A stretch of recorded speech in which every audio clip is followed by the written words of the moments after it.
the multi-stream set up real quick. Hopefully this all works. I haven't streamed in like close to a month now, so it'll take me some time to ease back into this, I suppose. But it should be fun. So, oh yeah, real quick, another thing that I meant to do is... Ah, crap, I lost the... Ah! Okay, hold on. I had a message that I wanted to put as a pinned comment, or pinned, like, you know, chat message on both the YouTube and Twitch streams, but then when I actually started the stream, it wiped, like, the pre-typed message that I had. So now I gotta do that again. Vote for the next class here. And then I put up a little poll, and that should work. Let me just double check. Yeah. Okay.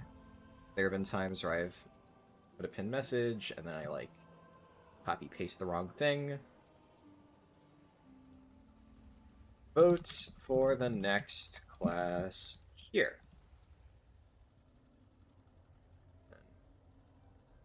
In there. Alright, cool. Yeah, so... Obviously, I've typed a lot on my Discord server about what I plan on doing here, and, you know, little intricacies on how I plan on going about this. But, obviously, this is going to be, I guess, a weird concept, probably, for a lot of people who haven't been following along with that. So, because this is the first episode, I guess, so to speak, of what I'm doing here, I want to take a moment at the start to kind of explain what I'm going to try to do. Sky Games said, did my main account ever get unbanned? Yes and no. So, the short answer is, this is my main account. This is my monk that I've had for many, many, many years. So in that sense, yes.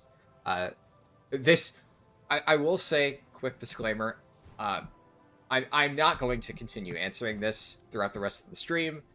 I know it's one of those things where I'm probably, for like 2 years from now, gonna get, you know, people asking this question in chat, just because I get it, you know, people see the initial video and then they don't see the follow-ups. So I will quickly say, yes, it got unbanned, but it never got, like, manually unbanned. Blizzard never admitted that they were wrong. I literally had to ride out the entirety of the false ban. So, the problem was never fixed. I just had to eat the entire 6 months. But it has been over 6 months. It's been like 8 months now, so... yes, I have my main account back. This is on my main account.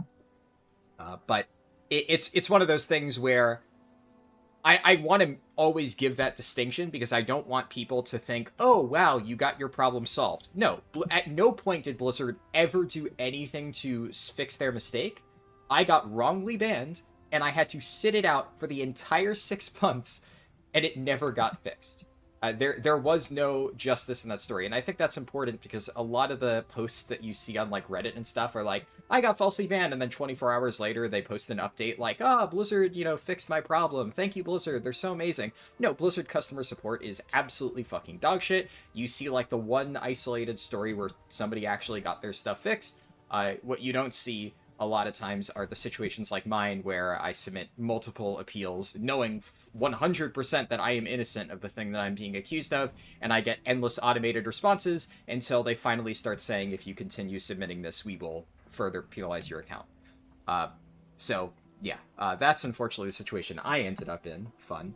But I will not continue talking about it for the rest of the stream, because as you might imagine, that's something that I've had to keep answering for months now. But figure at the start here, I will at least answer it once. Anyways, the actual plan for this is my goal for, I don't know how long it's going to take me. I'm hoping I can get it done by the end of the season. Is I'm going to try and get Keystone Hero on every single spec in the entire game. Like, not just my main character specs, like all classes, all specs.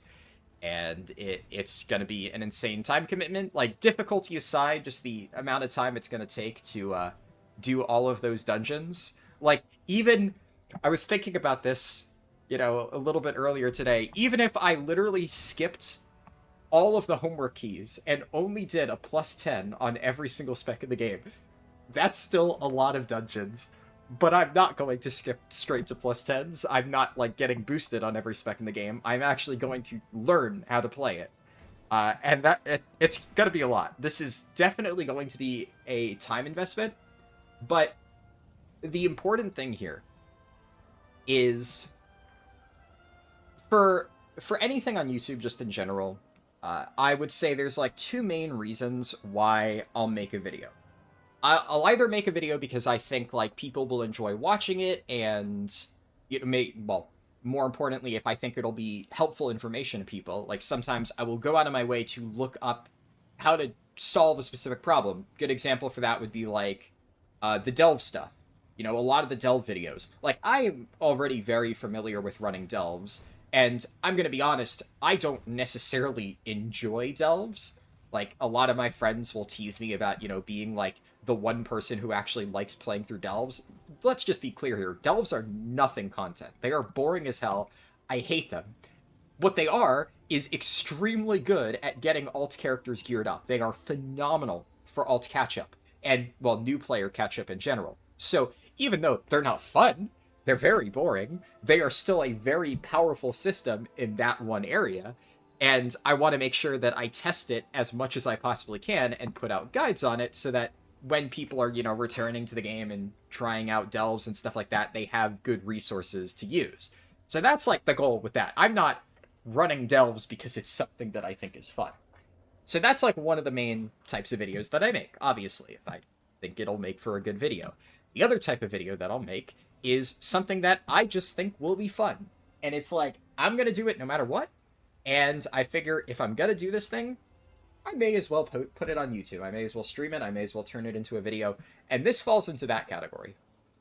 So I wanted to do this on my own before I even conceived it as a YouTube challenge. And it wasn't necessarily Keystone Hero in every spec. Keystone Hero in every spec, like, putting that requirement, that, like, benchmark, that is admittedly more of a gimmick, in a sense. More of just, like, I need to reach this level to basically say, okay, I know how to play the spec. Really, what the challenge is, in my mind, the thing that I am looking to do, is I just want to learn how to play every spec in the game.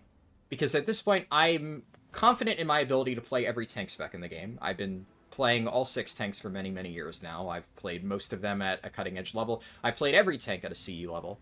Just some of them haven't been since, like, Shadowlands, right? But I know how to play every tank spec. There's, like, a handful of DPS specs that I'm very, very confident in. I've gotten CE with, like, Havoc and Windwalker before. But there's a lot of classes that I just haven't played. Like, at all. Like, Rogue, Warlock, Mage I've played a little bit, but never at, like, a high level. And I haven't really played Healer that much at a high level. And although every now and then I could, you know, dust it off and play it in, like, a, you know, random crappy key with some of my friends, I a lot of times don't feel like I really understand what I'm doing with some of those random specs that I, like, barely ever play. And I want to be able to do that. I want to be able to look at any spec in the game and be like, I understand how that works. And one of the biggest things for me, outside of just, I think it's just a good way to build, like, your personal toolkit, right? Understanding more about the game in general, I think would just be nice. But there have been many situations where, like, for instance, somebody in my raid team or one of my friends is, like, struggling to increase their damage, and I want to look at their logs and I want to help them out and try to see if I can get their performance up. And there'll be, like, some mechanic with their spec that I just don't really understand, and I don't want to, like, sit through hours of guides just to figure it out, to look through logs. So I'll just end up being like, I mean, I can look at the numbers and see that you have less casts of X than other people in top logs, but I don't really know how the spec works, so I don't know the ins and outs of it. And I want to be able to look at any log of any player and, like, help them out. And I just think that would be really fun and a really nice thing to be able to say that I can do. So that is kind of my overarching goal here.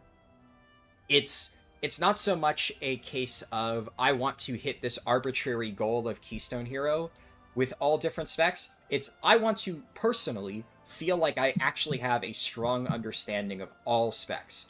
And Keystone Hero it's just kind of an arbitrary benchmark that I've picked out that I feel if I can get Keystone Hero with something, I might not be a master at it. I probably won't be. I don't think Keystone Hero demonstrates mastery of any given spec. But I would say if you can get Keystone Hero and you're actually doing it on your own, right? Not like buying it, then that at least demonstrates competence at that spec. And like you understand the fundamentals. And if I could say that I understand the fundamentals of every spec in the game, you know what? I'd be happy with that. And then further on, I'm not going to set anything in stone here, but what I like a secondary goal is because there's a lot of classes like Mage, Warlock, Rogue, etc. that I just haven't really played a lot because I've mostly main tanks for like Mythic Raid and stuff. And whenever I go to play a DPS spec, I usually end up playing like Windwalker, for instance, because, well, hey, if I'm maining Brewmaster for Mythic Raid and somebody needs a DPS for keys, well, I've played Windwalker a million times. It's already on my geared monk character. I just press change specialization and, we're good to go. So specs like Windwalker I am very familiar with. But there's no mage tank. So if I were to ever play a mage, it would require me to get that geared out from scratch without playing a tank spec and only focus on the DPS side of things, which is one of the reasons why historically I've just never really played mage. So it could be that maybe I really love Fire Mage and it would really click with me if I tried it, but I've just never given it a shot. So at the end of this challenge, however long it takes, if maybe I find I absolutely love Fire Mage, I might just keep playing it. And I might go for a higher challenge on it. I might try to get Keystone Legend with it. We'll see. Let me read chat real quick. Hey, Nismoller. The spec that is really hard for you to... No, I didn't even see your message, but you said it's really hard for you to understand Fire Mage. You have zero idea how to play it. I have like a very vague understanding of Fire Mage. Obviously, I don't know when I'm going to approach it. What I can say... yeah, so Nismoller, I'll answer that. That's actually the thing that I was going to explain in a little bit. I can say that when I play Mage, I'm going to start with Fire, because Fire out of the three is definitely the one that I am most interested in learning. And I have a very vague understanding of, how it's played. There are certain specs where if you asked me how to play Subtlety Rogue, I would have no fucking clue. I don't know anything about Subtlety Rogue. But Fire Mage, I know some general details about how you approach the spec, at a basic level.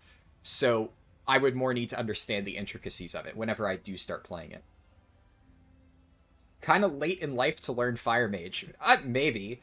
But as somebody who has just been a multi-class tank for basically all of their endgame content needs for many, many, many, many, many years, I have had no reason to learn Fire Mage. I'm only learning Fire Mage now because I want to learn Fire Mage.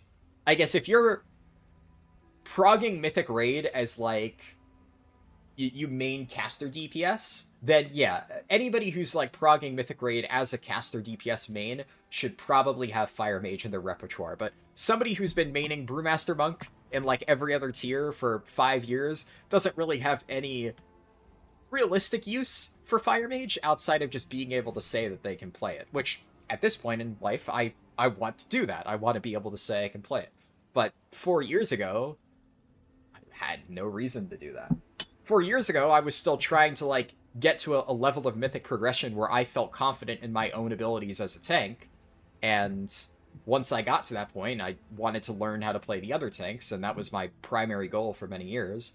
But I can at least say, at this point in time, I feel very confident in my abilities on all 6 tank specs, which is kind of one of the main reasons that I wanted to try this in the first place. I will still be doing all of the tank specs as part of this challenge, with the exception, I guess I can say that real quick, the only one that, technically speaking, will not be covered in this challenge is Protection Paladin, because I'm already done. Protection Paladin is my current main, so I am already 2,900 with it, and I'm probably going to, at some point this weekend in my free time, try to finish up the last keys I need for 3k. I'm mostly missing Cinderbrew. For instance, this is my prop heli, right? So my prop heli's already done.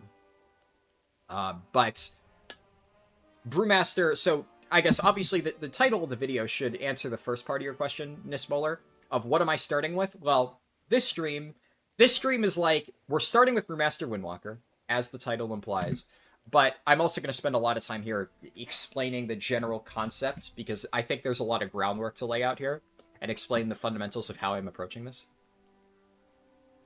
So it's gonna be kind of an interesting stream, and long term, this is probably going to be the only time that I ever tackle 2 specs within a single stream, and there's a reason for that, which, I'll explain my monk situation in a little bit. Thanks for my help on leveling your evoker. My consulting helped a lot, and you actually enjoyed playing. You're Malernas. Oh, awesome. Yeah, no problem. I'm glad that I was able to help. And that makes sense, yeah, actually, with the names.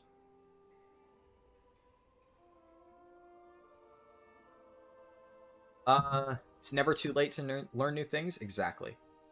Nazal said, I hope that you're going to get accepting people when you start AUG, because people don't really like that spec right now. I mean, so I'll admit, I am a big AUG hater, for sure. I'm very much a big AUG hater. And I don't think the spec is fun to play. I have tried it a little bit in the past, so, like, I know generally how AUG works. I've never really played it because I just never enjoyed it. Every time that I play Evoker, I usually play Devastation because I think Devastation is pretty fun. But I will say I don't think AUG is nearly as bad as some people seem to think. I can't believe I'm defending AUG. I don't like AUG. I would much rather, at this current point in time, for most situations, have a Devastation Evoker than an AUG Evoker. But people are acting like AUG Evoker is the worst spec in the game by far, and it's absolutely dog water. And I would say, definitely, there's like 2 problems with AUG Evoker. One, there's the obvious issue that has always existed of AUG Evoker relies on buffing your other DPS. So if you have a crappy group of damage dealers, your AUG Evoker is going to do less than if they were just a really good player playing Devastation. That's just true. Right? That has always been true. So that's just an inherent issue with AUG. But how do I'm trying to think of how to say this without offending people. I'm going to be honest. I don't really care. I think most people would agree with me. A lot of shit players gravitate towards AUG Evokers. It's just kind of a fact of life. I think most people kind of know about that. AUG Evoker, I don't want to say that it's a no-skill spec, because AUG Evoker is one of those specs that's extremely polarizing because it has a very, very, very, very, very high skill ceiling, but it has maybe one of the lowest, if not the lowest skill floors of any spec in the entire game. And the reality is, it's not just that it has a low skill floor, but AUG Evoker is one of those specs where if people don't really know what they're looking for, you can actually just be turbo dog water on it, and people just won't even realize. If you're really bad on a lot of other specs, people will immediately notice. If you're really bad on AUG Evoker, you may actually just skate through a key, getting basically full carried, and nobody will know. Now, if people know what to look for, they will, but a lot of people just don't. So they just won't realize that they hard carried a really crappy AUG Evoker. And I think that because it's just simply a fact, the spec is very, very, very, very beginner friendly, you are going to have a disproportionately higher number of bad AUG Evoker players at, like, higher key levels than you will for basically any other spec in the game. So the odds that you encounter an AUG Evoker and they suck massive ass and you're just thinking to yourself, man, AUG Evoker just really sucks, is going to be much higher than if you encounter, like, a Fire Mage or something and you see them suck. You're not going to think, wow, Fire Mage sucks, because you've seen the top players do insane things on Fire Mage. But you hear all the YouTubers saying, oh, AUG Evoker sucks, you see this AUG Evoker doing absolutely nothing, and you think to yourself, oh wow, they're right, this spec is just really bad, when in reality, you just found a really bad AUG Evoker player. I don't think the spec is in a good spot right now, for sure. I am very happy it's not in a good spot, because I think AUG should honestly die. I really want them to just kill the spec and turn it into a tank spec or something like that. I don't think that the playstyle of AUG is healthy for the game, because it's just very one or the other. It's either in a spot where it's super broken, like it has been for many, many, many tiers now, or it's complete beans and nobody plays it, and I just don't think that's good design. I think that the entire idea of support DPS was flawed. Tons of people have said it was flawed. Blizzard has refused to listen, and hopefully with, like, the next expansion, they just finally realize that AUG was a failed experiment and turn that spec into something more fun that fits the traditional playstyle that WoW has always had. But in the meantime, I still don't think AUG is as bad as many people make it out to be. Is this a stream till drop dead kind of stream? No, it's not. I have Raid at, I don't know why I opened up the calendar. I have raid in 7 hours, so bare minimum stream ends then, because I don't really feel like streaming raid. And yes, I do have weird raid times now. I'm currently in a morning raiding guild. But so that it'll be a 7-hour stream at the absolute longest. What I will say is that most of these things are going to be multi-part streams. I'm not going to be like, oh, I'm going to get Keystone Hero on this spec in this one stream, and if I don't get it in whatever time, I'm just going to die until I try. No, if like X amount of hours have passed, I'll just stop the stream and we'll do a part 2, like another day. Probably later today in the afternoon or something. After my raid or after I take a quick nap or something like that. But that's the current plan for this one. 7 hours, and if I can get both specs done in 7 hours, awesome. If not, we'll just, do something later today. And that'll be the approach for pretty much every other spec. We'll just do multi-part streams until we're done with that spec, and then we'll move on to the next one. Sky Game said, so when you do say, like, Fire Mage, are you going to do another Mage to do the other specs? No. So that's kind of the other thing that I want to be clear. It's a good question, don't get me wrong. The entire point of this isn't necessarily, because I know a lot of people are probably going to view this as, like, I've heard the term, like, 0 to hero as, like, a challenge thing thrown around. That's why I wanted to make it very clear at the start what my intention is. My intention is not just to do some gimmick challenge to, like, fit, like, a certain set of guidelines. My ultimate goal, and, like, my guiding principle behind why I'm doing this is just to say that I have learned every spec in the game. And Keystone Hero is more of an arbitrary benchmark to say that I have learned it. But, let's say, hypothetically, I managed to get Keystone Hero on a spec, and I'm sucking ass. Every single key, I'm just playing like shit. I will probably continue to run keys on that spec until I personally feel I have learned it.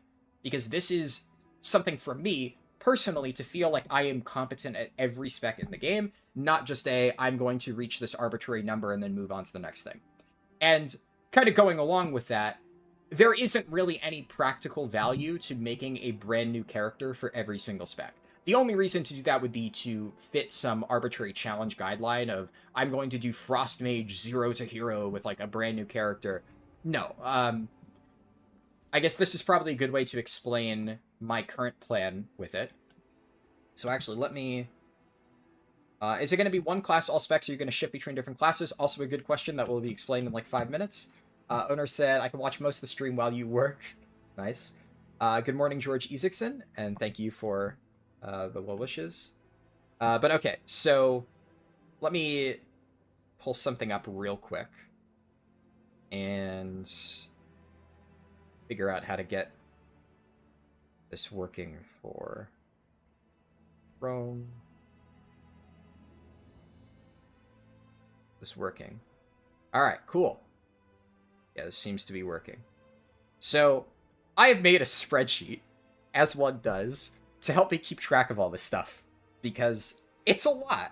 Getting all these characters ready, it's a lot of work.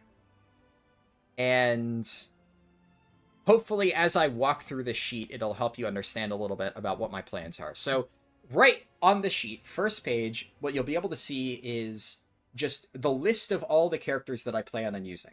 So again, I'm not going to make like another brand new character for like Fire Mage, Frost Mage, etc. I'm just making one of every single class, and then I'm going to, with that character, get Keystone Hero with all 3 specs. Another distinction I want to be clear on. So Keystone Hero as a challenge, I'm putting Keystone Hero in the title just because it's a succinct term that people understand. My actual goal is a timed +10 on every single dungeon, which technically you don't need for Keystone Hero. You don't actually need that. Keystone Hero is 2,500, and a time 10 on every single dungeon gives you, I think, 2,560 rating. So not only do you not need to time every 10 to get Keystone Hero, the achievement, but you could also get like a +12 Dark Flame, which Dark Flame is just a piss-easy dungeon, and then get a +7 Cinderbrew Meadery or something like that, and still get 2,500. But I'm not going to be doing that for the purposes of this challenge. My goal is a time 10 on every single spec for all dungeons. So the final score will probably be closer to something like 2,700. But just kind of elaborating on that, again, the end goal here, the spirit of the rules is not an arbitrary number. It is what I feel to be personally competence on the spec. And I will not personally feel like I can competently play the spec until I can get on every single dungeon a time 10, and then there'll be some personal judgment in my head of, do I really feel like I'm playing well? If I feel like I'm playing well and I've gotten a time 10 on every spec, okay, well then we move on to the next one. And then, like I said, I might revisit it in the future if it's a spec that I really enjoy. And obviously, in the case of, like, Protection Paladin, so, hold on. So, like, here, kind of on my prop pally, this is my main character, this is the thing that I'm, doing Mythic Raid prog with. Obviously, I already feel I'm competent with this one. I'm gonna probably push for 3K, like, later this week, as I mentioned. I don't know if I'll include that in the streams. Maybe if I'm bored, I'll stream some of the keys that I try to do, especially cleaning up the Cinderbrew, because it's, like, notably lower than my other dungeons. We'll see if I include that, but that's not necessarily a part of this challenge. It's just, I just feel like playing Prop Pally, because Prop Pally's really fucking fun. But do want to at least get that out of the way, because Prop Pally technically is the only spec that will not be featured in this challenge, because I'm done. I've already done it. It's my main character. Back to the spreadsheet, though. Freddie Bolivar said, this is an amazing schedule for anyone that's living in Europe. Keep up the grind. You haven't watched it a bit, but you've been watching since my first speedrun world record. Awesome. I'm glad that you're still watching all this time after. And yeah, I don't know how long I'm going to have this, like, demon hour schedule, but whatever. This is my current sleep schedule. I'm just going to embrace it, is what it is. Let's see. So, okay. Basically, I have my spreadsheet here. I did some cool stuff with it. I have, like, conditional formatting. I went a little bit crazy on a lot of this stuff, so, I can type 1 out of 3, and it does, like, it turns the color. Ooh. I know that this, to a lot of people, this is probably, like, basic stuff, but I haven't used, like, sheets in a while. I just, haven't had any reason to. But I thought of this idea because I was having trouble remembering, like, did I get basically my Delver's Bounty done on some of my, like, new crappy alts? So I just figured I'd make a spreadsheet to track all that, and then over the last few days, I've kind of gone a little bit crazy with, like, turning my spreadsheet into, like, being super fancy and neat and organized, and I just get really excited with this stuff. Ricky Pulsifer said, also, hi, longtime fan who lost her shit a little bit when you realized that you were joining the guild that you're the GM of. Oh, awesome. Wait, is that, like, the guild that I'm in right now? Or, like, something in the past? Like, a different thing?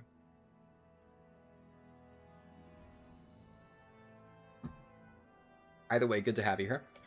But yeah, so you can see here, these are all the characters I plan on using. Obviously, I've gotten 11 out of 13 of them done. My mage looks like a little bit lower. I would say it's misleading. Roughly, like, all of these characters. So obviously there's these characters. These are my tanks, right? These are the 6 characters that I've been actively keeping up. Outside of, my Demon Hunter, which I haven't really played my Demon Hunter much this expansion. Obviously, that's going to change right now. But I have started getting it caught up because I will still be using it as part of this. But I've been mostly maintaining these characters throughout, like, Narubar Palace and stuff. My Druid, this was my main character back in Narubar Palace. Blood Decay, obviously, I had this for Ovanax and stuff, so I've still been keeping it mostly up to date.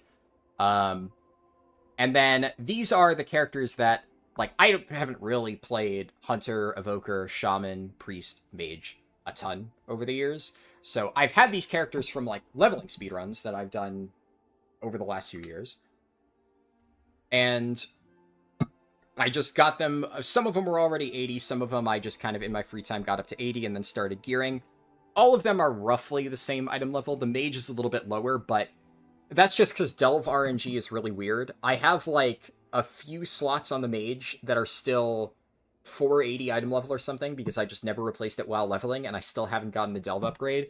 But realistically speaking, if I replace that one slot, I shoot up, like, 15 item levels. So all of these characters I've been doing the same thing on, which is just running them through tier 8 delves, getting them a bunch of keys, opening chests, and getting them up to a baseline item level where if this ends up getting selected for whatever I do next, then that is...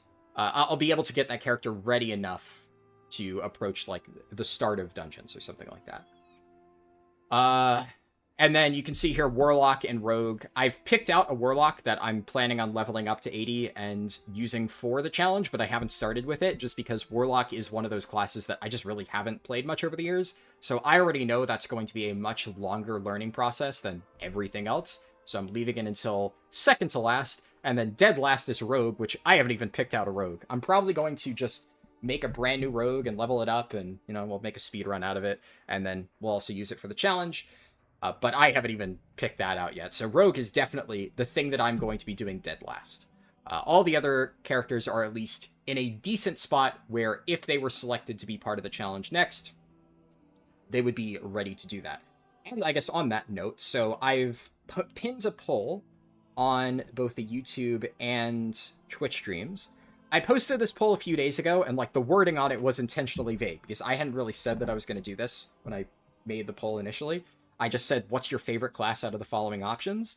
Obviously, future polls will have more detail on like exactly what I'm doing, and more importantly, the spec that I'm going to pick. I wanted to leave it vague and just put like the classes in general. The current poll is Hunter, Mage, Shaman, Priest. I'm going to still respect the original one that I posted. And Hunter is at 32%, Shaman's at 30%, and then Mage and Priest are kind of lagging behind significantly. But it's a pretty close race between Hunter and Shaman. So if you really want to see Shaman, there's a chance still if you cast your vote. That will be what I do next. So obviously this stream is going to be Brewmaster Windwalker. This set of streams, right? Until I'm done with both Brew and Windwalker, that's what's going to be done on stream. And then when those are done, we're going to move on to the second character. And the second character will be whatever wins that poll posted on YouTube. And I did another poll on Discord, which Demon Hunter won. So Demon Hunter is going to be character number 3. All future polls will be done on YouTube, but I wanted to at least have like the second and third ones ironed out. So I did a YouTube poll and a Discord poll. And the way that I'm going to approach it is obviously these 6 characters I'm very familiar with. So it's going to be a much easier challenge for me to get Keystone Hero in any given one of them because I've done it many times on the tank specs in the past. So I'm going to alternate. I'm going to do like a tank character, so like Brewmaster Monk, which is something that I'm familiar with, and Windwalker. And then I'm going to pick out of the, or have you guys pick on the poll, out of one of these classes that I'm not super familiar with, and we'll do that next. And then we go back to one that I am familiar with. So in this particular case, it is starting with Monk. Prop Heli's already finished, but then we're doing Monk for this first stream.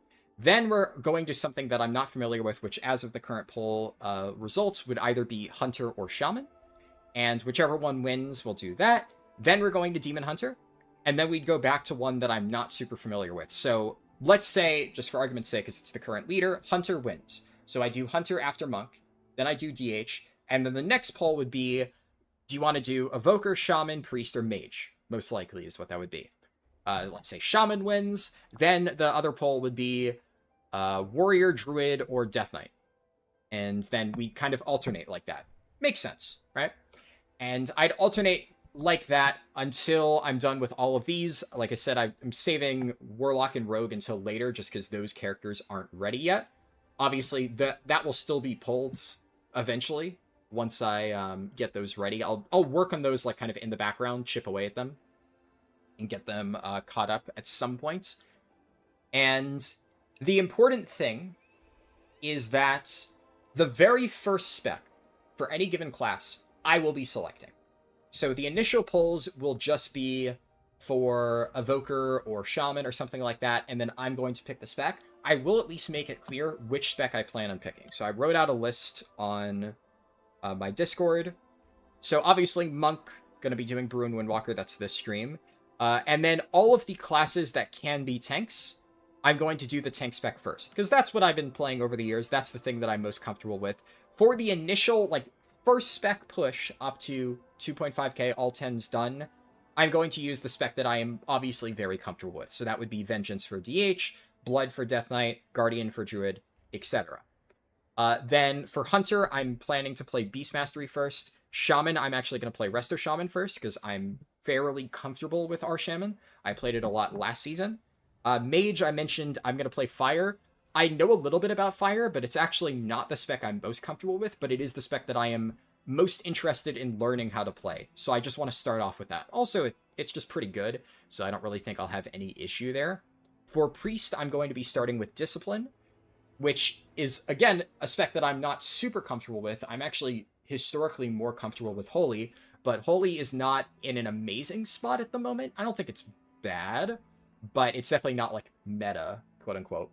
And because Disc is really good, and it's a spec that I've never really taken the time to learn, I want to start off with that just so that I have to learn how to play it. I'm going to do all the specs at some point. I want to make sure I get Discipline under my belt ASAP. For Evoker, I'm going to start with Devastation, just because I really like Dev Evoker, and it's pretty good. And I'm not really sure what I'm going to do for Warlock and Rogue. I will probably start Affliction for Warlock, just because historically that's the one that I've always found the most interesting. But I'm not really setting that in stone. We'll figure that out when I get to it. Rogue, I honestly have no idea. I'm probably not going to start Outlaw for Rogue. That's the only thing I kind of know for sure. So when I do future polls, I'm going to make it clear on those polls that, like, it's a decision between Beast Mastery Hunter, Restoration Shaman, Discipline Priest, etc. And then we'll do that class from scratch up to 2.5k on that spec, and I will only be playing that spec until it's done. So let's say Hunter wins the current poll, well then I'm only going to be playing Beast Mastery all the way up until I get Keystone Hero on Beast Mastery. Then we're going to move on to the next thing, which would be Demon Hunter, so then we're going to play Vengeance all the way up until I get Keystone Hero on Vengeance, and then we're going to move on to a different class. Now, after I rotate between all of those classes will at least be 2.5k or likely higher on one spec, and then all of the remaining specs are just going to be thrown into, like, you know, a pool, and the remaining polls from then on out will be sorted by roles. So I'll do, like, melee, DPS, healers, or range. So a poll would be, let's say, Arms Warrior, Havoc Demon Hunter, Frost Death Knight, or Survival Hunter. Something like that. And whichever one wins, that's the spec that I do next. Then it would be a range poll, so Aug Evoker, Elemental Shaman, Shadow Priest, etc. And healers, you get the drift, and then I'd rotate back to melee, and then we're going to go through that cycle. That's the current plan. And eventually, there's only going to be a few remaining in each category, and then they'll all be thrown together, and then it'll just be whichever one wins the poll until we're down to, like, one. And at some point, probably I'll do Warlock, and then the remaining Warlock specs will be thrown into the poll, and then at some point I'll do Rogue, and the Rogue specs will be mixed into the poll. Don't know exactly when that's going to happen. I don't have a super clear timeline on when I'm going to tackle this. It's just kind of an idea I had, and I'm going to see how it goes. Oh, you're the guild leader of Haunted by Murlocs. Awesome. I just read that message, but awesome. Yeah, that's cool that you that you've known about my YouTube channel before I joined. I don't think I heard any mention of that, so that's neat. There's a chat bot on Twitch. Gotta delete that real quick. Skyomatic said, do I have a Rogue or Lock at 80? No, not yet. Yeah, I think I probably already answered that, but I'll just answer it again. This week is a good week to level because you got Dark Moon and Time Walking. Yeah, Dark Moon it's the end of the week, right? Yeah, it's the end of the week. So yeah, next week would be a good time to level. It will be in a few days, but we'll see. I'll probably get my Warlock done when Darkmoon Fair rolls around. Admittedly, Time Walking dungeons aren't, like, that great for leveling. Obviously, I've gone on the spiel many times in the past. The only nice thing about Time Walking dungeons is now that I have multiple accounts, I can use them to power level, like, 3 accounts at the same time, which, yeah, I guess at that point, for my purposes, they're faster just because I'm leveling 3 characters in the speed of, like, 1.5. But if all you care about is leveling a single character, Time Walking is still not faster than my normal 70 to 80 route. But yeah, that's the plan for Warlock, at least. The thing is, even after I get Warlock to level 80, right, I'm not going to include it in the poll, because I don't want to add a character that's, like, a fresh level 80 to the poll, and then let's say it wins, and it's, like, the next one up, well, it's still not geared. I waited to start this challenge, or announce this challenge, I guess, until most of my alts are reasonably geared, and I haven't used any of my catalyst charges. So my evoker has 1 out of 4. Well, I still have 3 catalyst charges, and that's not including the one that you get from 2k. So theoretically, if I pushed up high enough to get 2k, I'd get another catalyst charge. But I've been sitting on all of that and waiting until, I open Delve Vaults and stuff like that and get potentially a Hero Track tier piece on it, which is what I got on my Priest this week. You can see 1 out of 4. Oh, wow. Malernus gifted 10 subs. Thank you so much. And Notorious Kiwi said, thanks for the gift sub. Skymatic said, have you gotten your Delver's Journey stuff to get instant 623 gear at max? Oh, man. Yes. Hold on. On that note, I've done so many delves. So Delver's Journey, I mean, it's so easy to fill this up. Where is the thing? It's on Delves. Yeah, I filled this up a long time ago. It's not just the instant 623 gear. In fact, I would actually say the 623 gear is really not that impactful. Because, sure, you can go over to Sir Finley here and you can buy this stuff, right? And you might think, well, that's really good, right? But the reality is, if you're running as many delves as I am, in order to do this, you can just look at my summary. Just to get an idea of what I've spent the better part of the last 2 weeks doing in my free time. I've just been slamming infinite delves, right? But where's the total thing? I'm up to 761 out of 1k delves for this stupid achievement. And I'm actually really close to doing the 500 Bountiful Coffers achievement. It's a little bit insane. I've done a lot of delves over the last 2 weeks. So, yeah, I got the Delver's Journey thing done a while ago. But the thing about that to keep in mind is if you're doing, the astronomical level of delves that I am, another thing that you'll have access to is this warband stuff. So the amount of warband items that you get by running delves is, a little bit crazy. So I've just, a massive pile of veteran gear, and obviously some champion stuff that I've gotten from, raids and whatnot. Just look at all of these Warbound veteran pieces that I'm just sitting on. All of this shit. And I'm not even using this stuff with my character, right? Yeah, Desakuva said, Delvers was so fast they actually capped it for a few weeks. But yeah, I have all this stuff. I'm not even using this yet. I could if I wanted to. But the reality of, Warbound stuff and the Delve things in general is when you get a new character up to I have to organize that crap. I mean, the thing it's decently organized, because if I type weapon, or not weapon but neck, yeah, I can type neck and it sorts it, right? So as long as I have all of my warbound items in one place, it's pretty easy to find. I can type boots, shows me most of the boots, not some of them for some reason. I guess it's only the things with the name. Yeah, so what would it technically be called? Feet. I need to search feet. Okay, yeah.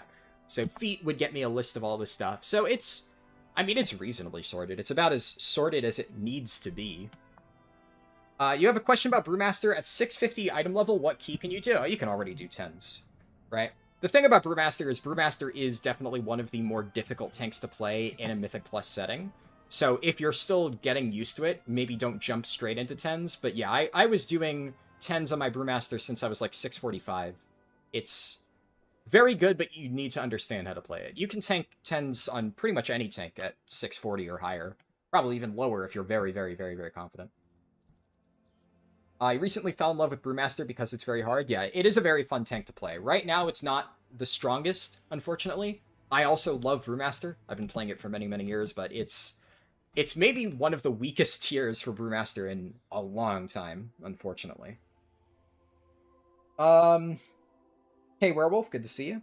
But yeah, my entire point, right, is I have so much stuff in my Warbound bank, and I don't even need to use that stuff, because I get, the vast majority of slots covered just by running delves. Because when you reach max level, you get all of these free coffer keys from the renowned stuff. So I get to, I got max level on my Priest, and I got 5 free restored coffer keys just from all of these reputations. And that's 5 additional delves that I can run and get a piece of champion gear from, in addition to the Delver's Bounty. Every single week, you get another piece of hero track gear, and you're getting the Delver's like the Delve Vault slots, which is hero track items, which is really good. If you're just doing that on like 5 characters a week, you're gonna get a lot of gear just over time. So Delves are just nuts. They are very good just for passively getting characters caught up. And one of the cool things is now that I have 2 accounts, I can actually just hop into a Delve with like a brand new fresh 80 character on my second account, and I can bring in my 666, which, you know, funny number. Actually, when did I get 667? I gotta update the sheet. I got 1 item level apparently from Raid earlier. Forgot about that. But I can bring in my super geared prop pally into a Delve with a fresh level 80 on my other account, and I can carry 3 tier 11 Delves. So I'm just boosting my brand new alts through 3 tier 11 Delves, then doing another 8 to finish off the daily keys. And now I've gotten all these Gilded Crests, a Delver's Bounty, and all this stuff on this brand new character without even having to actually play that character. So I've gotten all these characters geared up to just a baseline without having to like slog through the early grinding stuff. Because the reality is, doing that like early boring gearing process, you're not really learning anything meaningful about whatever spec it is that you're playing, which is why I don't care about slogging through that. You're just going to be kind of pressing the button that does the most damage and things are going to die, or you're going to be running a tier 11 Delve and everything is just stupidly overtuned and you're expected to solo it and it's just going to kill you if you're not playing like a tank spec. World content is just not balanced, and it's not designed well. It's not designed well in that sense. Also, hello, Gong. You've been in the stream for 30 minutes and this man has not taken one single breath. Yeah.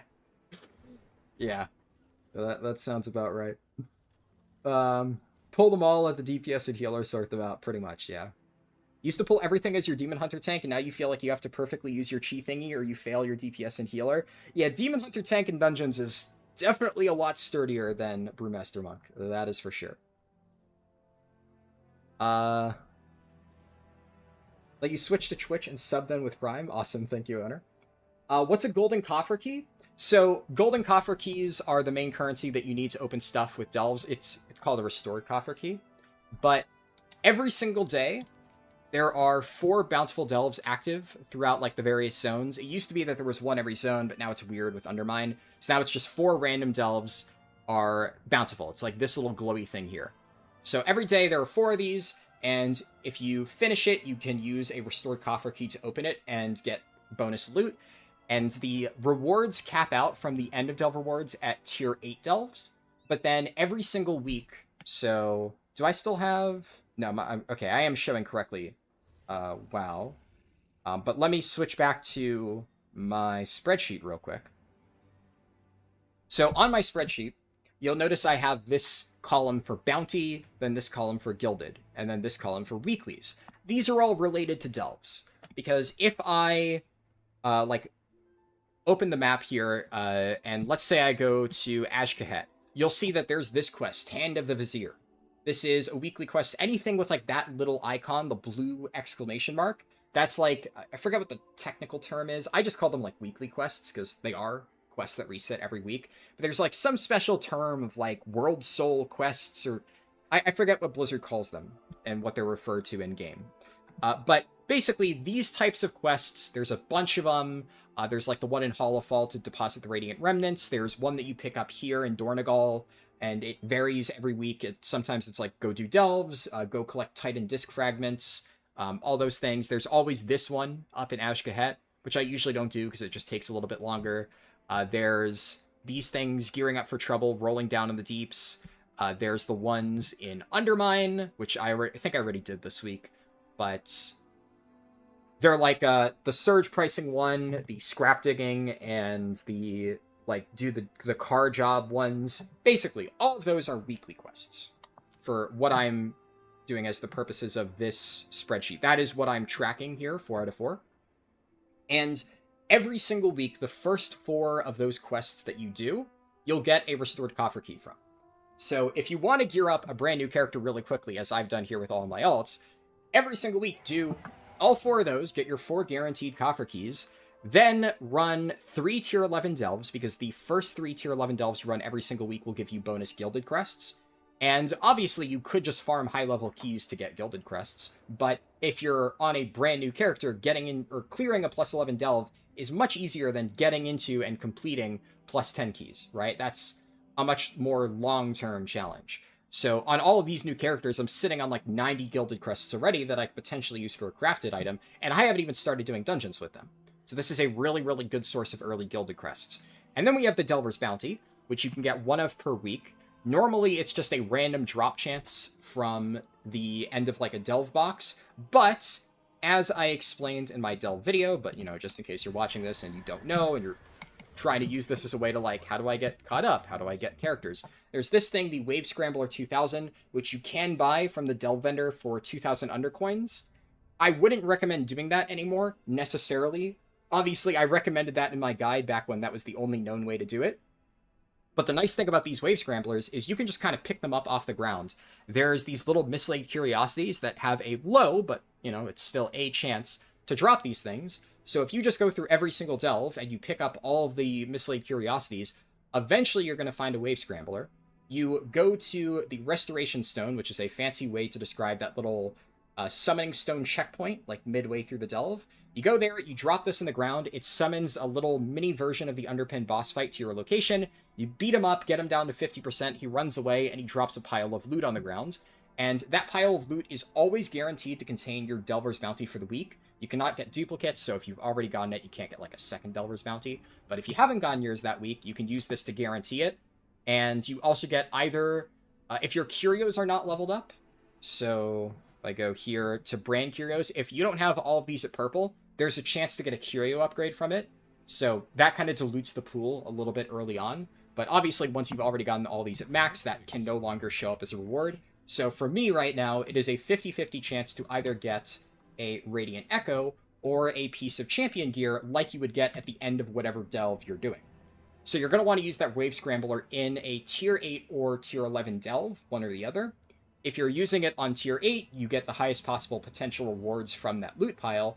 But if you do it on tier 11, and then you use the Delver's Bounty immediately after, using a Delver's Bounty in a tier 11 delve gives you 5 additional gilded crests, which, it may not seem like much, but realistically speaking, the difference in difficulty is not that high between tier 8 and tier 11. If you're a geared character, especially a tank spec, you should be able to do both. And that's just free gilded crests for the roughly same amount of time invested.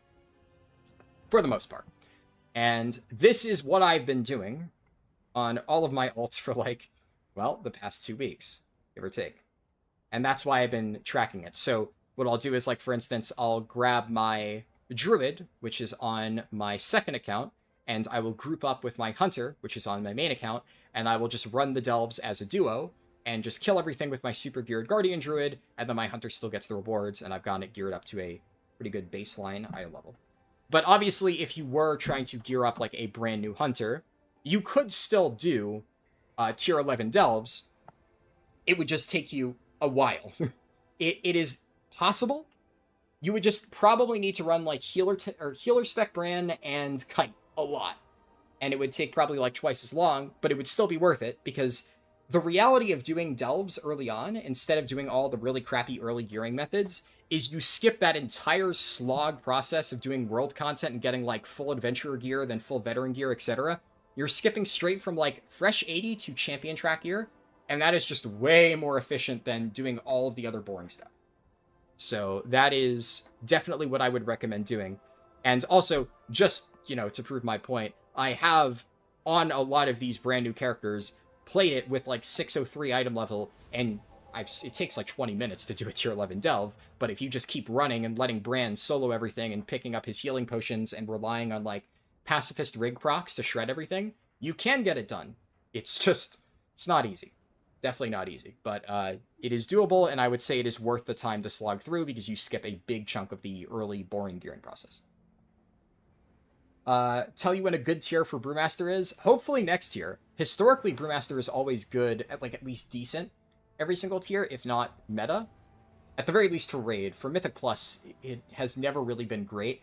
Brewmaster will not be really good in Mythic Plus, really, really, really good, until it gets fundamental changes to its kit.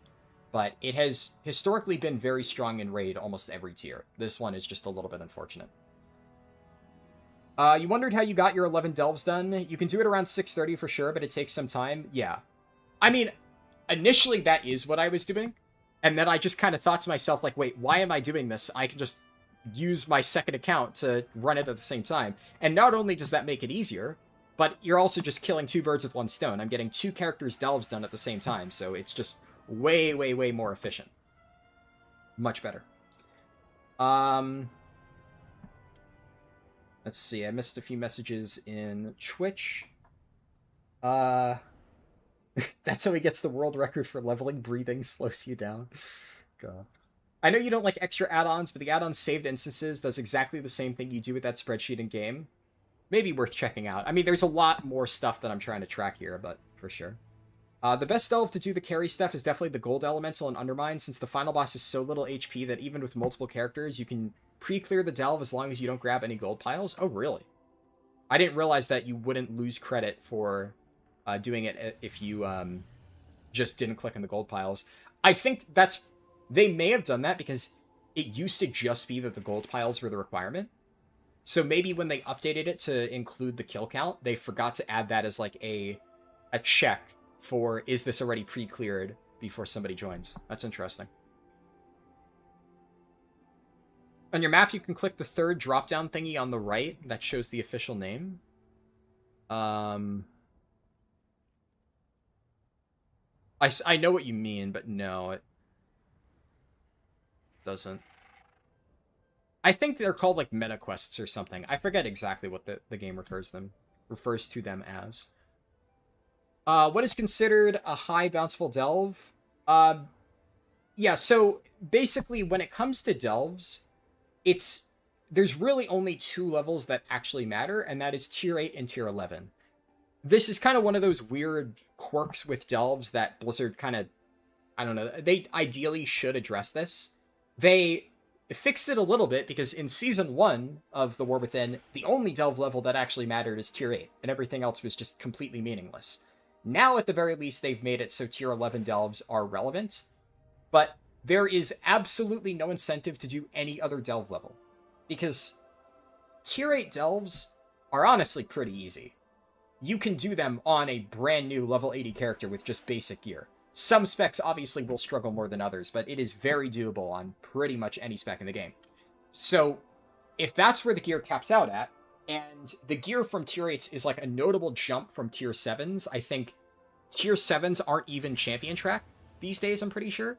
So, there's just no reason to do anything below tier 8. So you're just going to power level your delves up to tier 8, unlock it, and then do all of your bountiful delves on tier 8 if all you care about is the gear. I explain this process in more detail in my delve guide if you haven't seen it. But for gear, that's all that matters. There's no difference in gear from tier 8 up to tier 11. And then tiers 9, 10, yeah, I guess just tiers 9 and 10 are basically worthless. They only exist as like a stepping stone to get to tier 11. And then specifically at tier 11 delves, there is the weekly thing to get gilded crests, where 3 times a week you can get those bonus gilded. That's it. That is like the only difference. So when I say high level delves, I'm really only referring to tier 8 and tier 11. When I say high level delves, I guess I'm distinguishing it between like tiers 1 through 3, which are the leveling ones. You do that while you're leveling up from 70 to 80. But tier 4, 5, 6, 7 is just as like a stepping stone to get to tier 8. Tier 8 is, I guess, a quote-unquote high-level delve, as far as your question. And then tier 11 would be a slightly higher level delve. But again, the differences are fairly negligible at this point. I would say it's just the mobs have more health. So do your 3 for the week to get your gilded crests, and then just go to tier 8 for the rest of the stuff, because that's still gives the best gear. And there is absolutely no incentive to running delves on tier 11 outside of the gilded crests. So once you've done your 3 tier 11 delves for the week, just run tier 8. It's the only difficulty that actually matters at all. It's kind of a weird balancing thing on Blizzard's part. Flamemine said, I'll post a screenshot of saved instances on your Discord real quick. It's pretty much the same thing. Oh, that's actually interesting, yeah. I see what you mean. I might actually check out that add-on. There's obviously other stuff that I want to track on my spreadsheet that, you know, would be difficult to do with something like that, but that is actually a neat add-on. I have not seen that before. But cool, yeah, thank you for letting me know. Bistavern, I don't know what that message is. I don't know if that's English. Tank Brand dies instantly. Yeah, Tank Brand is still pretty squishy, but I would say Tank Brand is meant to be run with a healer. So. Use saved instances and you don't think you can track the Delve map? Yeah, possibly. As a 625 Frost Mage, you're struggling with tier 11 Bountifuls.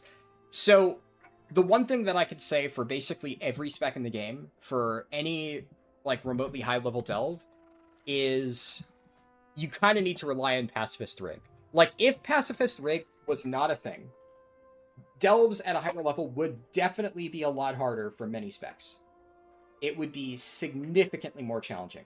But the existence of this thing just means that with basically any spec, as long as you don't, like, overpull and get to a position where you just simply cannot kite, there's too many mobs, if you are really, really struggling and you pull, like, 2 packs at a time, and you just run in circles until this thing procs, you just walk in the direction of the mobs and shred their health bar.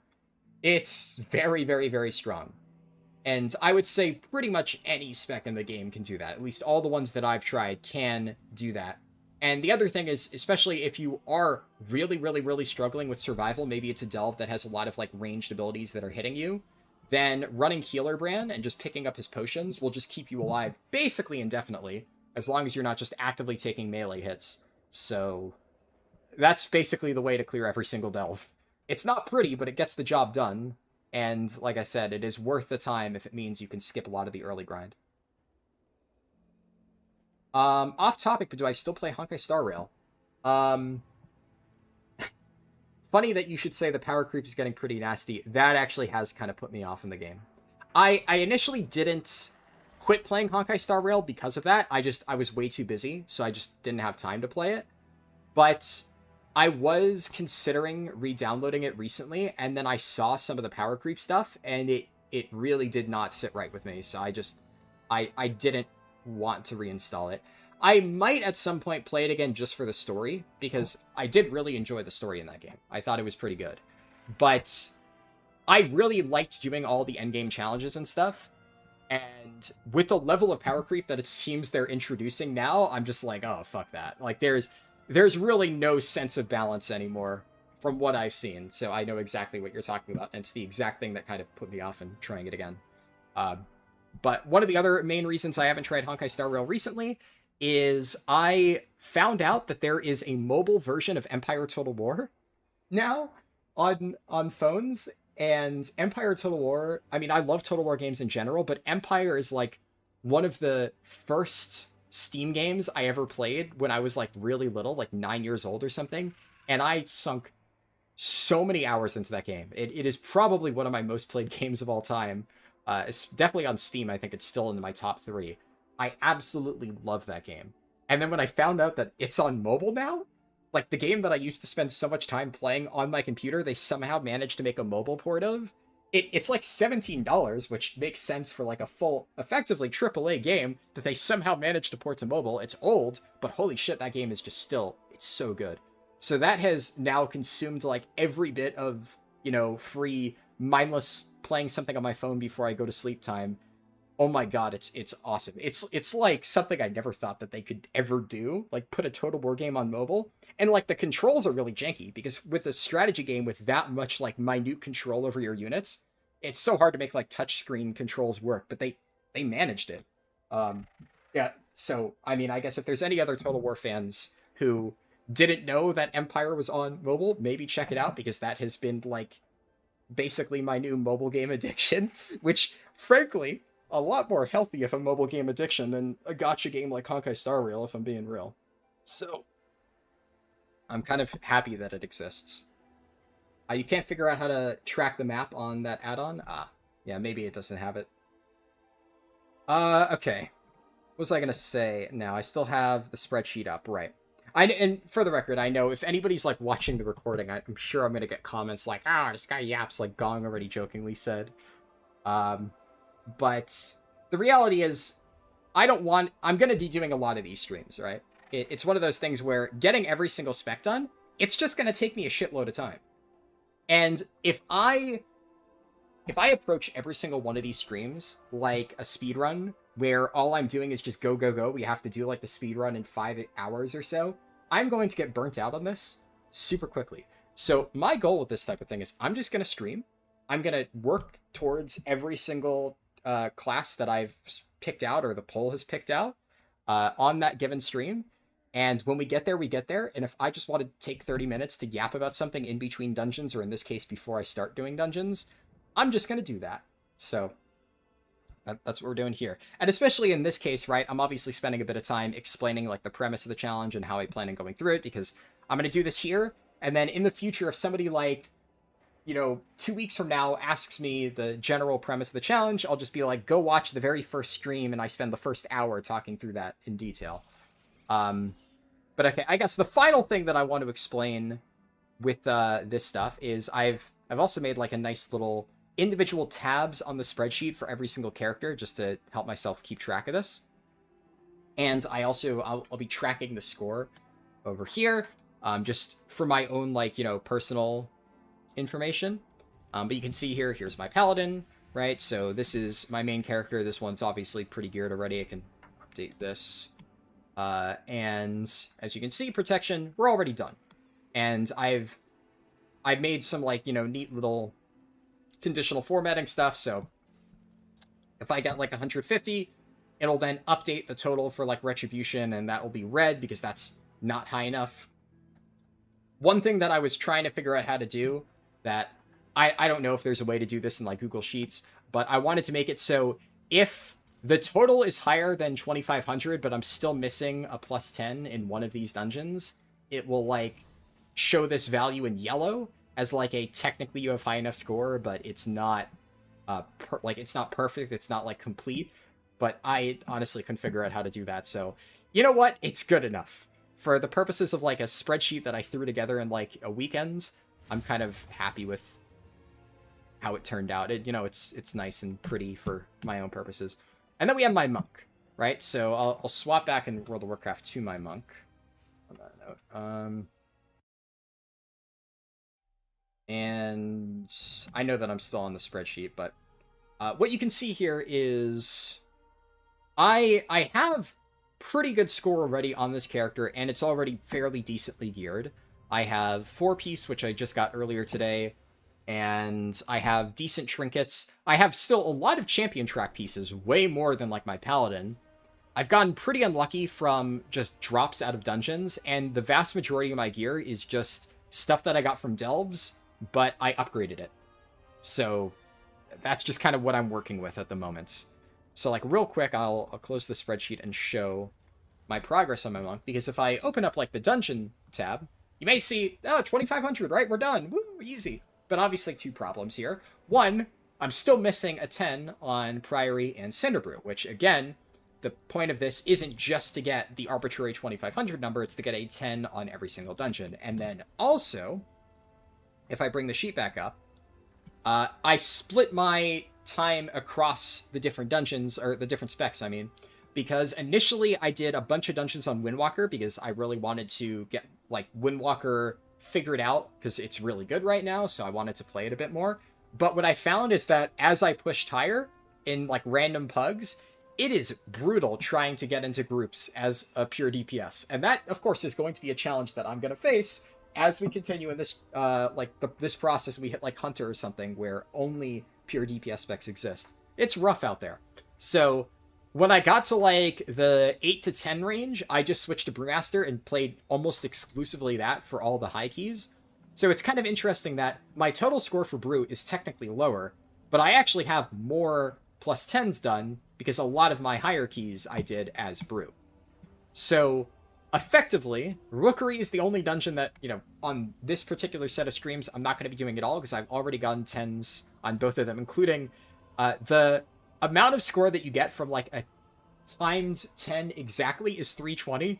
I was running with one of my friends the other day, and we finished a +10 Rookery with 5 seconds left. So that's how this one ended up being exactly +20, which I don't know if that's the closest call I've had all season, but it's definitely the closest call I've had so far on my monk.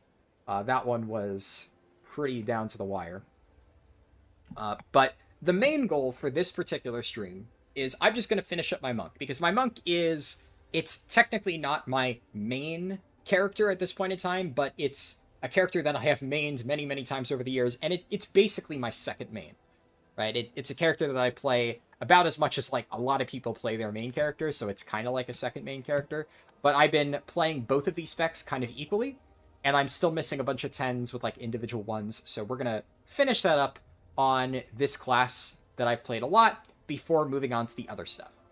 And I kind of already explained that in the future we're just going to do one spec at a time. We're going to, let's say Hunter gets picked, I'm only going to play Beast Mastery up until I get all 10s done.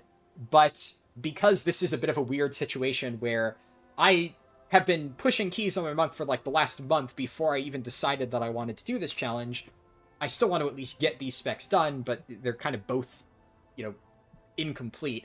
Figured we just kind of approach them at the same time. So that's kind of the introduction screen of all of this. Honestly, for explaining, I think, all of the important premises of this challenge, taking only 1 hour to do so, not bad. I've definitely spent like 2 hours rambling before starting a stream before, so it could be a heck of a lot worse. I'm actually going to quickly scroll up. I posted a long explanation in my Discord as to how I planned on approaching this, but I think I've actually covered everything. Yeah, pretty sure I covered everything important. The only thing I will quickly reiterate that I don't know if I really drilled down into is, obviously, while the order in which I approach specs will be kind of set in stone based on the polls, the exact days and times of streams I'm not going to, like, plan ahead, especially because, let's say, keys are inherently unpredictable. It is entirely possible that within the next however many hours I have, 5-6 hours, I could get all of my remaining 10s done. That is definitely possible. I could get really good groups, we could just blast them, done.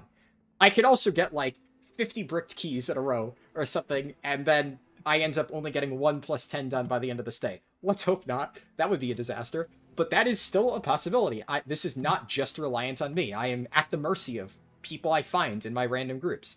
So that could happen. And we could end up spending 3 days on getting Brewmaster and Windwalker done. So although I am going to follow whatever wins the polls, it could be that something wins a poll and it doesn't get touched for another week just because it takes me a really long time to finish any given class or spec. I don't think Monk will take that long, especially because I'm very comfortable with both of these specs, and I'm already very geared and, you know, yada yada yada.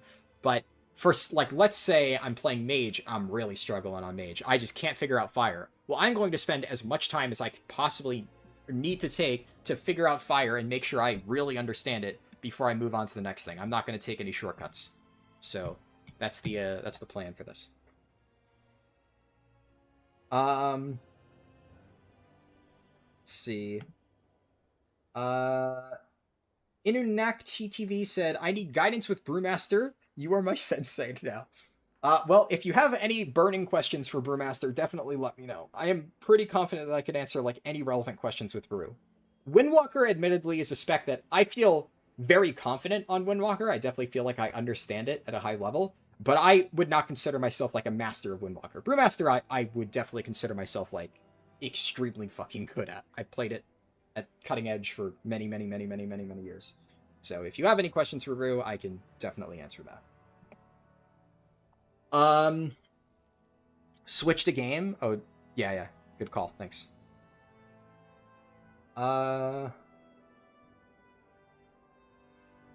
Since you were doing all specs, you could realistically get all tier transmog from PvE. True. Yeah.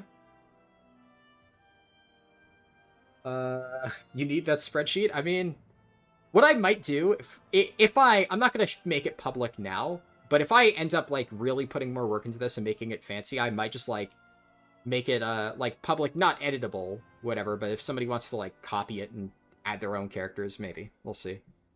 It's still a work in progress right now, so I'm not going to do that just yet, but that's not opposed to doing that. And yeah, well, I will say, I have a veteran ring. It's a little bit misleading, because I technically speaking have a hero track ring, but this veteran ring has, like, best in slot stats for me.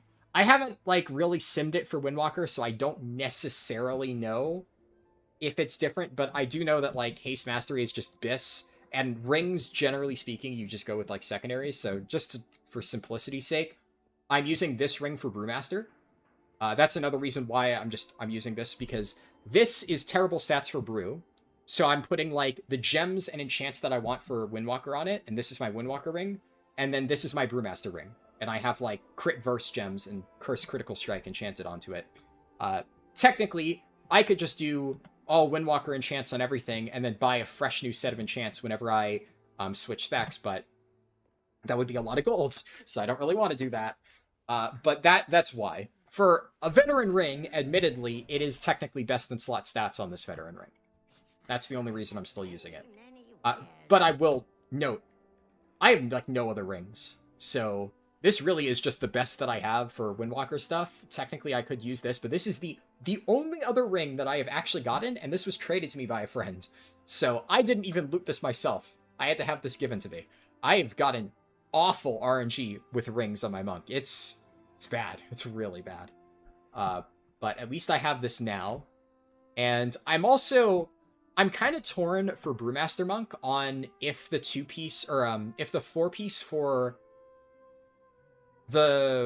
Undermine is even worth using over a 2-piece Narubar Palace, because Brewmaster's 2-piece Narubar Palace is really good, and the 4-piece from Undermine is, like, pretty mediocre. It did just get a colossal buff this reset, so I think that probably pushes it over the edge, and it's worth using 4-piece now that I have it. But the other thing is the stat distribution on it is terrible for Brew. There's just so many things working against Brewmaster this tier. It's not, like, the end of the world for them, but it does feel really bad. Meanwhile, Windwalker has, like, amazing stats in most of the tier pieces for them, and their 4-piece is very good, so using it on Windwalker is kind of a no-brainer. I also, from my vault the other day, I picked up this weapon, which is kind of crazy on my monk, because that's, like, best in slot stats for Windwalker monk. It's obviously not that great for Brew, but hey, 678 weapon, still pretty good, no matter what you're doing. But this is, like, an actually insane weapon for Windwalker, so I am kind of happy about that. Am I going to explain tactics, when I enter different dungeons? Yeah, I mean, I guess as I go through, I will probably, as I always do, talk through what I'm doing to a certain extent. I'm not going to do, like, a detailed breakdown of, okay, so in this dungeon, I'm going to do this XYZ thing. But if something, like, relevant happens that I think is important to talk about, I will definitely explain it, as I always do. How do I find the different score for the different specs of the same class? That is a very good question. Here. So if you are not familiar with... God, I don't have an ad blocker, so bear with me here. Raider.io is, like, loaded with millions of ads, but Raider.io is definitely the best way to check that. So, like, this is my Monk's Raider.io page, and you can see here if I go down and check, like, individual dungeons, so, like, Rookery is one that I've done with both. I can see here I did a Rookery on my Brewmaster, I did a Rookery on my Windwalker, and it has the scores listed here. So I manually looked through every single dungeon and added it to the spreadsheet. Obviously, for the rest of this challenge, I will be updating the spreadsheet as I go, and that will make it much easier to track. But if you do ever want to look retroactively and see, like, what your breakdown is, you can even see here it has, for DPS, this is my Windwalker score, and this is my Brewmaster score. So this is 2,274 for Windwalker. And if I look at my sheet, there's, like, it's 1 point off because of probably rounding differences between Raider.io and this. I think for the purposes of Raider.io, it's probably adding up all the small decimal points to add, like, one full score. And Brewmaster 1604, which actually is the exact same as Raider.io has. So that is a very easy way to check if you want to do that for yourself.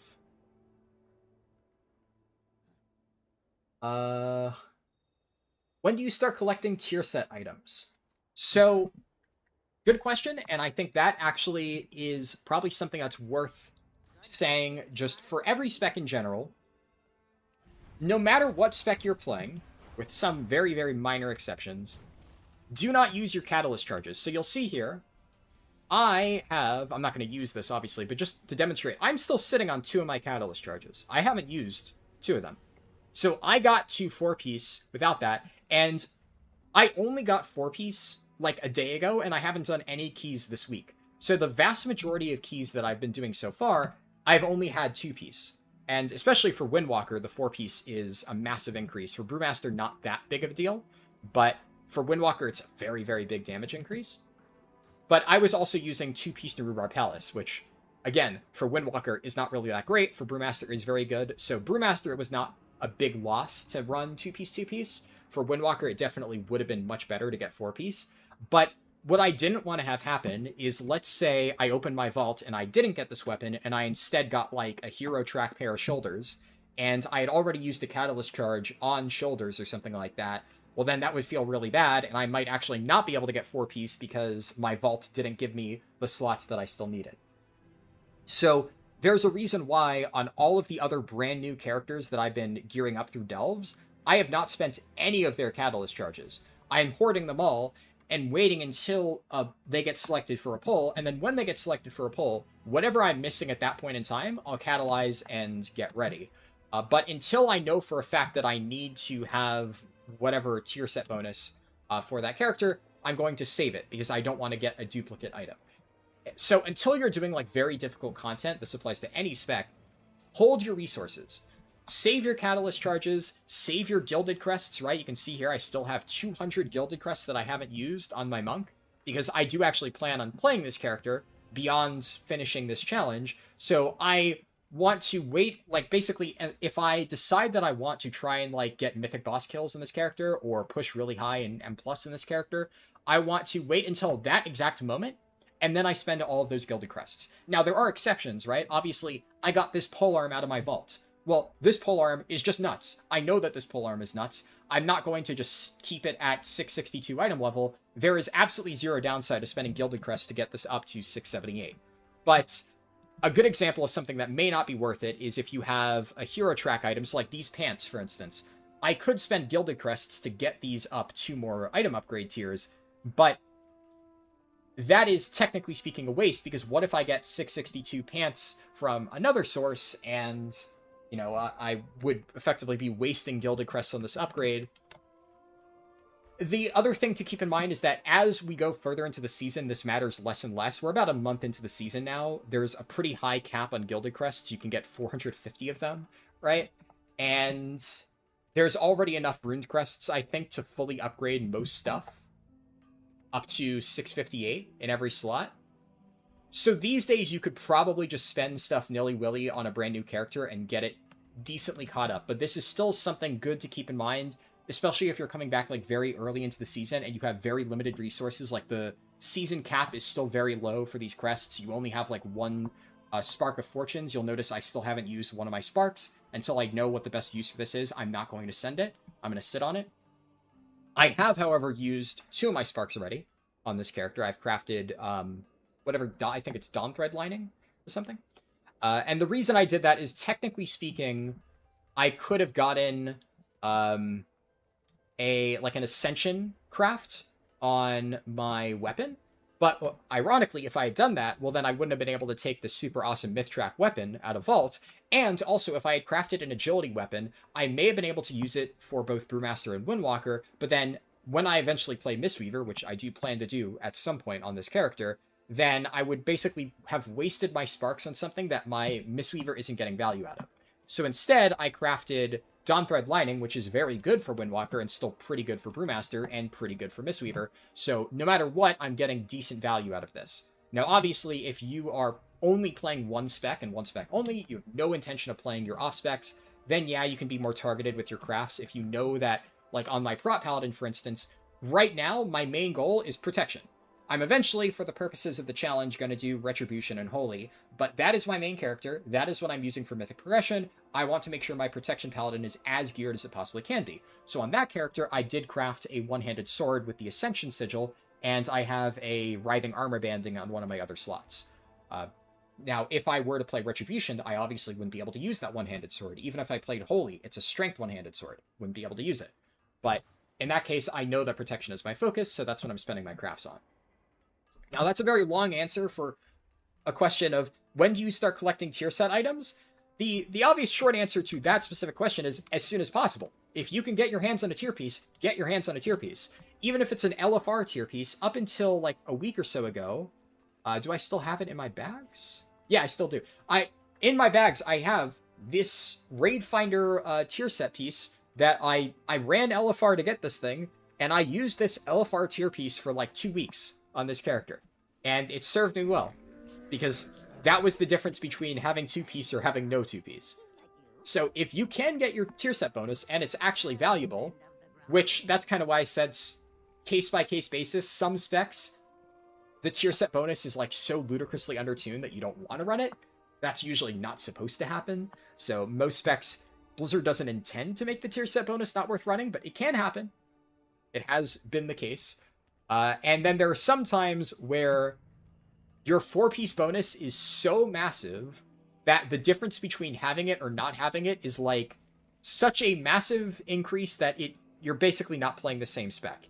In that case, it can be worth it to just take a risk and just send your catalyst charges on gear early, just because even if you get unlucky and your like vault conflicts with whatever you happen to catalyze, you basically just wouldn't really be able to play the spec unless you got that 4-piece bonus. Like, you just would be kind of dead in the water. That is not super common, but there are specs like that where like they're 4-piece. Yeah, I'm thinking in the past, like Sepulchre Blood Decay would be an example of like 4-piece Sepulchre Blood Decay is just like a different spec than everything else. You are just so much weaker if you do not have that 4-piece. And there's like tons of other examples of that where you would just rather have a crappy item level 4-piece just because it's like a 30% power spike in your character. So if you want to play that character at all until you get 4-piece, it's worth just getting it ASAP. But because your specific question was, when do you start collecting tier set items for Brewmaster? This particular tier, I've kind of said this a few times, but Brewmaster's 4-piece is really mediocre. It's really not that great. It is significantly better on like single target and 2-target than it is on AoE. So like if all you care about is raids, it's not that bad. But in Mythic Plus, the 4-piece is just like kind of shit. It's not worthless, but it's kind of shit. And the 2-piece though is pretty good. It's the inverse, right? Where the 2-piece is almost, I don't want to say worthless in raid. It still gives you a damage bonus, but it's very minor damage bonus. But it's kind of crap in raid, and it's pretty good in M+. So, because long-term, if you're just getting started on Brewmaster, and your goal maybe eventually is to get into a raiding guild or something, you're almost always going to go through Mythic Plus farming first, and then apply to raiding guilds second, after you've done a bunch of M+, and done some Pug Heroic raids, etc. So, in the case of Brewmaster specifically, right now, I would say getting your hands on the 2-piece bonus is probably pretty important early on. That will, in like Mythic Plus dungeons, have a noticeable impact on your survivability, getting like those random procs. The 4-piece bonus, though, you should not go for at all. Once you get your 2-piece, follow the rules that I laid out and just conserve your resources. If you get a myth track item from Vault, yeah, sure, catalyze it. Obviously, that's going to be good. If you happen to get a tier piece just already preformed from like a raid and you win the roll or something, hell, yeah, use that. Like, there's no downside. But save your catalyst charges. Don't like spend your catalyst charges on crappy pieces of gear just to get the 4-piece for Brewmaster, because it's not worth it. Windwalker is a different story though, but I don't know the exact numbers, but I do know that 4-piece is good. But I also managed to get a bunch of 10s done with only 2-piece on Windwalker, so it's not like it's absolutely necessary. Right now, all you care about is Mythic and Heroic Raid. Yeah, for Brewmaster then, I would say, yeah, like I said, 2-piece is important. It also, the other thing that is important to keep in mind is it depends on if you have the old tier set bonus. So, in my case, I played Mythic Narubar Palace. Like, I got Cutting Edge on this character, and I cleared the raid many, many, many times. So I have 6 out of 6 Myth Track 639 pieces of the old Narubar Palace tier in every single slot. So, in this case, the Brewmaster 2 set for Blackout Kick and Keg Smash deal 20% additional damage, and you also just get 3% additional DR. That is a nuts 2-piece. Brewmaster was eating good last tier, unlike this tier. So there has basically been no downside for me running 2-piece on Brew up until now, because that is still a very strong set bonus. And I had it on not only 639, but I have 639 of the 2 crit verse pieces, which Brewmaster wants crit verse. Like, that's our best stat. So that made it really good for me because I was already able to have a really strong old 2-piece in addition to the new one. So basically the power difference between 2-piece and the new 4-piece is extremely minor and not worth pursuing. If you don't have the old set bonus, then obviously having any 4-piece at all is better than having nothing. So that's kind of a different comparison altogether. But I would say that the jump from the new 2-piece to 4-piece for Brewmaster is not significant enough to be worth wasting catalyst charges for. Just hold off, wait until you get good stuff from Vault. Hopefully that answers your question, unless I'm misunderstanding it. There's an option to only select DPS tank and Raider IO. Yeah, I do know that there are obviously filters that I can apply to Raider IO. I just wanted to show the full thing just for demonstration purposes. But every +5 upgrade to 4? That I'm not sure I understand the question. If you could elaborate on that. Malerna said, I know it's totally off topic, but you don't understand the crafted gear stuff. How do you get a crafted weapon with high item level? You got a crafted weapon with 597 before Undermine, and you couldn't see how you can make a better one. I will explain in a second. Let me just read the other messages. Naptown Black said, it's good to see you back. Love your content. No problem. I've been streaming intermittently for a while, but yeah, I did just take like a 2 or 3 week break. But good to have you here. You haven't played since Hardcore, you're thinking of coming back, so has there been many changes? If so, are they good changes? Well, you're saying you haven't played since Hardcore, so I'm assuming you mean like Classic, right? Obviously, Classic Hardcore and Modern Retail are significantly different. Like, very, very different. But if you're saying you haven't played Retail since the time when Classic Hardcore came out, I would have to remember what point in time that was. Was that, like, end of Dragonflight? I think it was, like, around end of Dragon... Like a Mirdrasil? War Within is definitely better than Dragonflight, in my opinion, if that answers your question. Not by a ton. I don't think that this is, like, the next Legion. I have a lot of problems with this expansion, but there's also a lot of things that I think it's a good step in the right direction. My general sentiment on, like, Dragonflight and War Within is that they are massive steps in the right direction from BFA Shadowlands. Like, they're in a completely different league than the garbage we had in BFA and Shadowlands. But I've seen a lot of people just heap praise onto these expansions because, like, oh my god, it's so much better than what we had before. But it's like, I don't think these expansions are anything amazing. They're, like, good. It's a good WoW expansion, but it's not, like, an amazing WoW expansion. It's not like Mists of Pandaria. It's not a Legion, anything like that.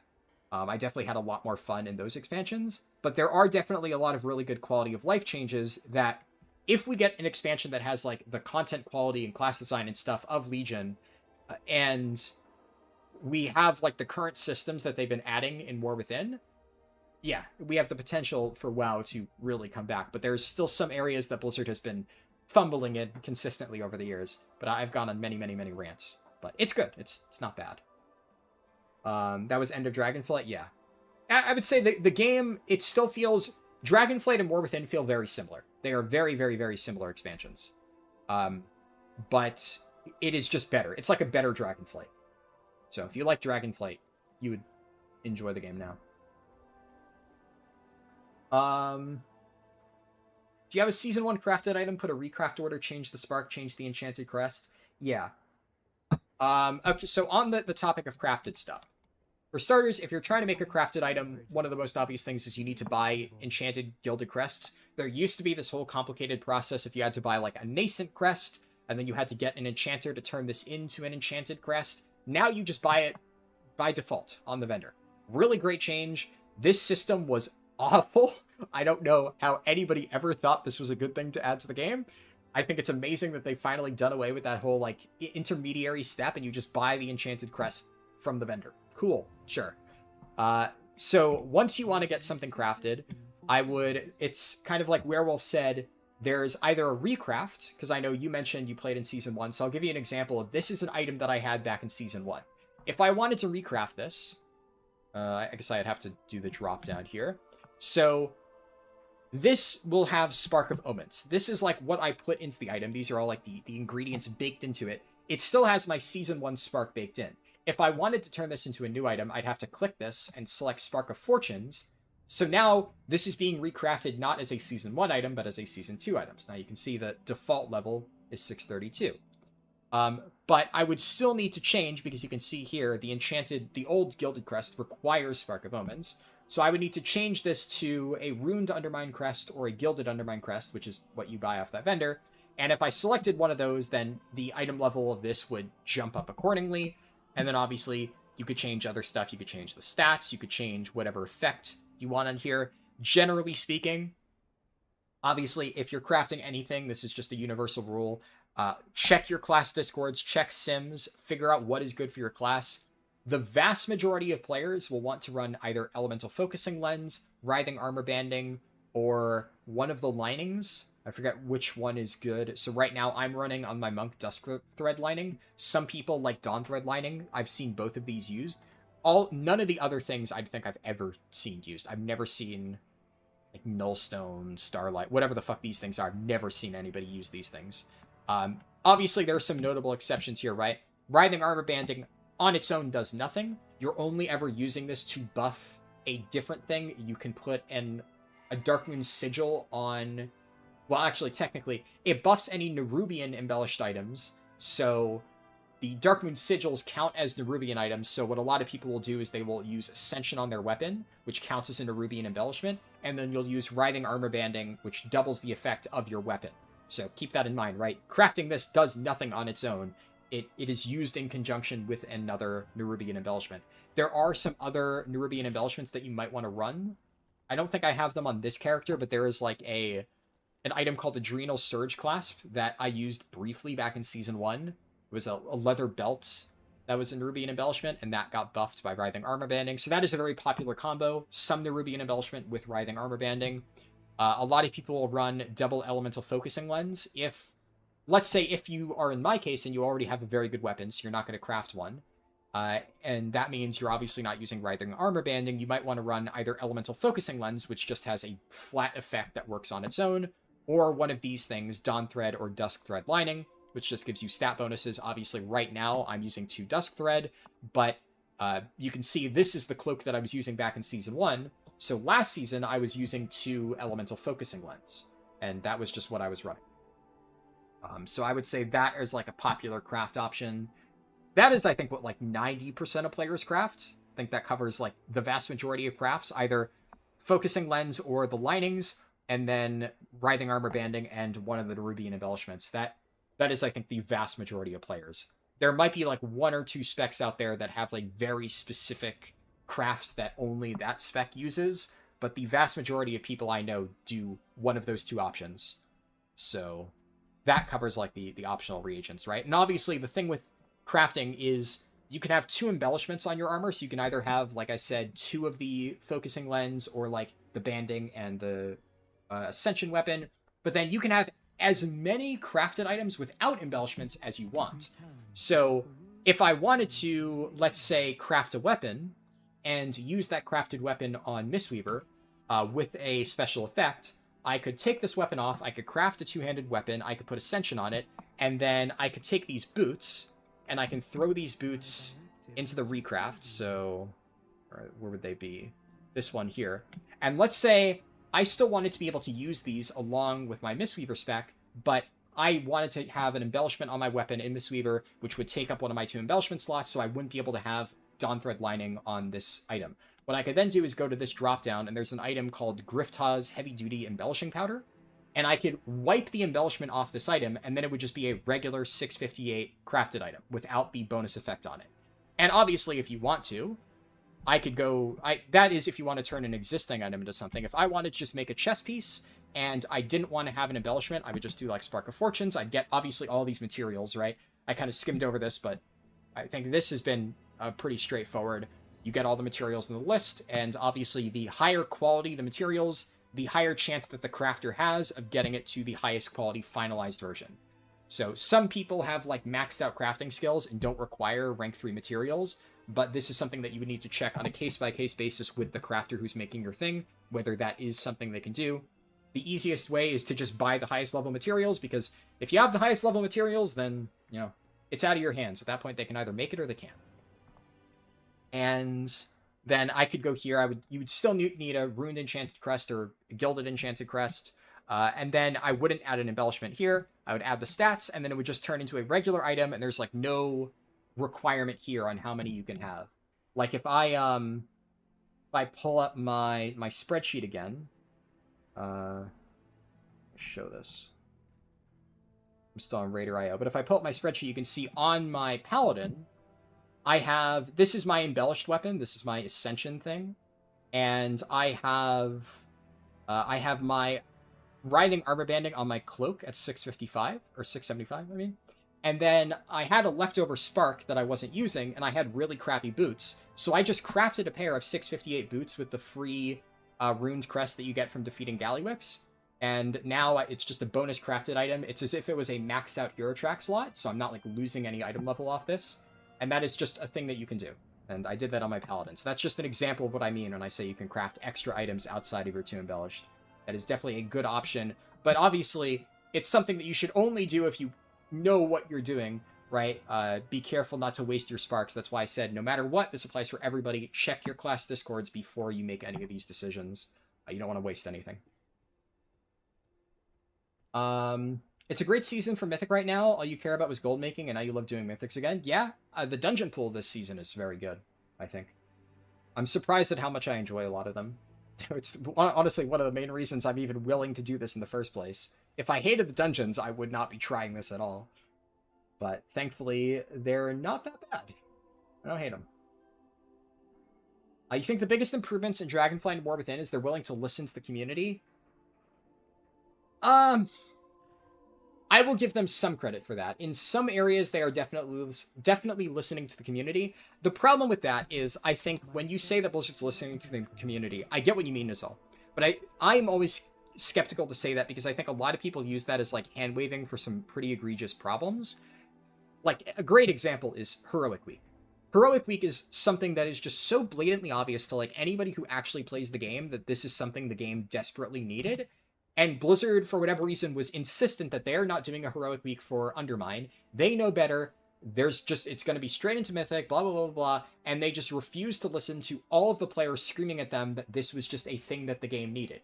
And Undermine was kind of a train wreck because of that. It's not a bad raid, but it's really frustrating because Undermine, the launch and, like, the Race to the World First and all the stuff surrounding that, the experience of progressing Undermine early on would have felt a lot better if we had a Heroic Week. So the lack of a Heroic Week really, really hurt Undermine, and it could have ended up being like a historically really good raid, and instead it just kind of felt like a disaster because no Heroic Week meant that Blizzard kind of shit the bed on tuning. So there are still many egregious examples of Blizzard just, against all reason, insisting that they somehow know better than all of their players and making really stupid decisions as a result. So I never want to just explicitly say, oh yeah, Blizzard is definitely better at listening. They are more willing to be a little bit more generous with rewards in, like, isolated circumstances and not completely shaft the players at every corner. But there are still countless examples throughout the game of them just, for whatever reason, sticking to their guns and hurting the game for absolutely no fucking reason because, like, one of their developers thinks they know better than, like, the entire player base. Unfortunately, that is still a prevalent enough issue in many areas that, I mean, it's one of the reasons I can't wholeheartedly say that this is, like, a super awesome expansion, right? There's still a decent amount of pain points present in the game. But compared to, like, BFA or Shadowlands, yeah, there's a lot of areas where they have been a lot more lenient and, like, kind of loosen their grip on restrictions and stuff. And I would argue that while delves are nice, delves are obviously still very good for getting gear, there is still a lot of really pointless, annoying grinding tied to delves that I don't really think exists for any other reason than extending playtime metrics, because that's kind of my problem with delves, right? I talked about this earlier. I've managed to get a ton of my characters really geared with delves. So if you want to approach delves from the mindset of delves are really rewarding in terms of gear for players, and that's a good thing, I won't disagree with you. They are. They are very rewarding for players. However, at the same time, delves are also fucking boring. They are just nothing content. They are extremely lame, and Blizzard is kind of holding back the potential of delves actually ever being a fun form of content because they have, like, these weird arbitrary difficulty points in them because there's loot tied to it. it's just, I don't know. The design of delves I have so many issues with. I've also said multiple times that I think the coffer key system is just nonsense and needs to be done away with. I think that either make it so you can infinitely farm these. If you want to make it something that people can do, allow people to just infinitely farm delves. You can infinitely farm Mythic Plus dungeons. Why can't you just infinitely farm keys? You can still farm a lot of them, but it's like needlessly convoluted of like going through the Radiant Echo process. And the other issue I have with delves is in order to actually play delves, you need to do so much unrelated content to delves. You need to do like Radiant Echoes to farm delve keys. Well, Radiant Echoes are like fucking boring, but I have to do them if I want to get more keys. And if I want to get my keys every week, I have to do like random nonsense world content that isn't fun, but gives me my 4 weekly keys. That's dumb. Like, why would a brand new player who is interested in delves want to jump through all of these like really annoying hoops to be able to access the rewards from that content?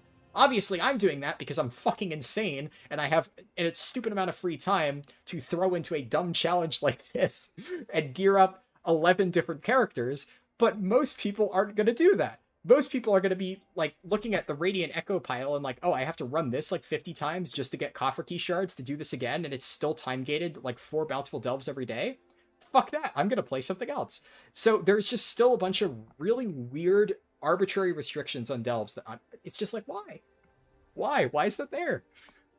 So honestly, I think either you make this infinitely farmable, and if you want to still make it only 4 bountiful delves per day, and that's like the throttle, that's like you can only do a few every day. Okay, cool, sure.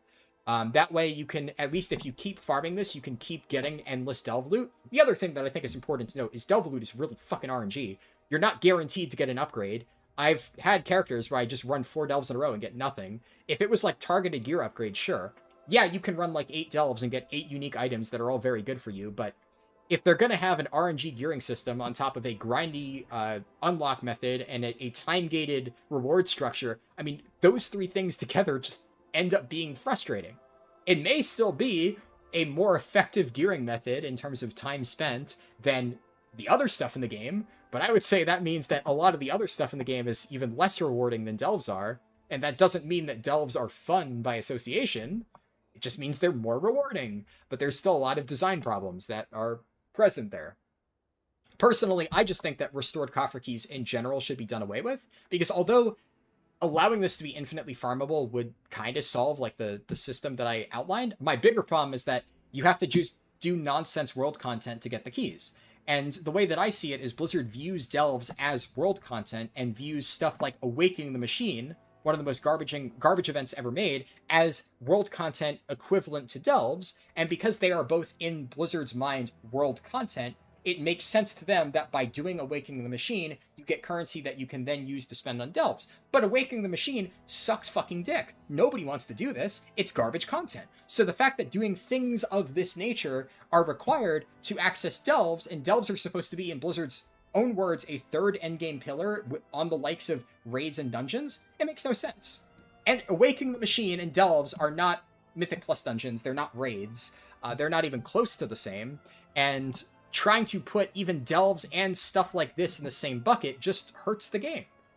If they, personally, I mean, I've gone on rants about the world content before. You know my thoughts about, I think that Guild Wars 2 is a great example of, like, they do world content so much better. I wish Blizzard did stuff like that. But I think the issue that I see with stuff like this is Blizzard views Awakening the Machine as, like, just kind of, it's a throwaway piece of content. They don't need to put much effort into it because it's just meant to be a vehicle for people to get currency to be able to access delves. So they're like, well, people are going to be forced to play this stuff anyway because we think that delves are really good and people are going to want to do this to get to this. But why? Why should people have to do the shitty thing to do the slightly less shitty thing that still isn't even nearly as interesting or engaging as Mythic Plus or Raids? How is that going to keep players coming back to the game? Why not just not make this garbage world content necessary?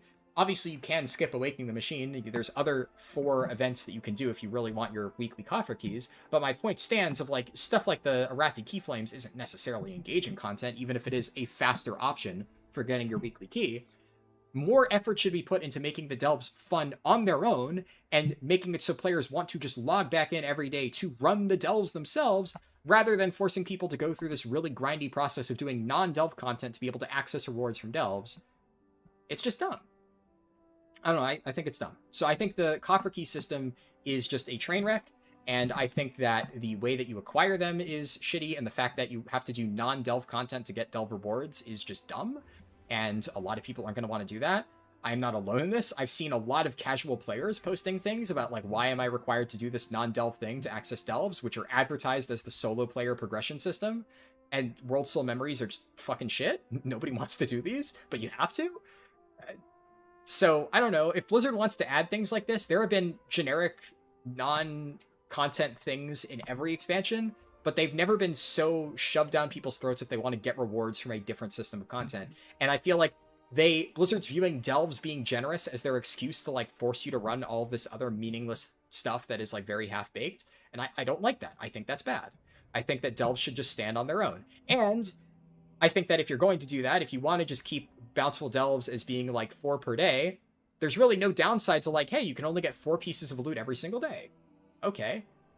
Realistically, I think it would be even better if maybe instead of giving a full piece of gear, if, let's say you took away the restored coffer key system, and you didn't need to farm currency to run delves, and you could do as many bountiful delves as you wanted every single day whenever they refreshed. And instead of giving gear, maybe they gave, I don't know, a currency called, like, undercoins or something like that, which was tied to delves. Maybe special undercoins. Obviously, if you want to keep this as, like, the cosmetic currency, sure. And then you have a special currency that's like, I mean, you could even just literally make it coffer key shards or something like that. Or world soul shards, whatever the fuck. Make it some roleplay name. And running bountiful delves gives you this currency. You talk to Sir Finley Mergleton, and you can buy champion track pieces of your choice once you've got enough currency. It's so simple, and it avoids the problem of delves giving you, like, 3 pieces in a row that you don't need.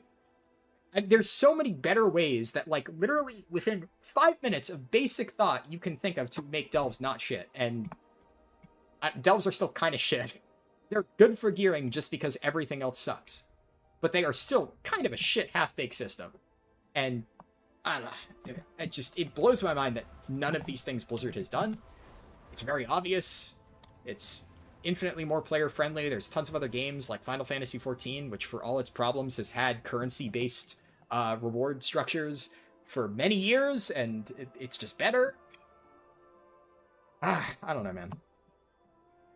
I'll stop ranting, because obviously you know that I could rant about this for fucking ages, but I think that's just one very easy to explain example of why Blizzard clearly doesn't really care a ton about the players. They make some good changes, but yeah. No problem, awareness. I'm glad the crafting explanation helped. Hey, Canadian Zombie. As a Brewmaster, which primary do you focus on? Versatility is not a primary. So agility is your primary stat. You're going to find this in all of your gear. You don't really focus on agility. Agility is just on everything. Literally every piece of gear you have, you get agility. Jewelry doesn't have it, but that's kind of a different thing. So the only thing that you need to worry about as a Brewmaster, do not equip any items that have intellect. Those are not for you. Or strength, I guess. Technically, you could equip a one-handed strength weapon. Don't do that. You don't use strength. Versatility is a secondary stat. So agility is your primary stat. There's 2 other primary stats, strength and intellect. You do not use those at all.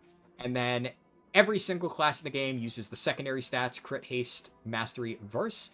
And for Brewmaster, our desired secondaries are crit and verse. Obviously, my current gear is for Windwalker, so I have crappy amounts of that.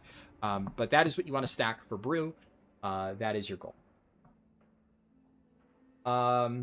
Someone fell for the Blizzard tactic of break something, then fix it, so they collect brownie points by listening to the community. Yeah, exactly.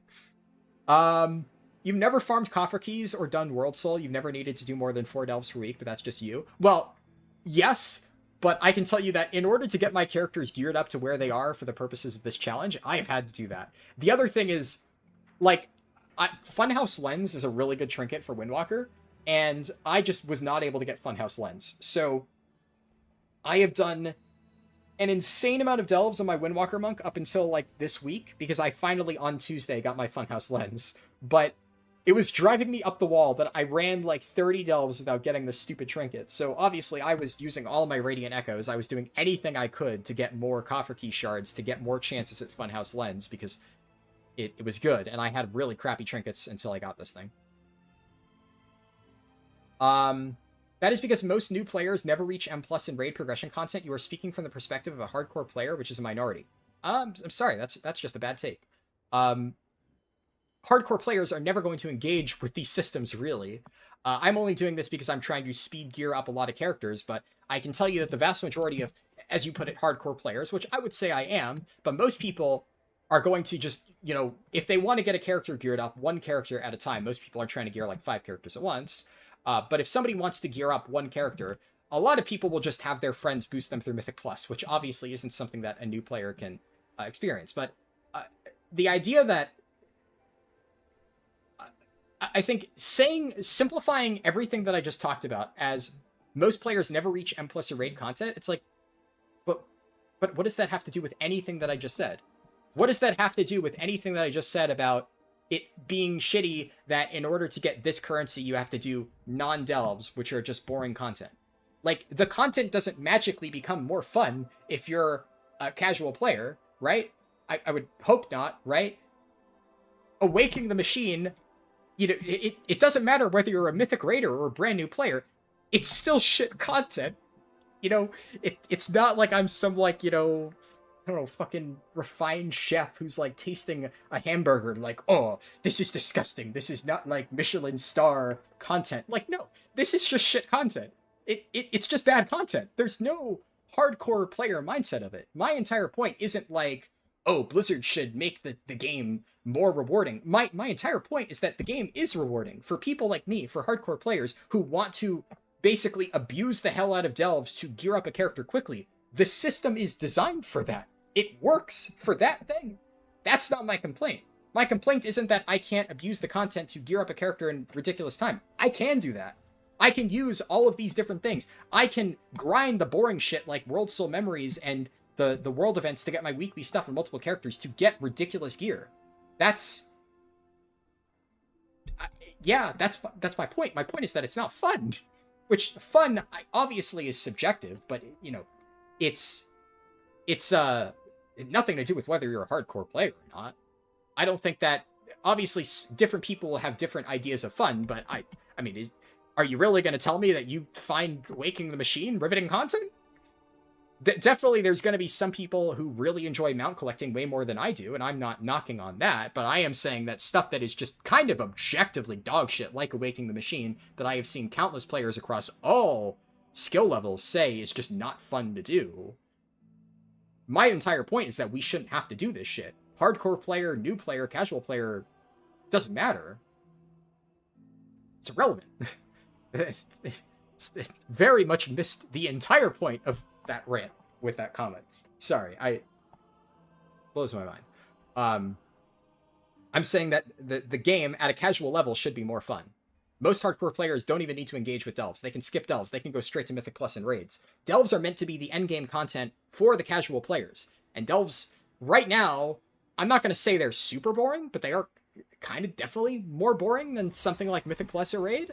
And I think that they should be more engaging than the solo content that exists in other MMOs.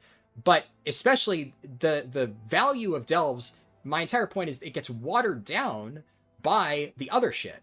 So even if delves were a really, really, really fun system on their own, you cannot approach delves in a vacuum because Blizzard has intrinsically tied it to other objectively shit content like Awakening the Machine and World Soul Memories, that, like, nobody likes to do this stuff.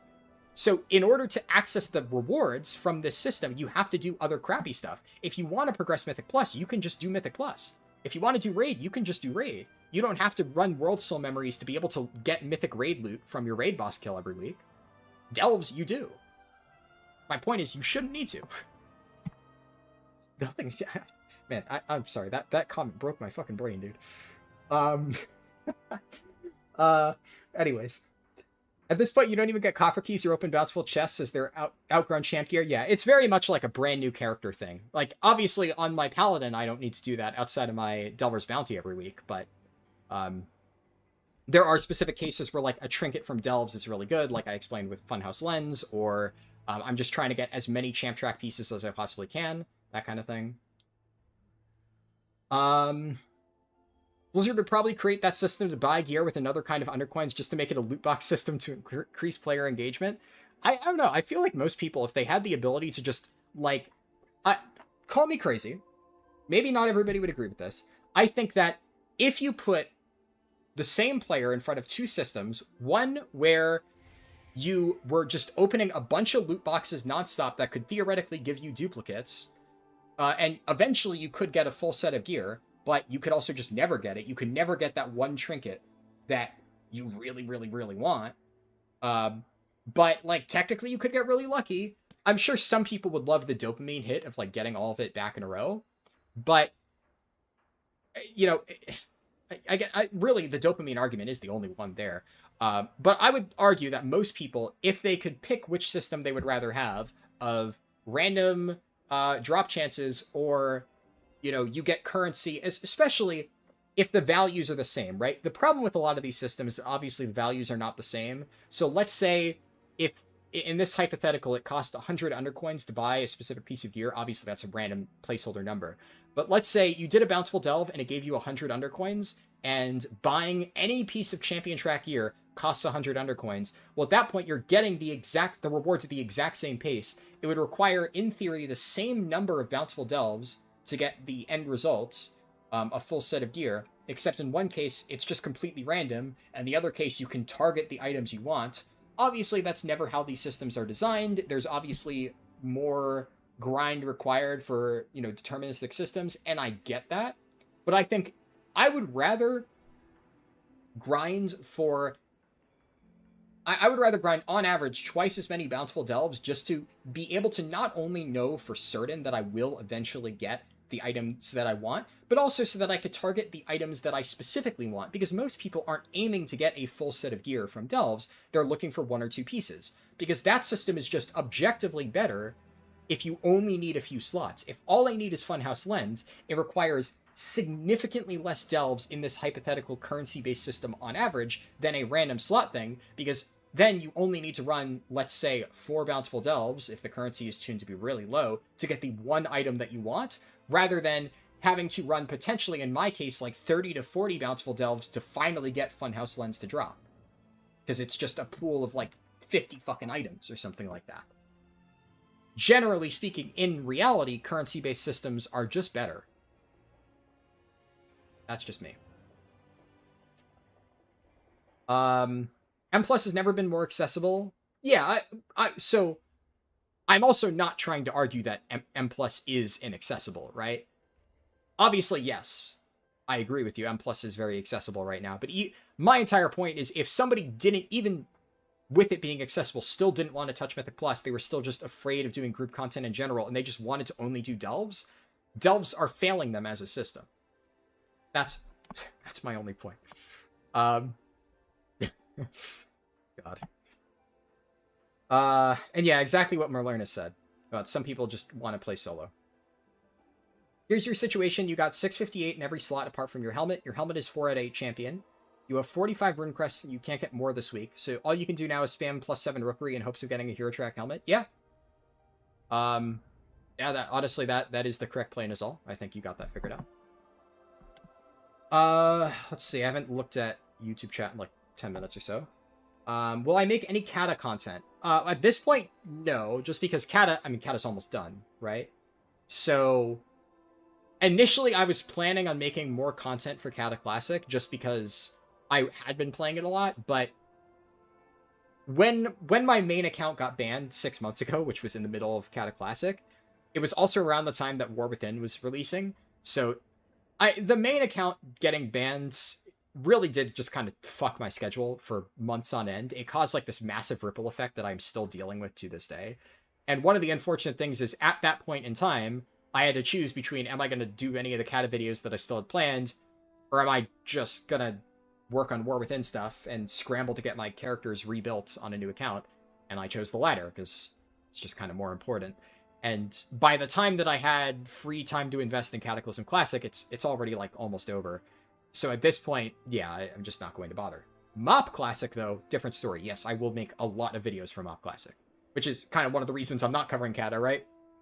Why cover Kata when Mop is right around the corner? And that's something I am even more excited for. So I will be covering that a lot. You didn't play Brew much, and it's one of the classes you'd like to learn to tank on your main, but all the time you tried it when a tank missed for weekly and it was a disaster. It's definitely a very hard tank spec to just pick up with like no prior experience and just like tank a weekly key on. You can't just, it's not like Bear where you can just kind of press Thrash and Iron for Frenzied Regen and you're good to go. Brewmaster is like a lot of combo stuff. So for sure, you would need to learn it a little bit before feeling comfortable with it. Mistweaver uses Ascension on Weapon plus Nerubian. Yeah, that makes sense. The only thing is, when I was going over that example, Lumian, keep in mind that if I had crafted an Ascension weapon for Windwalker, it would be an Agility Ascension weapon. That's why in my example, I still didn't want to craft that weapon, because if I were to play Mistweaver, I would need to craft a different one for Intellect. The stats, unfortunately, do not change. Which, you know, I kind of do think that they should change that. I don't really like that it works like that. I really dislike how the current crafting system early on in the season heavily punishes you if you want to play multiple specs. It very much does feel like if you want to play your off-spec, you're forced to either do what I did here and make some very like neutral crafted items that give you benefits on both specs, or you just have to sacrifice having a crafted slot on one of your specs because Ascension is very good on the vast majority of specs, and it's on a weapon, and the weapon stats don't transfer, so that kind of sucks. The only people that dislike Heroic Week are M+ people because Heroic Week disables M+ during that. Yeah, I mean, there's obviously solutions to fix that, right? They've done that in the past where they've had Heroic Weeks with like limited M+ in terms of rewards, and honestly, I really don't see, personally, I don't really think there's any downside of just having uncapped M+ on Heroic Week.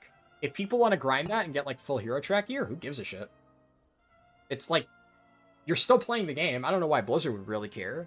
And it's not like it's going to hinder the Race to World First players at all, because they're either going to do that and get full hero track gear, or they're going to do shitloads of splits like they do right now.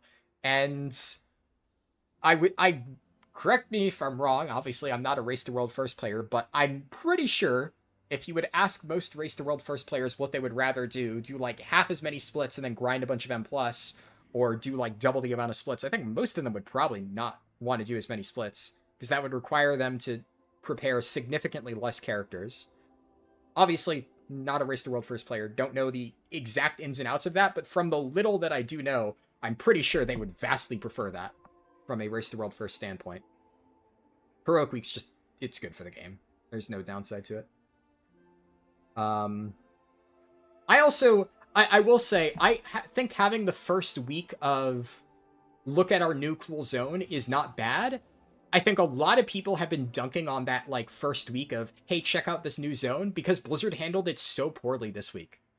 Because in the past, they didn't like disable all previous season stuff. This season, it felt really bad because Blizzard like completely shut down all of the season 1 stuff during that like check out the new zone week. And there was just really not much content in Undermine. Undermine is a visually amazing zone that is extremely shallow and has like fucking nothing meaningful to do. It's design-wise a terrible patch zone. It is one of the worst patch zones they've ever made, which sucks because visually it is maybe one of the best patch zones they've ever made. So I feel bad saying that, but Undermine is a very, very, very hollow patch zone. So I've seen a lot of people share that sentiment of the week 0 of check out this new zone and all the cool new things to do is a waste and should be done away with. I disagree. I think they've done that very well in the past, because they've in the past made it so the final week of the previous season is week 0 of the new season. So when everybody's doing like Race to World Last and all that stuff, and you can still upgrade all your gear and everything works properly, you also get access to the new zone and all the new events. Also, the one thing that, you know, it's just a missed opportunity is Delves being disabled, at least Delves still being Season 1 with, like, crappy rewards. Delves should automatically be active, like, the full Season 2 journey on week 0. There's no reason for them not to be. That was really, really missed opportunity, Blizzard not doing that. But if, like, the Ethereal Zone for next patch, if whatever the Ethereal Zone is, has Delves active on week 0, all of the stuff from the previous, like, Season 2 not disabled during week 0, and the Ethereal Zone isn't completely garbage in terms of design like Undermine, and there's actually fun stuff to do, I think week 0 is great. I love week 0. I love doing all, like, the new world content and stuff, and having, like, a breathing room and a time to take in all of this new content without having to worry about, like, gearing my character extremely quickly. It's nice. It's just this patch there was fucking nothing. So this patch was a really, really, really bad week 0. But that has less to do with week 0s as a whole and more to do with Undermine and the way that Blizzard handled the ending of the previous season. And Delves. What hero talents do you pick for Brewmaster? Shadowpan. Technically speaking, Master of Harmony is not as bad this season as it was last season, but that is specifically single target, and even single target, I'm pretty sure it still sims below Shadowpan. On AoE, it is significantly below Shadowpan, and Master of Harmony is way harder to play properly than Shadowpan. With Shadowpan, you're going to get basically the full value just by doing your normal stuff. And the only thing I will say for Shadowpan, very straightforward. Pride of Pandaria is always what you're going to pick for this choice node. Predictive Training is always what you're going to pick for this choice node.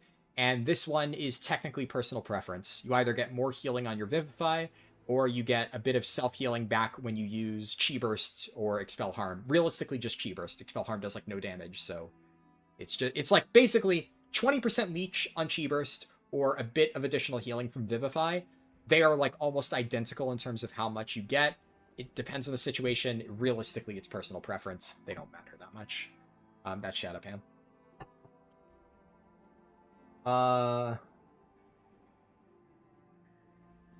And I should note, for Windwalker monks right now, they're all playing Conduit of the Celestials, but Shadowpan is also solid for Windwalker. It's not bad, but Conduit is better. And in my opinion, way more fun, so why would you not play it? Lumion said, I'd absolutely rather go with half the coffer keys, but have the loot be kind of deterministic. Yep, completely agree. Skymatic said, I think the whole crafted system is so flawed. Yeah, I'm going to hold myself back. I've ranted about the crafted system a lot. I just gave some very brief things, but I just went on like a 30-minute rant about delves. The last thing I need to do is go on another 30-minute rant about crafting, but I can. It's the potential there is, it is locked within me. I've done it before. There are so many problems with the crafting system, and I really don't like it, and yeah. Anyways, I've run in circles around Dornogal for like 2 hours now, so I think I've covered about everything important that I need to establish about this challenge, but I'm gonna be honest, I haven't streamed in like 2-3 weeks. I kind of just wanted to yap for 2 hours. It's fun talking. I haven't really gotten a chance to talk. It is like, when I haven't streamed in a while, it gets like really boring just doing like weeks and weeks of delves all on my own. And I mean, I've caught up on a lot of TV shows. Like my dad recommended The Expanse to me, and I've got into season 3 of The Expanse. And I'm now halfway through the first season of Silo, which is another show my dad recommended. Both really, really, really, really good. So I've been watching those while I've been farming delve gear on my, stupid alt characters. But yeah, it's nice to just sometimes sit down and just talk for 2 hours. It's fun. I'm sure that eventually, if I keep yapping at this rate, my throat will start to get sore again, as it used to get when I would be streaming like every single day. So let's try to delay that a little bit. Also, yeah, I didn't mention it. It was sitting there, but right before starting the stream, I did do the time walking quest. So technically speaking, there's a chance I get an upgrade out of this. I think I probably want to open this on Windwalker, because the only really good Mistweaver thing I could get would be Mr. Pick-Me-Up, which I already have. Obviously, I'm not going to be playing Mistweaver for a while. So, because Mistweaver we won't even have a chance to do until I finish all the other classes. And we start rotating through the other specs. But I have already gotten a champion track Mr. Pick-Me-Up, so whenever I do get around to Mistweaver, I'm so fucking ready. I'm actually pretty excited for that one. I have, in the past, played Mistweaver. It's something I'm excited to play again. But for this one, I probably open this as Windwalker, because I guess what am I hoping for here? Yeah, Caney. Yeah, don't worry. I can't believe I forgot to say Severance. Yeah, no, Severance, yeah, I've already finished both seasons. I watched that, I started that, like, I think Season 2, Episode 9 was the most recent episode. It was like the second to last episode, whatever it was. And I started watching it with my dad, because normally, like, The Expanse and Silo are both shows that my dad has watched in the past, and he, like, recommended to me, so I've been watching it on my own. But Severance my dad hadn't seen, so when I mentioned that to him, he was like, oh, we should watch that together. So I started watching that with him, And we started like basically in the last week before the season 2 finale, and we binge watched the entirety of season 1 and 2, and then watched the finale when it came out. Holy shit, that show's amazing. Yeah. Severance is like one of the best TV shows I've ever fucking seen, for sure. Can't believe I forgot to mention that. But yeah, that show, every single person needs to watch. It's so fucking good. Expanse is the great exception of the rule of book adaptations to TV series suck. Yeah, I did hear that it was adapted from a book series. So far I really like it. So if I finish the show, I've heard that they didn't adapt the last few books. So maybe I will read the last few books if I really, really, really like it all the way up until the end. But yeah, so I've been enjoying those. Anyways, what do I want from this box? Probably, I know... What's the deck of cards one? House of Cards. House of Cards would be an upgrade, I think, if I got that. And then, technically, Mug's Moxie Jug would be an upgrade for Mistweaver, but again, I'm not going to be playing Mistweaver for a while, so there's no real point in trying to get that. Come to think of it, Combustible Bomb Suit would actually be pretty good if I happen to get this. I have Kazan, obviously, would be pretty nice. Jaster Diamond from Windwalker would be a huge upgrade. I would love that. Yeah, damn. I honestly think there's obviously some crappy trinkets that I could hit, but just on the off chance that it hits Combustible Bomb Suit, that's like one additional thing, and Brewmaster can still get the Ring, Eye of Kazan, and House of Cards. No, I've not done any PTR testing yet. I will at some point. Whenever I test the new Horrific Vision stuff, I will stream it. The thing is, with all of that stuff, they change stuff like that so much that my approach to PTR testing for like the last year or two has been, I wait until like the last 2 weeks when it's like a release candidate build, and then I just do like nonstop PTR testing for 2 weeks. Sometimes, I mean, I'll like poke around on it early on off stream just to like see what, like understand the fundamentals of the system, but I don't actually like really, really test the specifics until the end. Because there have been so many times in the past where I do a bunch of testing on something and then it gets completely changed in like the last week, and then all that testing work has been completely wasted, so I just don't do that anymore. But I will when we're close to release.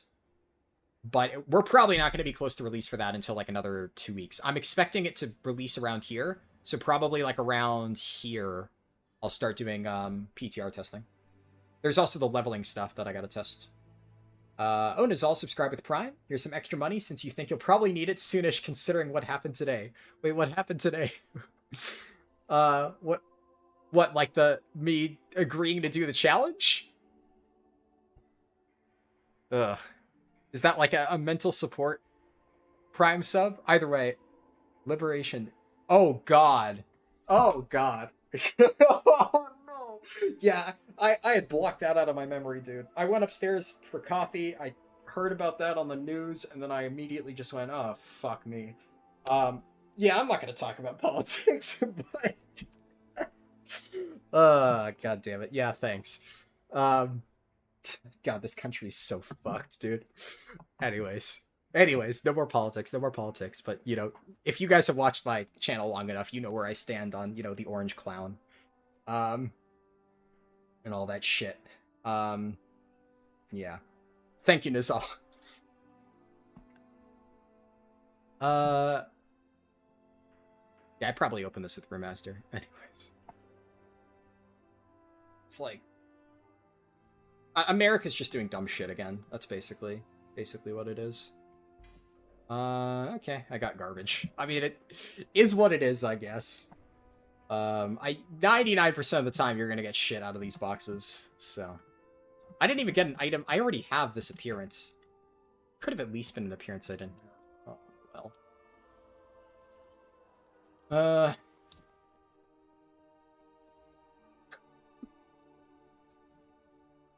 I'm fighting there. I won't talk about it. I will just say the group text message stuff is, it's funny in like the most depressing way. It's so dumb that it's like,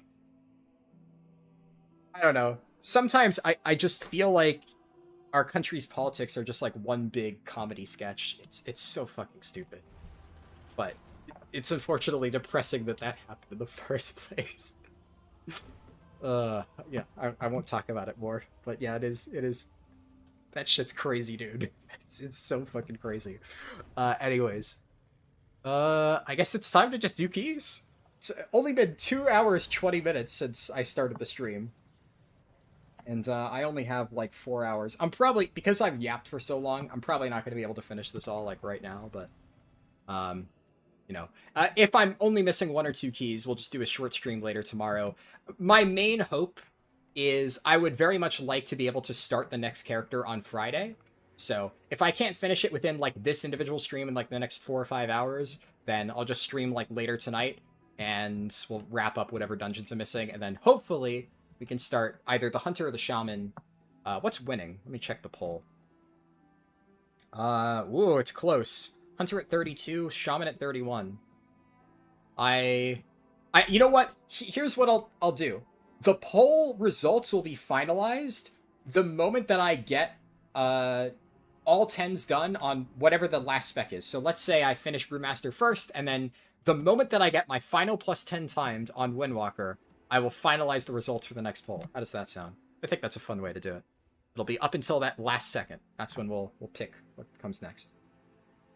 Coming from Germany, you feel that politics take? Yeah. It's, you know. It's what it is. Okay. So where do I start, I guess? Let me open up my spreadsheet again, just to jog my memory. So... Alright, I'm done with Rookery. I almost want to finish up Brewmaster first. Just because Brewmaster is closer, right? Like, even though my overall score is lower on Brew, I have more time 10s. And I am, like, there are some difficult ones left.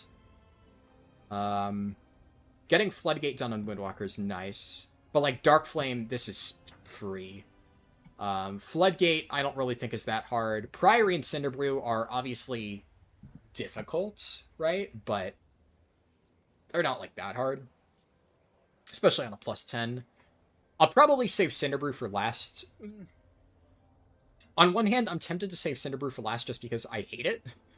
But it's also my lowest score overall, so if I replace it now, it'll probably make it easier to get into groups.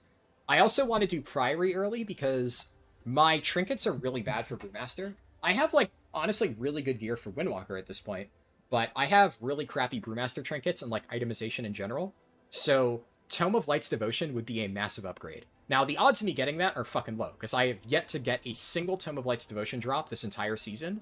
I've only gotten one on my prop Paladin, and it was in a group of 5 friends who all loot spec tank, and one of them got it and traded it to me.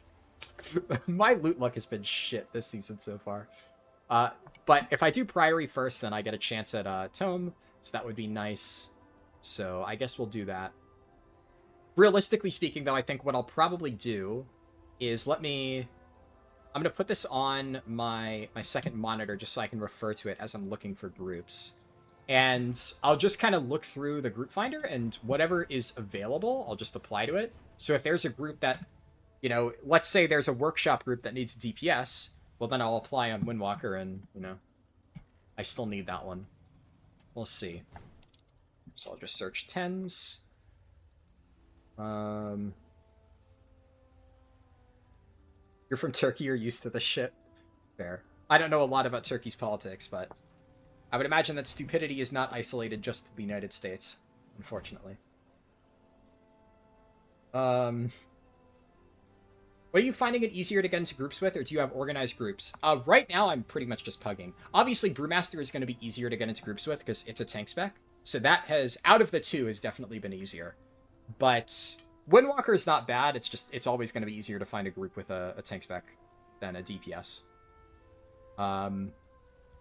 I should also note, by the way, I'm going to say, yeah, like, going forward, because we're going to be doing one spec at a time, I'm not going to, like, alternate. I'm not going to do, like, 2 at once and, like, you know, whatever dungeons are available, whatever it needs. We're only doing this for, at the start, Brewmaster and Windwalker, just because I've already been actively playing these, and we're just kind of wrapping them both up. So, just a disclaimer there. And let's see. So I'm just going to scroll through. Motherload I need on Windwalker, so that would not be an option. Also, I'm doing these at really early in the morning, so it's probably going to be... There's a lot of Motherloads that need a tank. Unfortunately, I'm done with that. Oh yeah, the other thing I was going to say. Obviously, right now, I'm going to just be doing... like, skipping straight to, like, plus 10s, plus 11s, because I've already done a bunch of 10s on this character. This character is 661. It's extremely geared. I can handle 10s very comfortably at this point on how far my monk is. When I do some of the other classes that, like, they're fairly under-geared and I'm starting from, like, literally 0 score, obviously in those cases, I'm going to be working my way up, right? I'm not going to jump straight into only applying for 10s. I'm going to start with, like, 5s, then 7s, and build my score across all the different dungeons. It's just, this character, I've already done that, right? So we're just wrapping it up. I mean, I'll apply. I doubt I'm going to get into a plus 11 metery, but worth a shot. They accept me. I fucking run it. I need a floodgate on Brew. Would have been easier if I did this in the middle of the day, but, you know. Such is life. There's so many Motherload keys right now. It's actually crazy.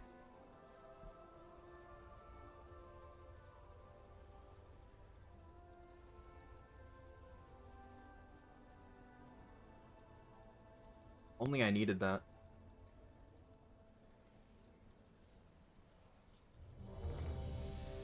There we go. Also, you know, oceanic ping will be, like, a little bit annoying, but... My sleep schedule has been so fucked up for so long that I am very much used to playing with oceanic ping at this point. It's not really that bad. Floodgate.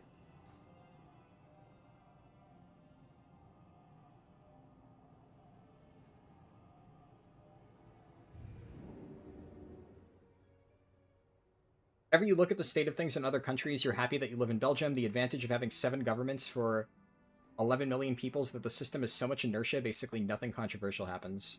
Yeah, suppose that's a fair point.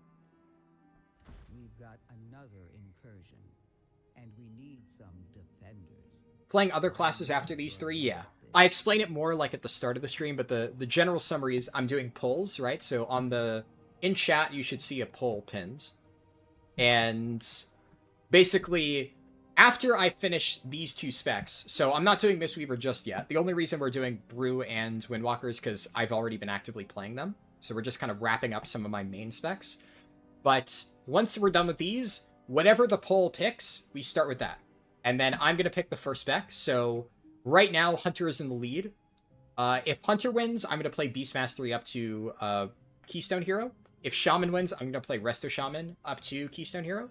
And then we're going to go to a different class. The third one has already been picked out. That's Demon Hunter. So I'm going to play Vengeance up to Keystone Hero, which probably will be very easy because I've played Vengeance a lot over the years, and it's very strong right now.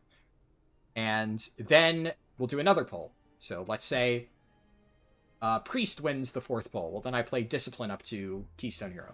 And then once we've done at least 1 spec with every class, then we're going to rotate through the different specs. That's the current plan.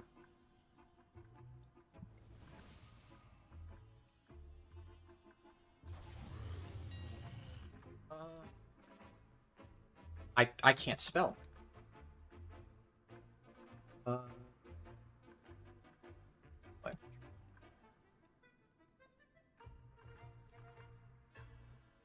So low on flasks.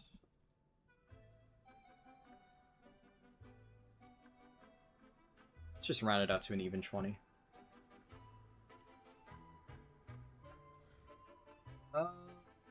Seems good.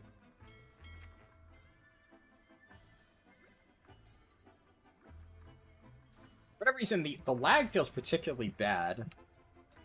But it's more with the mailbox. My spell delay actually isn't too bad. Let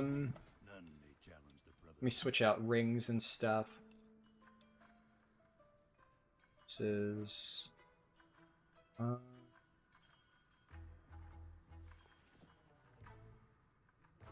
minor stuff just to fix up my secondaries. Also, Funhouse Lens I don't want.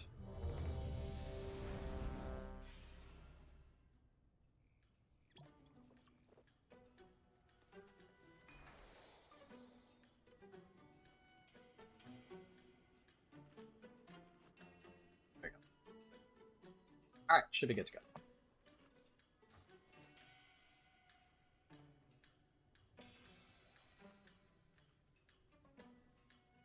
Also, just to state the obvious, right? I'm not going to be, like, looking at chat a lot during keys. That's why I spent so much time yapping now. Because I've answered, like, basically all the immediate questions. And then once I'm in keys, we're locked the fuck in. I have all the right talents, I assume. Yeah. I could take statue. I don't really want to take statue.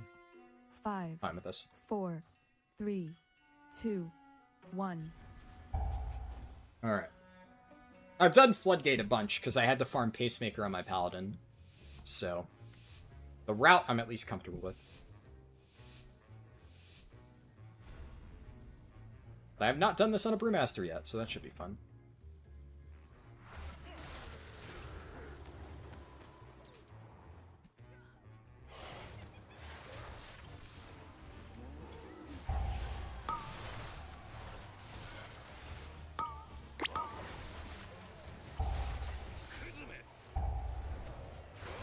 Oh shit, I'm standing flamethrower.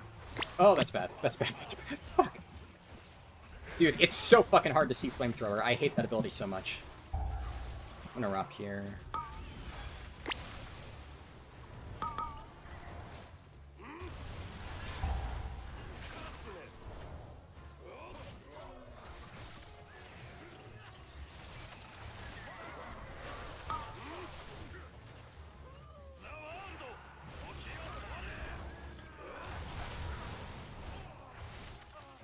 Also, it feels so weird using the set bonus. This is, I should note, my first key with the new 4-piece, so I'm not used to having reduced CD. Dang. Where are we with the robots? Yeah, robots are patrolling, so I don't want to do that just yet. Okay.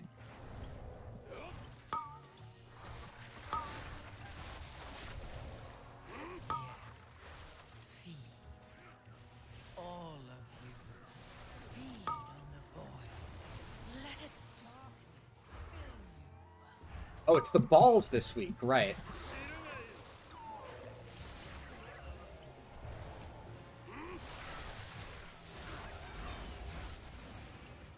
God, it's...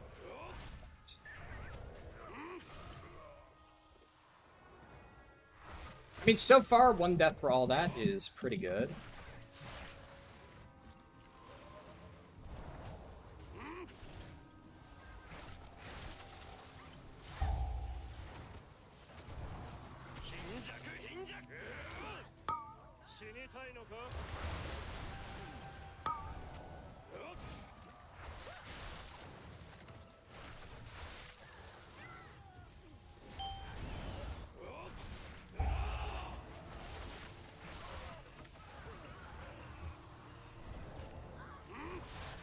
How did that guy die?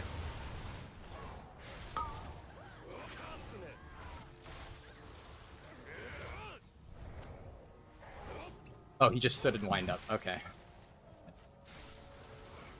That is not my problem.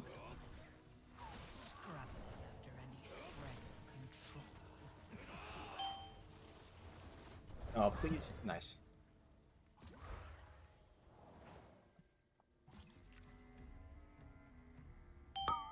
Where?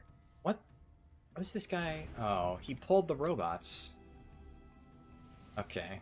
This shaman is struggling a little bit.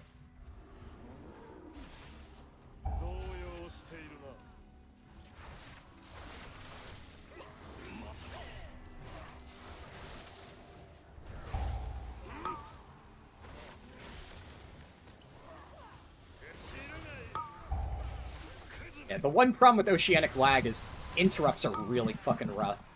I'll press my interrupt key, and then by the time it goes off, I can't wait until the last second like I normally do. Probably fine.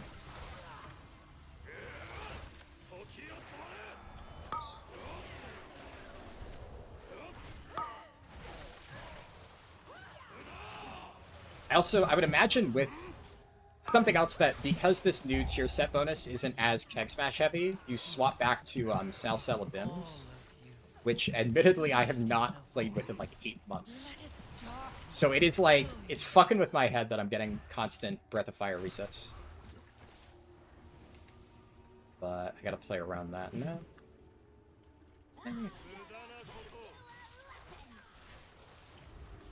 Drag this back into the corner.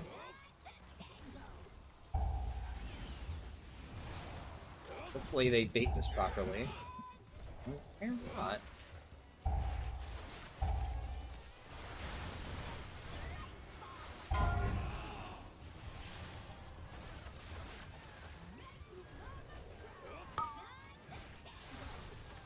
It's nice on Brewmaster, I basically just can eat every single tank buster without worrying about it. Paladin, I need to have something for every single one of those slams. It is rough.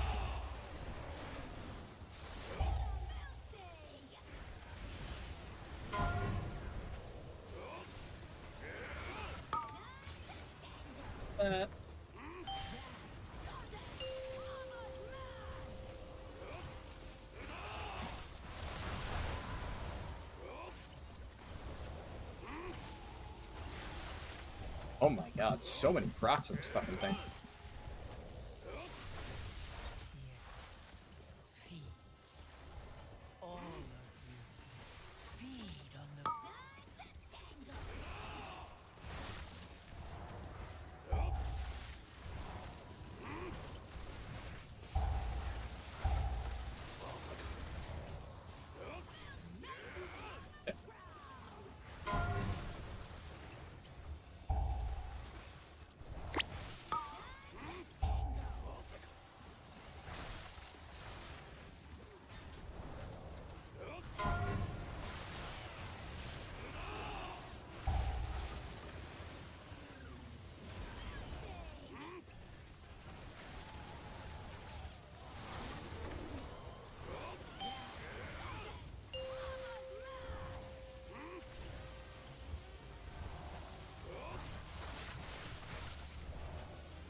Your single target rotation of this tier set with blackout combo is actually kind of fucking crazy fun.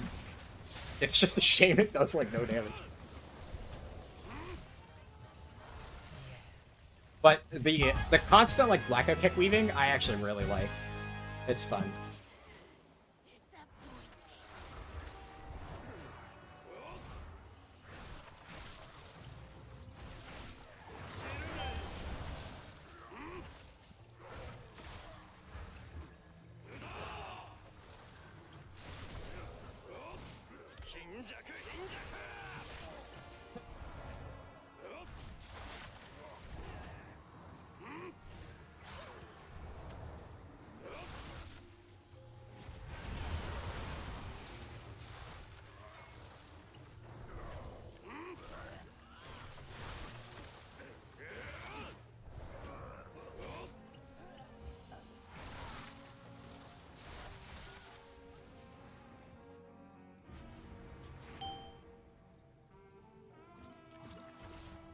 I'm not getting dispelled, so I'm gonna just heal myself a little bit.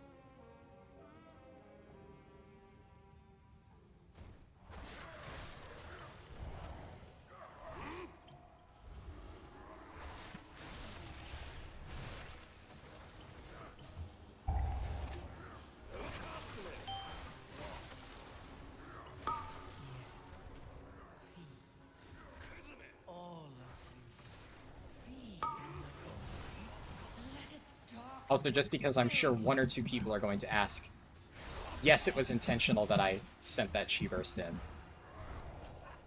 I was waiting to pull it until after the blood thing. That way the healer just had less work to do. And by just Pulling it with the Chi Burst, that's just one less GCD I need to spend on running over and hitting it. I really like just sending Chi Burst and like using it as a pull tool at like maximum range. It's really fun.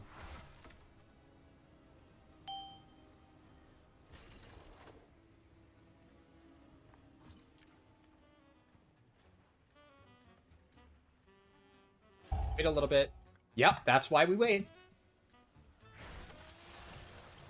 Somebody always pulls something. I don't have rock for a few seconds. We're gonna get the divers. Yep. This is fine. This is fine. Stuck in the fucking rock, dude! Ah! Okay. We're fine. We're fine. Nobody steps into the mine, we're fine.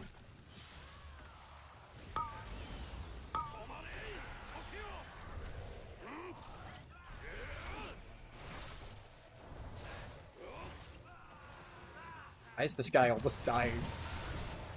Oh god. Okay. Honestly, not bad. We're fine. We're chill.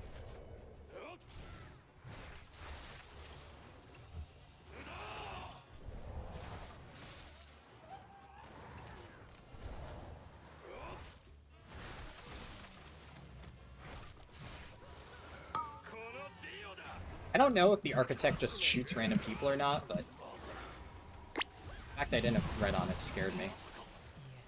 I don't know how that guy's dead again.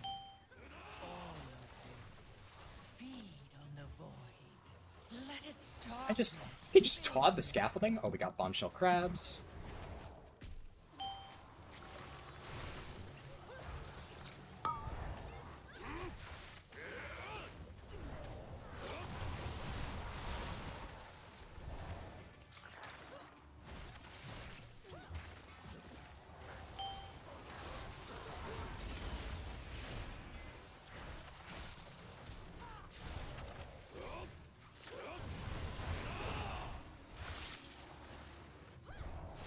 The thing I'm honestly not looking forward to is playing Windwalker with Oceanic Ping, though. The amount of times that in an Oceanic dungeon I've like pressed Tiger Palm, then Black Oak Kick, then Tiger Palm, and the game just registers it as 2 Tiger Palms in a row, and it fucks my combo strikes. It's so infuriating. That's happened a few times on Brewmaster, but like Brewmaster doesn't matter that much. You're not like punished for it. Windwalker, it bricks your entire damage rotation. Admittedly, this is definitely worse Oceanic Ping than I have had recently. I can feel the lag here.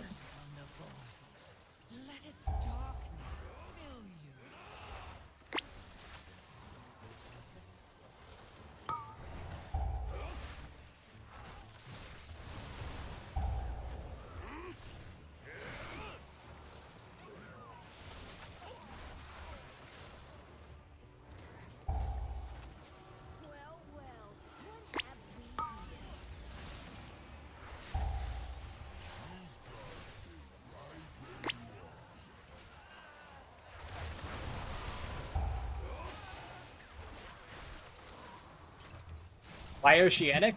Well, it's 6 a.m. where I currently am, and it's like, I'm pretty sure middle of the day in Australia.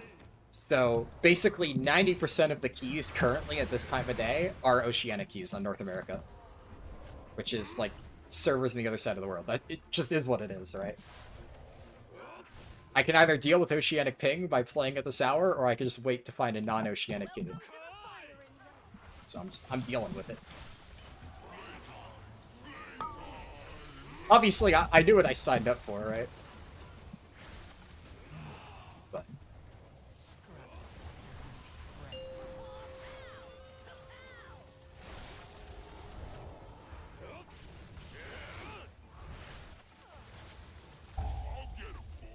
I think I can get it to hit this bomb. Nice, yeah.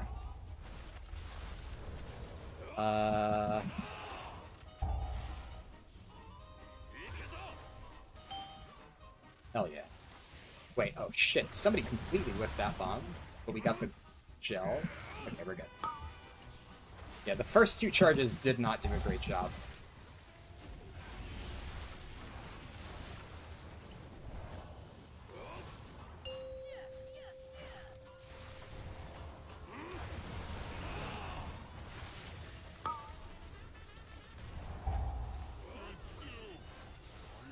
I'm obviously setting up a charge. Okay, they at least got two. That was a good recovery on that guy's part. That guy completely whiffed.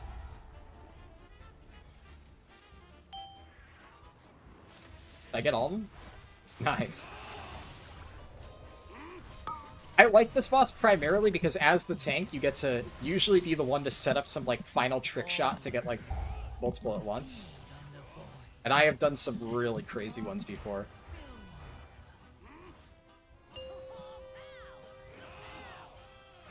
Okay, we need more damage on bronze.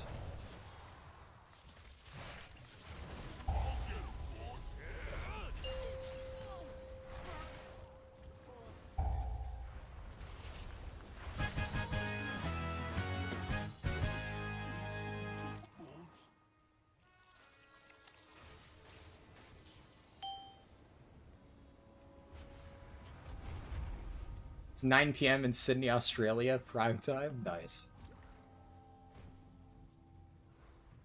Yeah, I figured it was like middle of the day. There's usually a bunch of Oceanic keys up.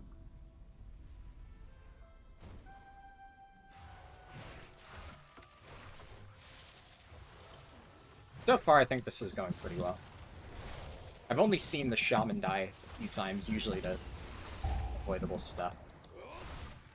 And I would say the latter part of the dungeon is mostly on me, I think, if I don't fuck up pulls. Of course, somebody could just, like, base check random mobs and drag them in, and that could be bad, so...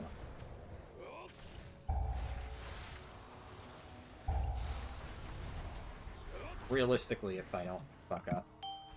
Yeah, that guy's got it.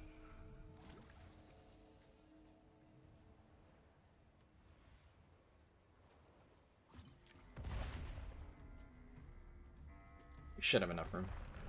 Also, I think... I remember, reading that they changed this guy's swirlies so that they always spawn farther away. Haven't done a key since that change went through. So I guess we'll see how that feels. Oh my god, you have so much room. Wait, that's really nice. This boss is easy now.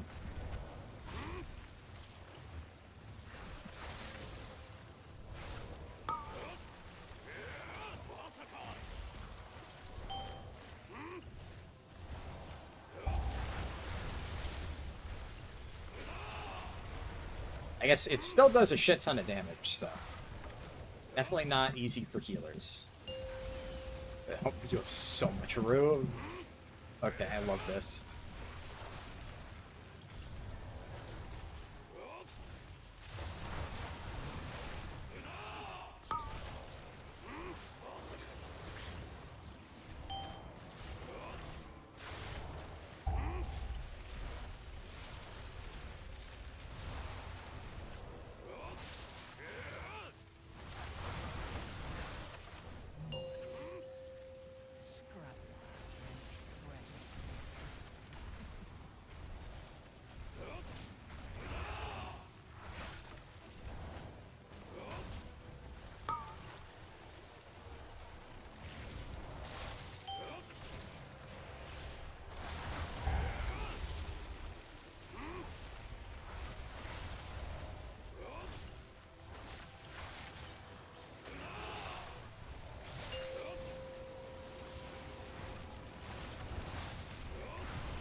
Nice, no deaths.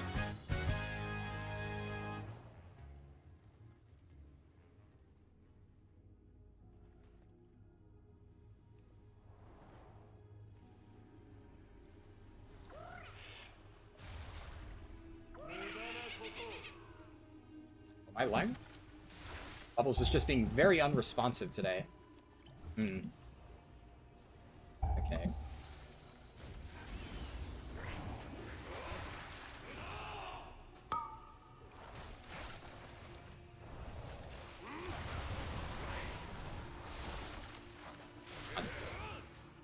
Hi, guys. Oh my goodness. These guys have not done the Bubbles Triangle strat once. We're fine, I think. Still a little cramped. Come on. Eat my ball.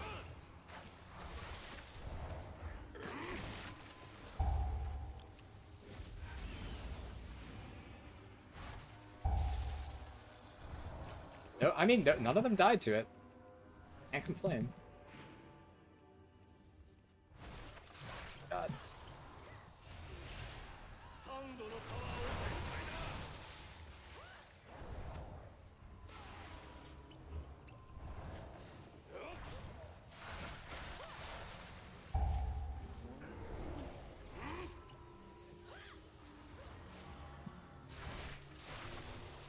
Not getting a ring.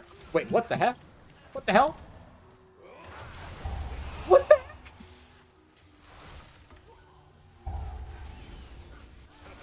You can do that?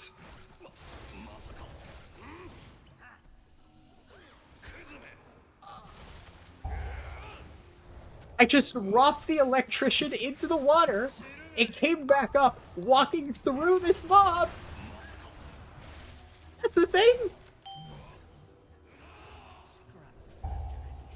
I've never seen that in my life.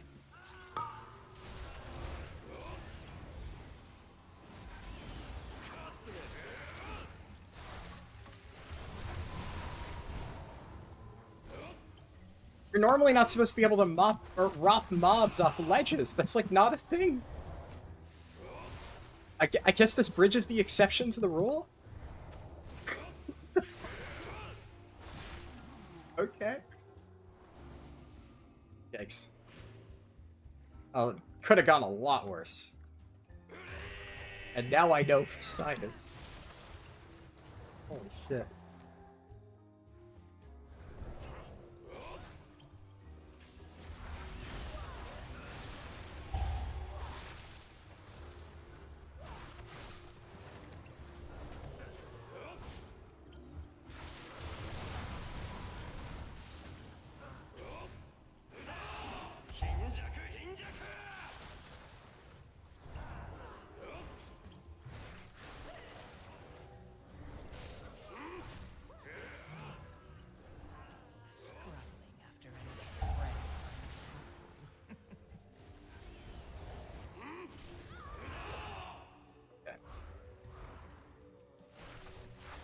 I think technically, actually, we have a priest who probably could have 9 suits get this, but it's... I think we need it for count with the route. I'm not sure because I accidentally pulled the extra jump starter, but I'm pretty sure this would have been needed still.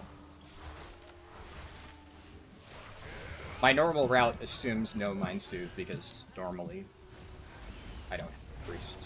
Or at least I can't rely on one. What the heck?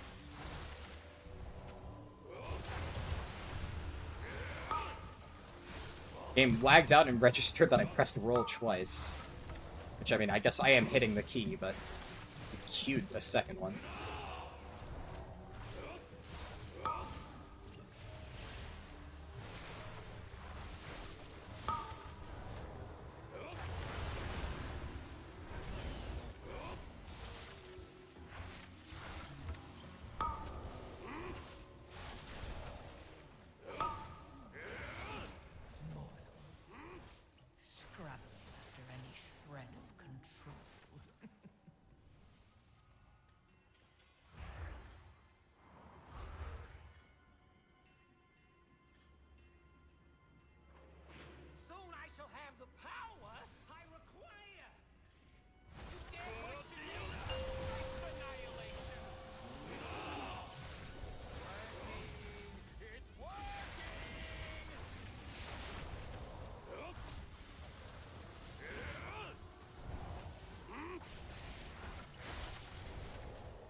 just Zen med this one.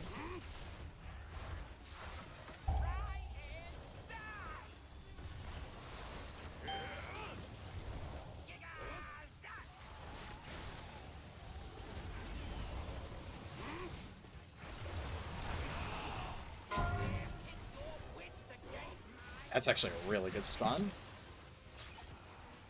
Nice. I don't have to move at all. Love that.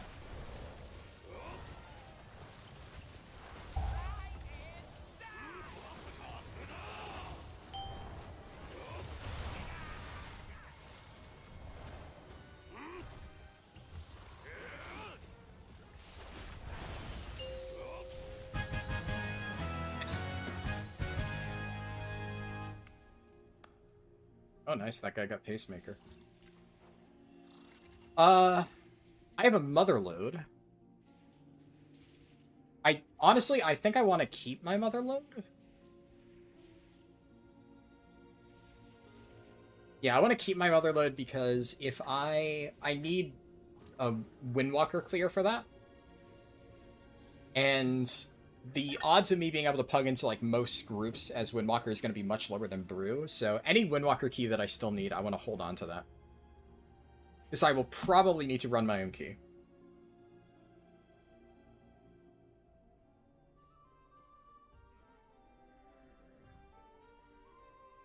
Alright, that's one more down.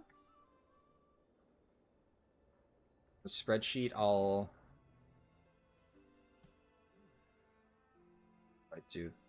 Hold on.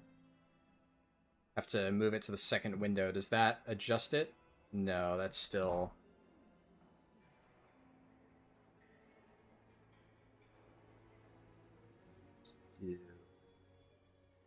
That? Nope.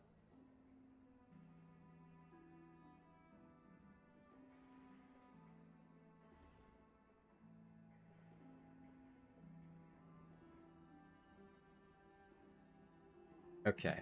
Is that working? Yes. Cool.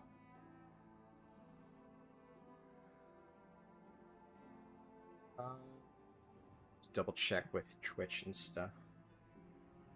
Alright, yeah. Looks like it's working. Okay, so I got... I'm gonna refresh Raider IO. That was... Oh yeah, I think it should show how much score I... Oh no, it doesn't. Mythic Plus... Yeah, because it says your Mythic Plus rating increased by 0, because I have higher score on my... Brewmaster. Or Windwalker, I mean. So either way, I got at least, you know, we're done with a 10 on that. I'll wait for Raider IO to refresh, and then I'll update the score there. The trick you've learned for the auction house is you can search Alka. Yeah. My favorite is Tim, one of the healers in my previous guilds, said that whenever he wants to buy a socket item, which this thing, Magnificent Jeweler setting, he types Magnificent Jew, which is such a silly way to shorten it, but that always makes me chuckle. Another trick for M+, if you want to see a range of keys, search for XY. You want to see... Oh, actually, I didn't know that if you just search 10 to 10, it wouldn't include 9s and 11s. That's actually good info. Thank you. The sound effects? Yeah. Yeah, the sound effects, whenever I play Monk, I can't play Monk without, what's it called? JoJo Monk interface. Like, the add-on itself is called JoJo Monk SFX. Those are Dio sounds.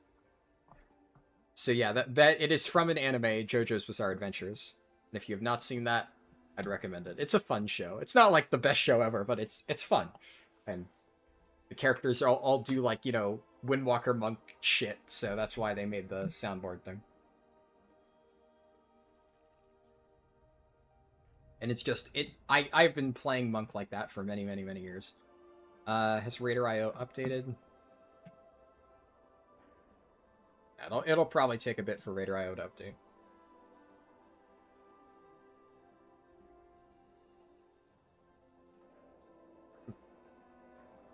What I'll do is, in the meantime... So obviously I would want to put whatever the score is. I'll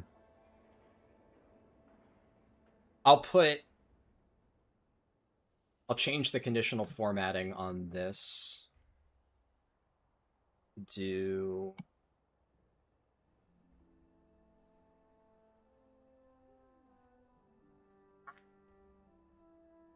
That way, if I don't know the score, but I still want to indicate that... What the heck? Oh, crap. Yeah, no, because I get it. I still have it...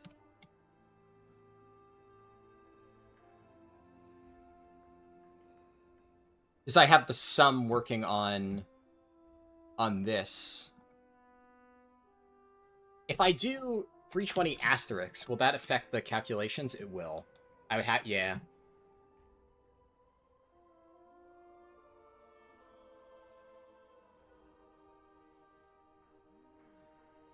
I mean, I could just update it later. Yeah, I'm only doing this because I'm, like, OCD and I want to have it, like, reflect it now. But... because I'm using these values to calculate the total, I can't put, like, placeholder text there. I can't think of a temporary solution. Oh well. What if I just do, like... No, it still gets abbreviated to 0.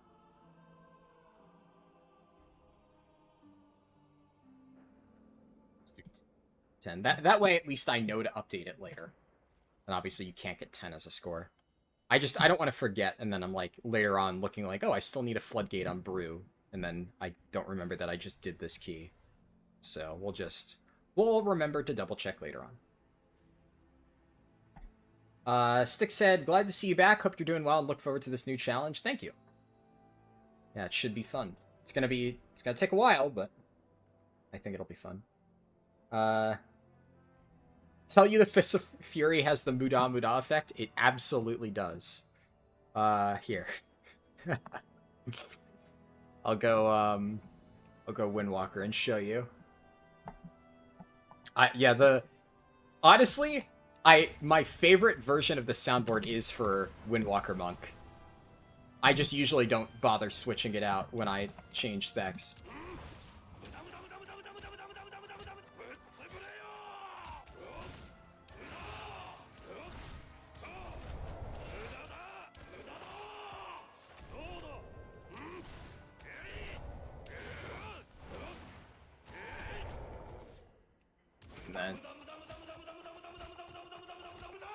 Yeah, there's a bunch of different mood outs. I love it so much. I cannot play Windwalker without this. What does my 4-piece do again? The damage on my next Fist of Fury is increased.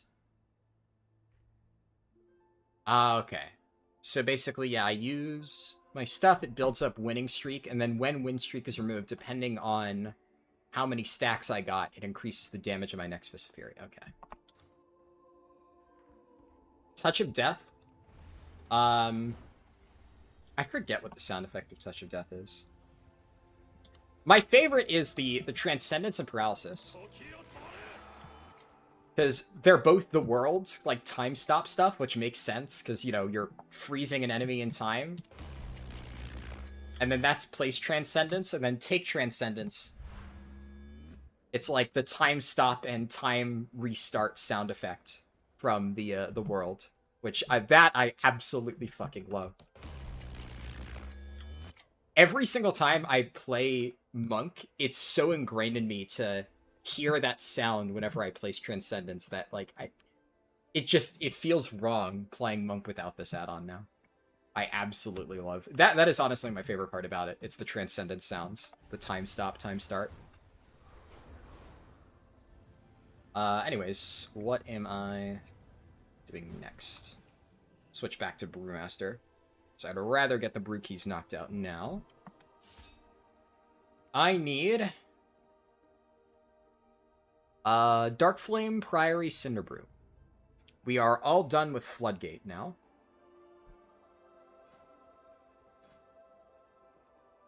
Let's just see what's available. So, actually, you know what? I am going to search for 10 because, like, an 11 Dark Flame I would do. 11 Dark Flame would be very easy. So I don't want to only search 10s. Yeah, oh, I could just do 10 to 11. Yeah, that works too.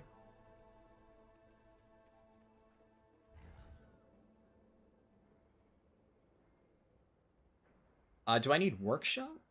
I have Workshop on Brewmaster. I need it on Windwalker. I don't really want to do an 11 Priory right now.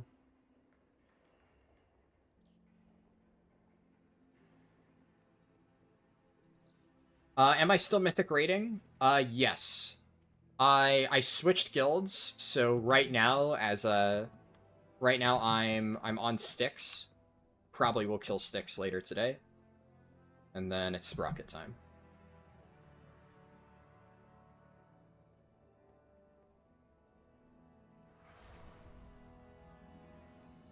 And I'm still playing Prop Halley for raids.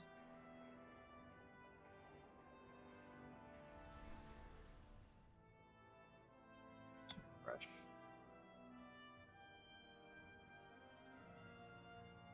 I guess I could scroll down, because I'm only looking at the keys that need tanks. If there is a key that really needs, like, only a DPS.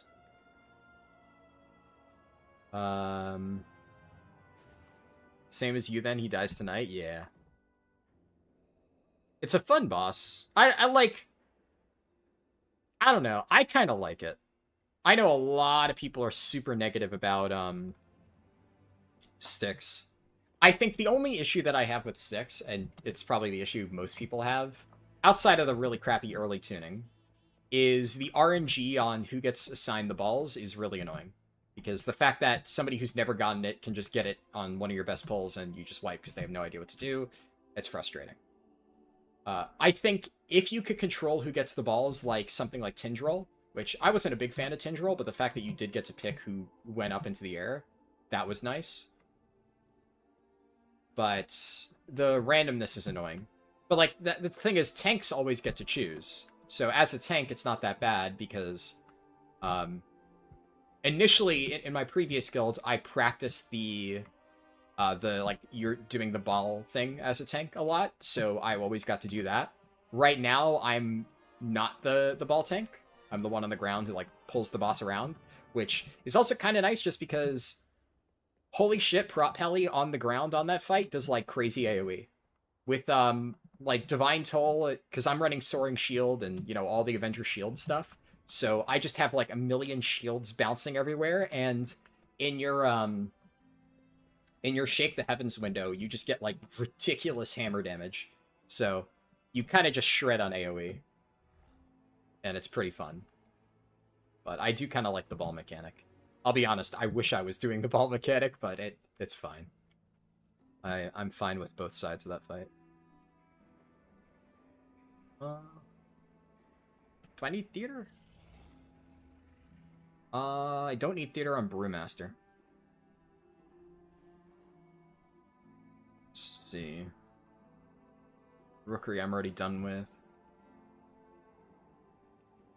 I'll spend a little bit more time looking, and then if I can't find anything, I'll probably just run my own key.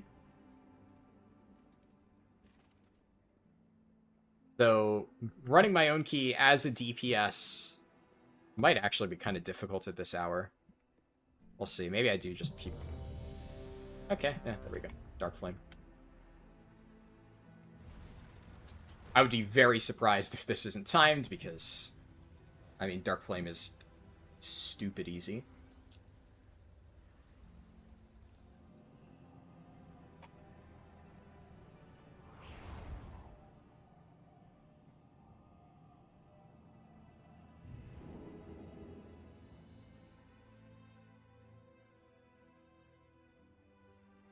I've seen a lot of different Dark Flame routes, though. For this one, I am definitely going to do... I need Black Ox statue. What do I want to drop for it?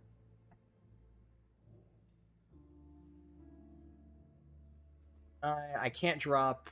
I can drop something there for Black Ox.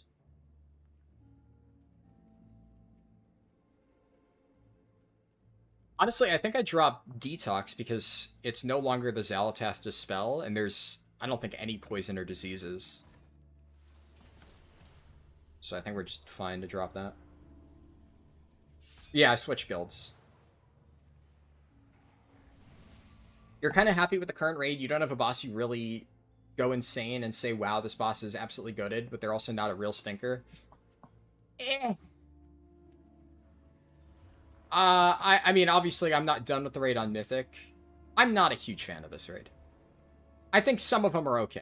Like, I enjoy Styx a little bit more than most people. I enjoy Sprocket, I think, a little bit more than most people. I've seen some people say that Rick Reverb is an okay fight, though, and I think Rick Reverb is one of the worst Mythic bosses they've made in a very long time. That boss fucking sucks. Rick Reverb is just an objectively F-tier fight. That thing fucking sucks. It is a dog shit boss. The only slightly redeeming thing is the intermission being, like, kind of cool, but it's a decently interesting intermission that doesn't make up for how RNG and just absolute dog water the rest of the fight is. And biggest issue is it's just buggy, right? Like, obviously, if the fight wasn't insanely buggy, especially for tank stuff, like, taunts just don't work on him half the time. You'll taunt him and he will just keep hitting the other tank, despite the fact that it shows that you have threat. It's just a stupid, broken boss. And I really do not like Rick Reverb. Cauldron of Carnage is, like, it's visually cool, but it's just very mediocre. Vexy's a chaotic fight, but it's a good first boss, I think. It's fine. One-Armed Bandit, I think, is an interesting fight that has some pretty big design problems with it. But I guess I'll probably grow to hate it more as I pull it when I get there. I've heard good things about Mugsy. I really liked Mugsy on Heroic, so that's probably a good fight. And then, obviously, I thought Gallywix on Heroic was fine. I wasn't, like, a massive fan of him.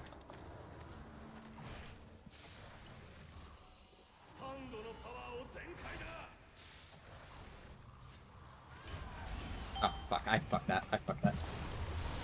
I fucked that up. It's fine.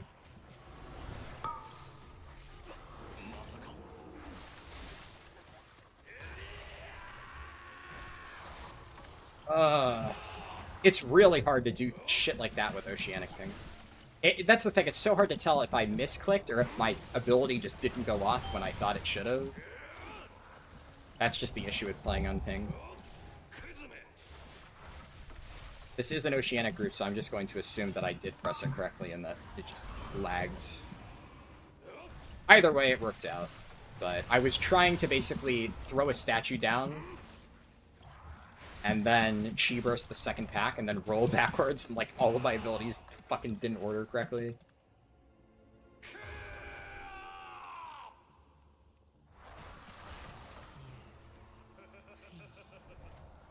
All of you, feed on the void. Let its darkness fill you.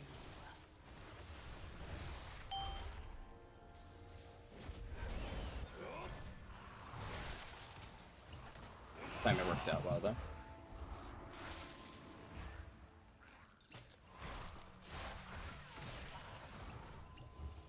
Am I aware that the tank debuff is applied by a frontal on Rick? Well, I've killed the boss on Mythic multiple times. If I wasn't aware of that, I would be very concerned. Yes. I mean, I dislike that part of it. That is one of the things that I hate about Rick Reverb. I do not like tank debuffs being tied to, like, frontals. Especially like that, right? It's very janky. But that's not what I'm talking about. That is not the bug I'm referring to. There are multiple times where you taunt the boss, and he is still fixated on the other tank. If you have not encountered that bug, consider yourself lucky, because it's really annoying. Especially because sometimes what happens is you do a taunt swap while he's in an animation, and your co-tank goes to soak a pylon, and then despite the fact that you have threat, when he finishes his animation to plant a new pylon, he'll chase after your co-tank for like a second or two, and like run across the room, only to then the game realizes you have threat, and it snaps back. It's really, really, really buggy. I would be surprised if you've done that without encountering that bug, because every single time I've done Rick Reaver, that has happened like at least once during the fight. It's really annoying, but maybe you've gotten extremely lucky. But yes, obviously I know that debuff is applied by a frontal. That's like the main mechanic.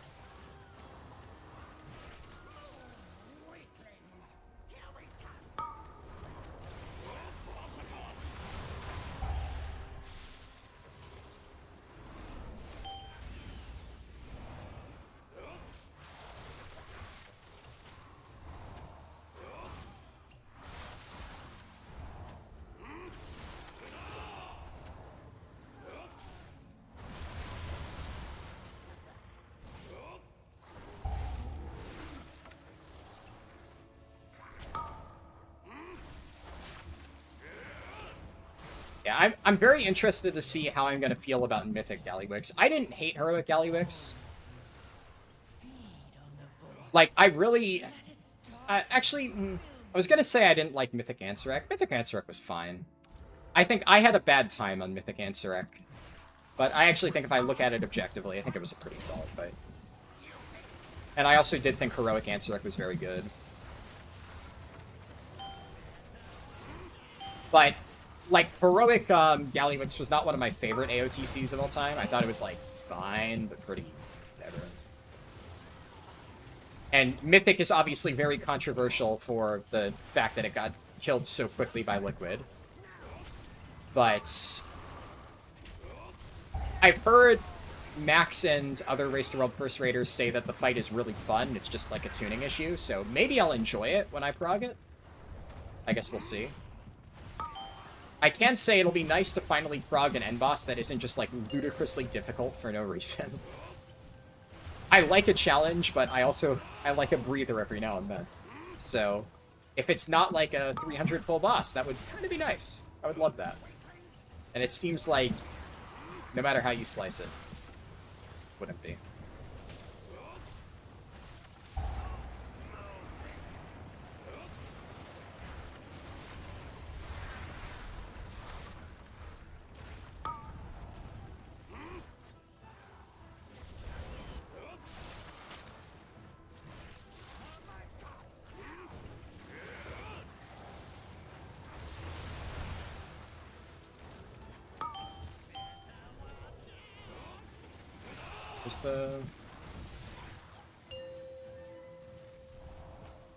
I don't know if we kill in time, so I'm just gonna do this anyway.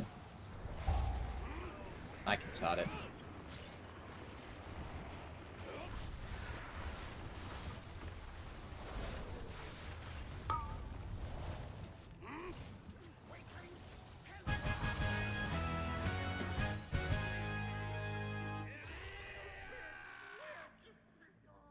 You tried this on a 10 last night, and the second boss kicked the shit out of the group you were in? Yeah.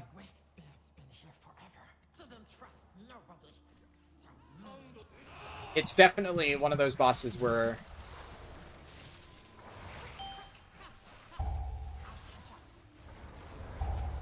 I guess there's a lot of people here that aren't Oceanic.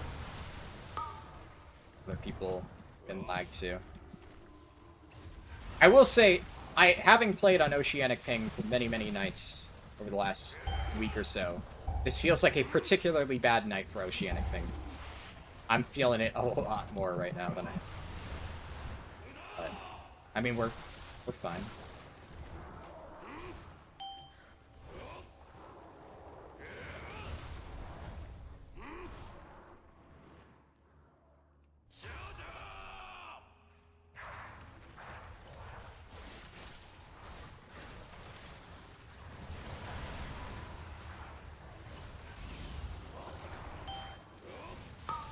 Nice.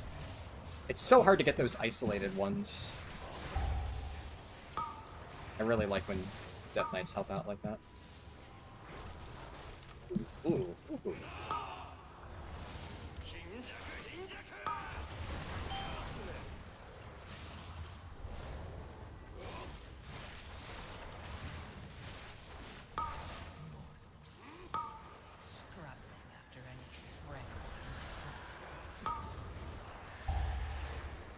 I will say, the one thing about this boss that, I mean, I kind of don't like is it's entirely on the range DPS and healer, pretty much. Especially as a tank, like, I don't really do anything here. I'm kind of just vibing. So, if they do the candles properly, I press my damage buttons and chill.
Come on, somebody help.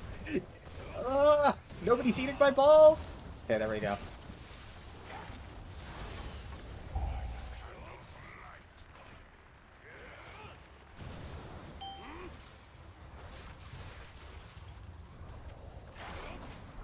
I love this mechanic because I get to say things like that.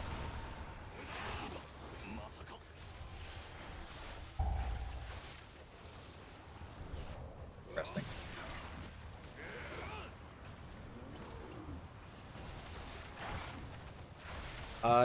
Wait, was that a safe spot that I was standing in? I don't think I took any damage.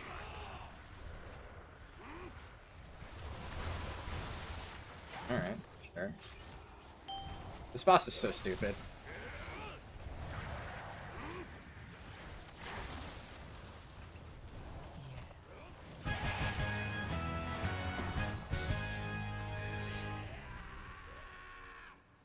We ran out of time because the DPS couldn't live in this fight at all? Yeah. It's very much one of those bosses that some people just do not get.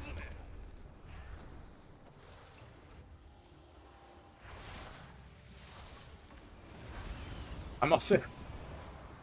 Like, since I've pretty much only tanked this dungeon on Prop Heli so far, my brain is so used to just, like, I run into this room and I press Divine Toll and just, like, snipe all the kicks and group them up. That my brain was telling me right now to press Divine Toll. I'm like, wait, no, I can't do that.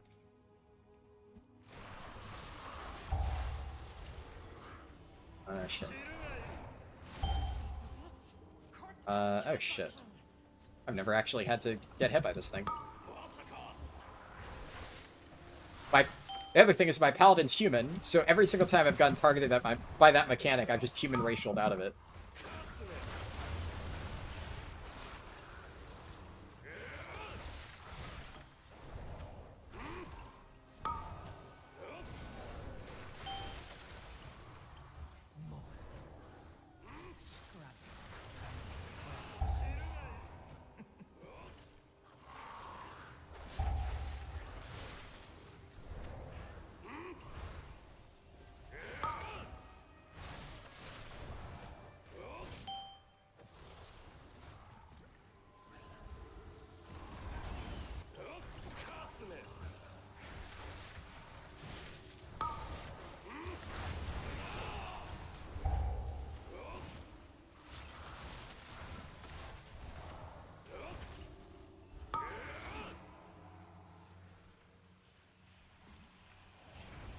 This boss. This is like the main place where people really wipe here.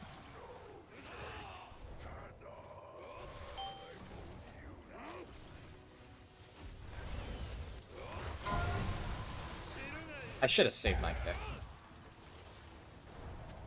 I was like, in my head, I'm literally thinking I should hold kick because so many people immediately send it, and then I just pressed it anyway because I'm a fucking idiot.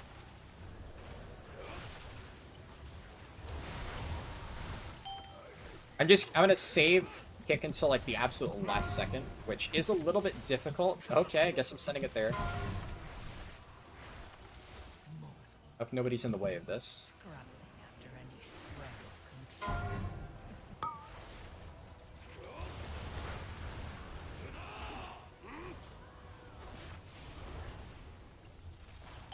Still have one sitting in there.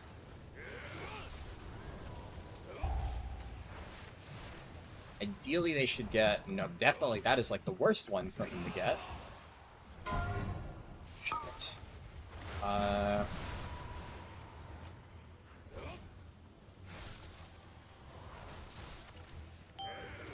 Wait, he just moved early!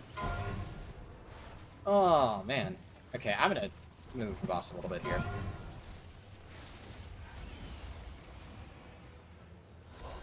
I think this hits? Nice.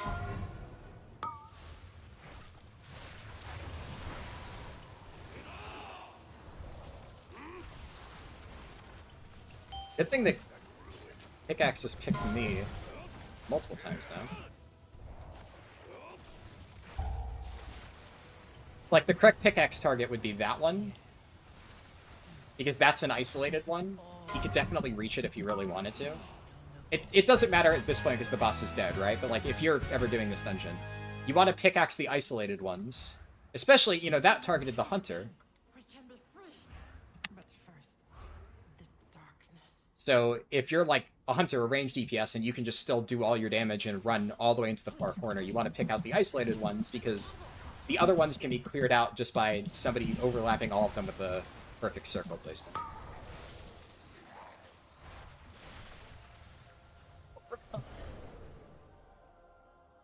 Thankfully, the mechanic picked me a lot.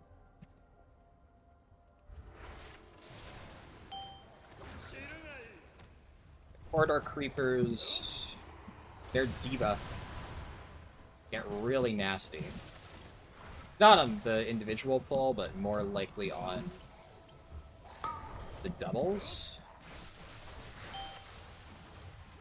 So dragging him away from the corpses, because one of my empowered blackout kicks was in the darkness. What the heck? I've like pressed Chi burst 3 times now and it just hasn't. Oh no, it's annoying.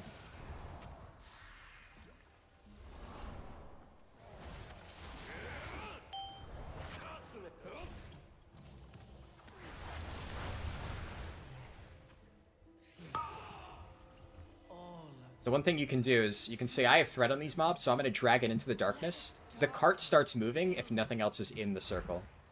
So these are like really weak mobs, we don't really care. We just want to get to the next thing. So I'm going to send a Chi Burst in, grab that stuff.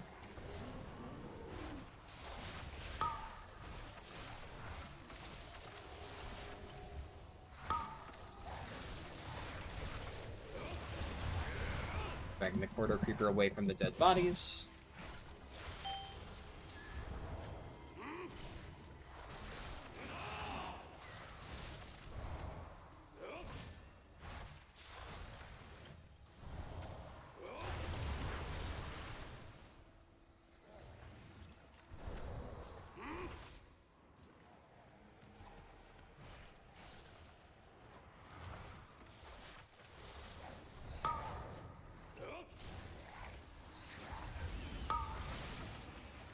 Okay, now that I've gotten threat on this thing, I can drag it out into the darkness and get the cart moving again.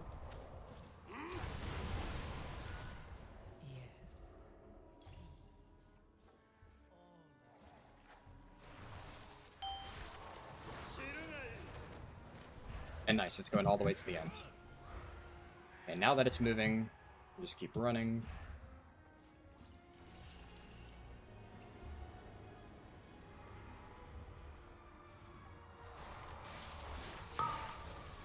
I actually didn't expect it to go that far. Technically, there were still mobs in the cart and it just kept going. Hitbox seems to be finicky.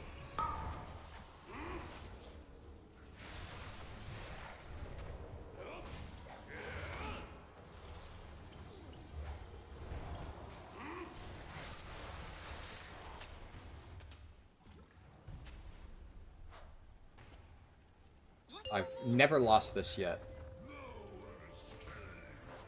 Oh, but I'm on Oceanic Ping. No!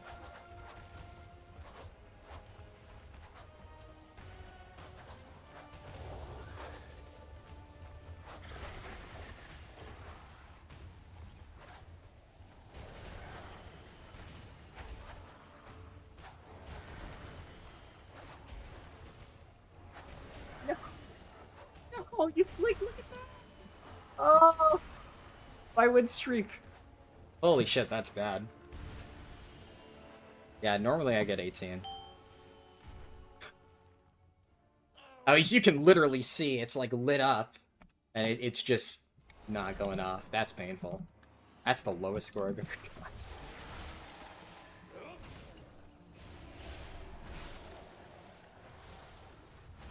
Oh, somebody pulled the side corridor creeper.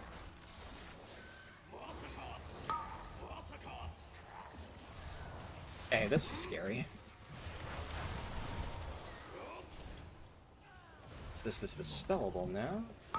Scrabbling after any shred of control.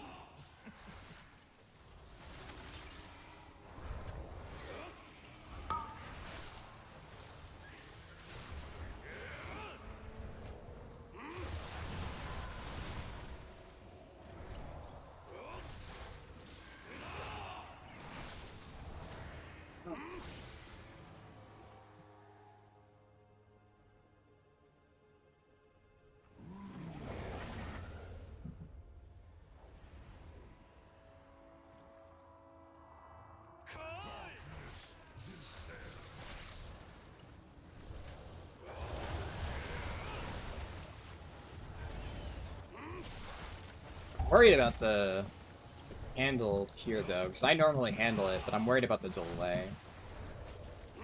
I'm gonna just try to do it really early.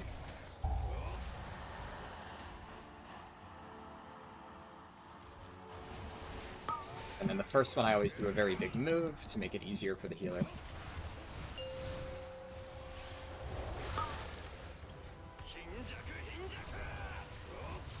Oh, do we? Oh, no, they didn't do the mechanic correctly. No.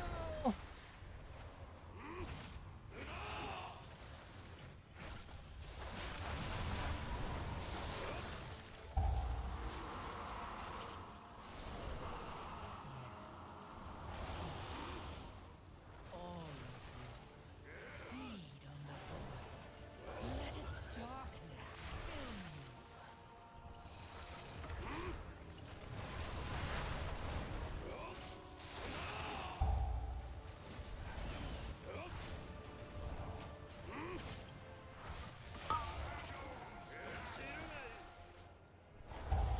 God.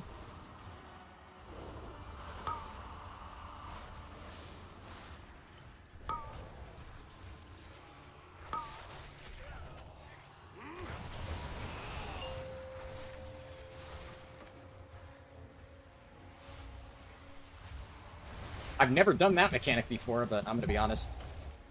I did not see the healer moving out to do it, and after he missed it the first time, I didn't trust him.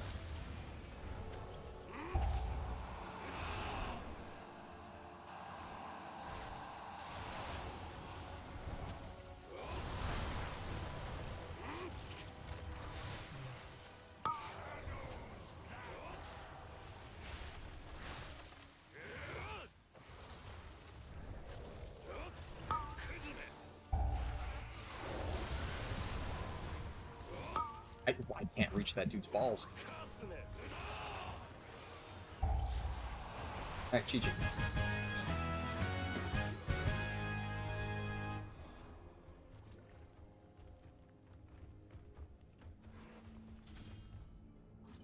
Ooh. Okay. Oh, nice, the shaman got the mount.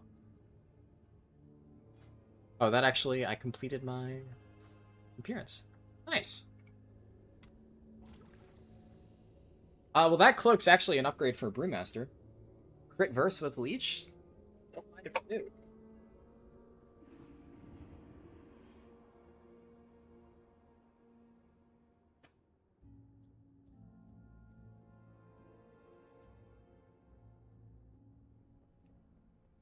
Let me...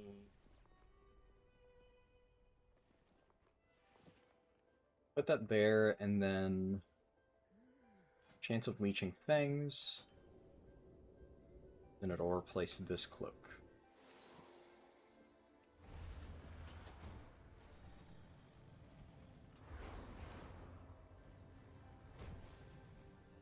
I offer you my aid. Send one upgrade. There we go. Rick Reverb is kind of weird. You dislike the mechanic thing placing the towers on one player in melee range and one not in melee range? Yeah. It's really, really janky, and the fact that, like, if one person is slightly out of position, it can completely fuck your ranged mate. It's really, really annoying. Intermissions as a healer is shit? Yeah, I can imagine. Definitely, I could see that. I just, honestly, I don't think Rick Reverb is a good boss. Just genuinely. I think it's a really, really terrible fight. The only, slightly interesting thing that I've seen people say is, like, the whole Ricka Reverb here is, like, fun. And the intermission where he gets Sound Cloud and bounces you around is, like, and it's called Beat Drop. Like, okay, yes, the ability names are very fun and thematic, but does that mean the fight is any less dog shit? No. It's a bad boss, yeah. So I'm glad you agree. The big knockback on Candleboss killed all the DPS, and you and the healer ended up two-manning it, yeah. That one definitely can be rough. I've had that happen. Muggsy will be harder, and your healers are fighting for your Paradox Intermission. Oh yeah, I can imagine. That would be so nice for running between all that shit. I also don't like it because damage, intermissions when you just don't get to do any damage and you're just sitting there running around are just never really fun. They're always just kind of boring, and not really a big fan of that. So, just, not my speed. I'm going to grab coffee really quick because it's been 3.5 hours, and then we'll do more. Like, 5-minute break or something.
I'm back with coffee. Let's see. First I'm going to check Raider.io just to see if it's updated. Okay, it has... I got score off that Dark Flame, so I can...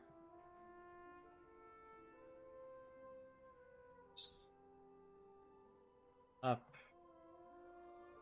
There we go. Yeah, so the Floodgate has been updated on Raider.io. I got 327 score from it. And the Dark Flame I got 331 score from. Alright. So I'm only 2 dungeons off for Brew. Still a few more to go for Windwalker.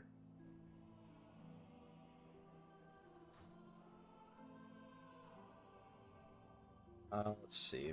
Make sure. Okay, I switched it over properly on OBS.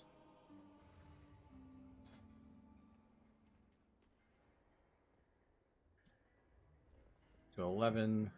And what does that mean? Dark Flame, Floodgate, and Rookery are completely done on both specs. That's good.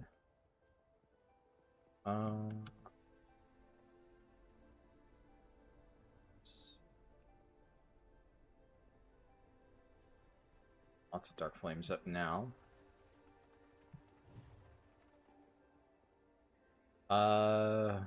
Free I don't need.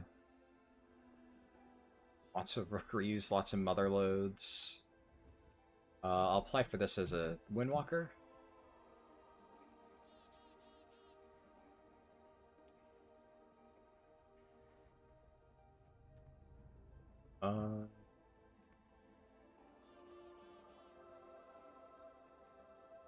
Plus 10. And Cinderbrew is one that I'm just not really looking forward to doing with Oceanic Ping. I'm gonna be real. Okay, they have a priest, though. Other thing is, Cinderbrew having Mind Soothe for one of the skips is just kind of cozy. This dungeon without Mind Soothe feels really bad, because if somebody fucks up, you just chain pull an entire extra section of the hallway, and it feels so bad. So I'll be a little bit picky if I'm doing that now. I don't need Floodgates. Apply for that as Windwalker. I'll apply for that as Windwalker.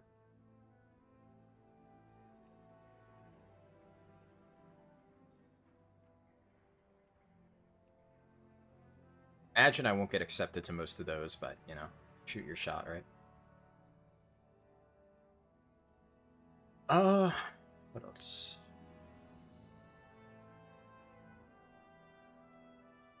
I can still apply for one more before I gotta cancel the... One really annoying thing that I don't see people talking about enough is the limitations on how many groups you can be applied to at once. It's just so arbitrarily, like, capped at 5. I don't know why that's there. It's really annoying.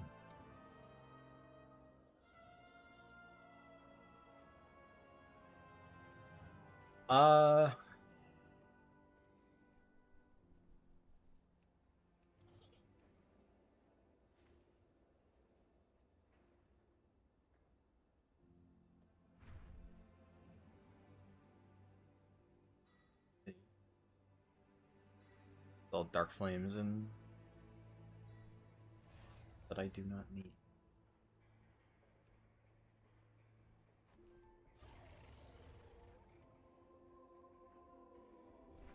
Rookery, Priory.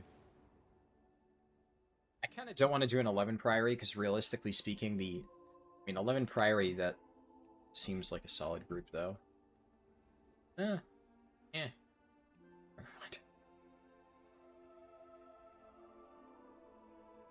It's just the odds of actually timing an 11 on that dungeon in particular with if I'm playing Windwalker, right? If I'm playing Brewmaster, I would feel pretty comfortable doing it because I know all the pulls, but I don't trust Pug Tanks in that dungeon. That's rough. What's the weaker add-on that shows all the keys and loot received from each party member? I'm pretty sure that's just Raider.io. Maybe one of the other add-ons is doing that. If so, I'm actually not sure what it is.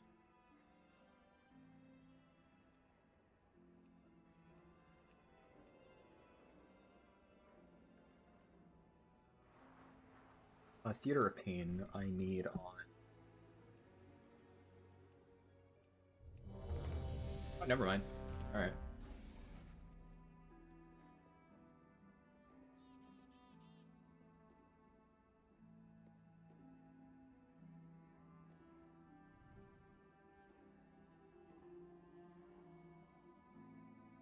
Okay. Pretty solid group overall. Okay, yeah, these guys are totally fine. If nobody does anything, like, incredibly stupid, this is definitely a solid group for prioring.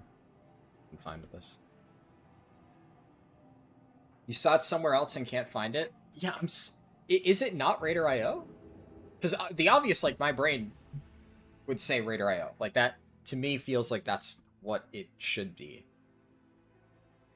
But if, you know, if you have it, Raider IO that is, and it's not working for you, then I have no idea what it could be. Because I just always assumed it was that. Let me make sure I'm on Brewmaster. Yeah, Brewmaster loot spec, because there is a chance that we get Tome of Light's Devotion here. My trinket situation on Brew is actually just so dire. They're so bad. But I just have nothing else that's better unless I want to use, like, Nerubar Palace trinkets, which I really just don't. Because Nerubar Palace trinkets, while decent, are really not that good. Especially for Brew. Maybe it's a tick box somewhere? Yeah, I would say check that first, and then it could just be another add-on. I mean, what else do I have?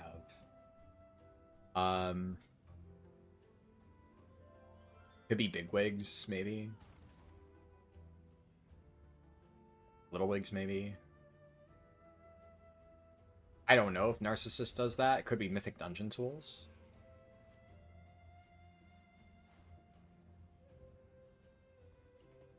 I just always assumed it was Raider IO, but any of those, I could theoretically see that being some, like, random feature they built in at some point.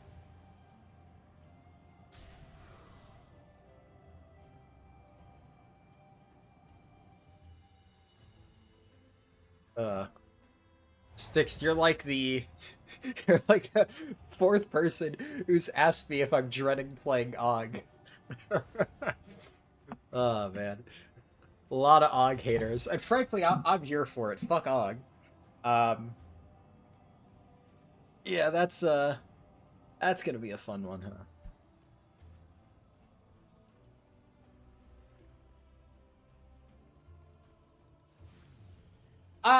You know,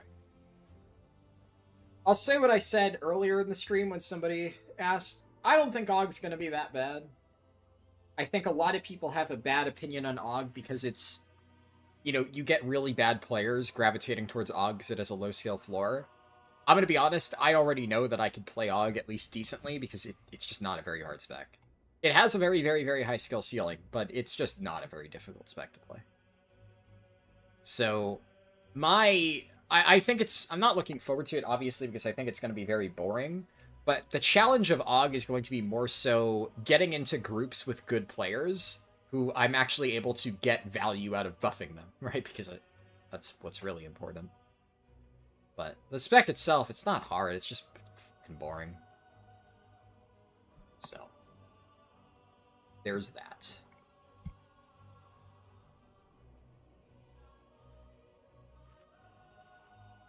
Playing the decline game all day. Well, to be fair, so I'm gonna be doing Devastation first. So what I'm probably gonna end up doing is just playing, you know, queuing up for keys as Dev and then switching specs to Og. Realistically speaking, I don't think most people give a shit, right? 5, Because like 4, people obviously 3, prefer 2, Dev, 1. but I'm going to do Og last out of the specs. I will probably not put it on polls because the thing is, ultimately, what I play next is going to be determined by you guys voting on polls, right? But I still have some small control over what I pick next based on what I actually put as options on those polls. So if I just don't put Og in the poll, you guys can't vote for it. But realistically speaking, there are just going to be some inherent restrictions that I will put in place. Like, you know, obviously I'm going to start with Devastation on Evoker. I've already said that I am going to be picking the first spec that I play. And then I simply will not put Og on the... Ah, shit. That's an insta-kill because it defend blocked it. I simply won't put Og on the pulls for the range DPS when we get there. And I'll wait until we're at the very end. Now, there's a chance that I end up doing, like, Og before one of, like, the Warlock specs or one of the Rogue specs or something like that. But it will... I would say there is a very, very, very, very, very high chance that Og is among the, like, last quarter of specs that I do as part of this. I will make sure that it doesn't show up until then. Because the thing is, realistically, by that point, I will have enough gear to where bringing a geared Og Evoker will just not be a downside for these. Because again, the point of this, I've kind of discussed this a little bit earlier. A lot of people do challenges like this as a, like... The best way I can think to describe it is a, like, how hard can I kick myself in the nuts challenge? Like, that's the way that a lot of people approach these types of things. Of, like, I'm going to just absolutely hamstring the fuck out of myself with all of these arbitrary restrictions. It's like, I have to play, like, Og Evoker with a, like, on a joystick with, you know, my hands tied behind my back while blindfolded or something like that and see if I can get from 0 to Keystone here or something like that. The entire point of this whole thing is I'm not doing this as, like, a gimmick. I'm just trying to basically be able to say I am competent at every single spec in the game. By the end of this, that is the goal. I can competently play every spec in the game. I have a solid understanding of its, like, core mechanics. I can play it at a decently high level. And if I wanted to really invest the time into learning it further, I could do so. Oh, shit.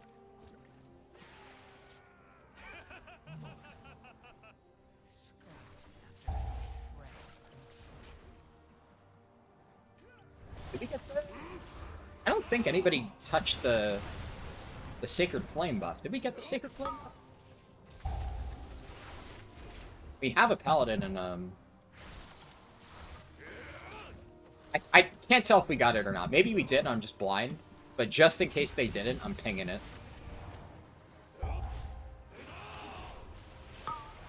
I'm used to getting it on my prop alley, so...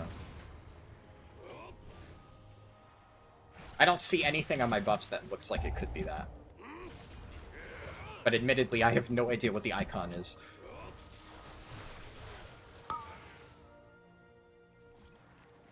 Shame, ma'am. Your training grounds fall to the intruders. Come on, come on. I've also been told my Priory route here is a little bit weird, according to some people. Oh, shit. Chainmail, I forgot, because we killed him on the other side. I normally... They get chainmail over here. Fine. My thing with Priory is I know that there are, like, more, how do I put it, efficient ways to do the first room of Priory.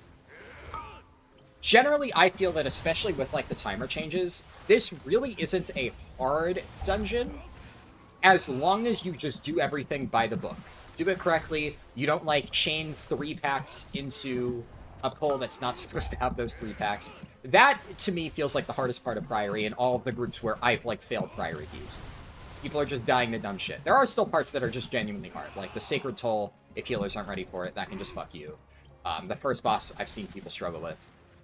Last boss I've seen people struggle with, right? It's not an easy dungeon, but a lot of people just make it way harder than it has to be. I do, like, ultra-safe Priory pulls, where as long as it's not completely fucked up, we're chilling.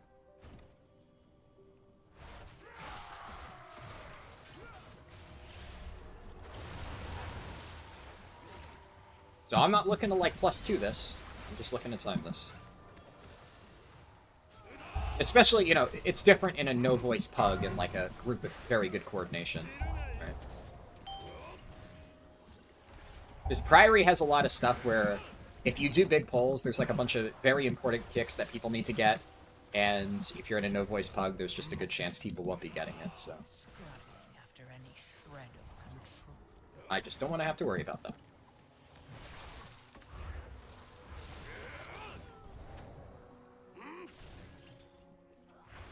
Do this.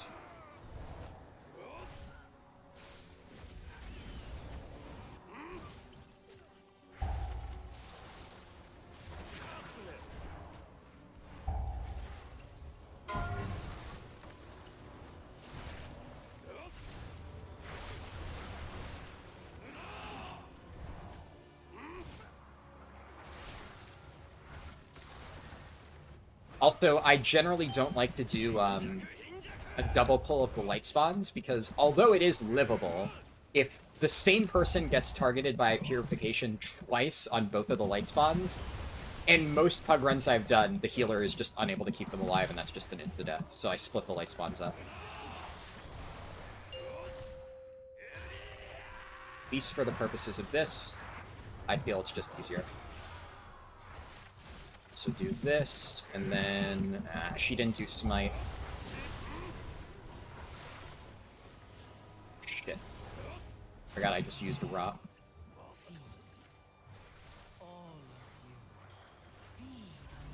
This is definitely a bit of an aggressive pull. I maybe, for the purposes of a pug, should have split this up, but it's whatever.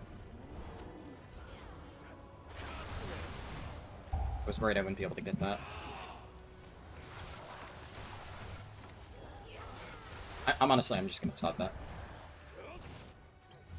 There's not much else that I would really need to Todd. Oh my god, she's getting shredded. Okay, one very good thing is the DPS in this group is very, very, very high. They fucking shredded that mob. Because one of the other concerns I usually have with doing that pull is I've seen so many times people... Oh my... Did you see that shit? I rolled and I did jump, but then because of the lag, I just rolled in midair in place.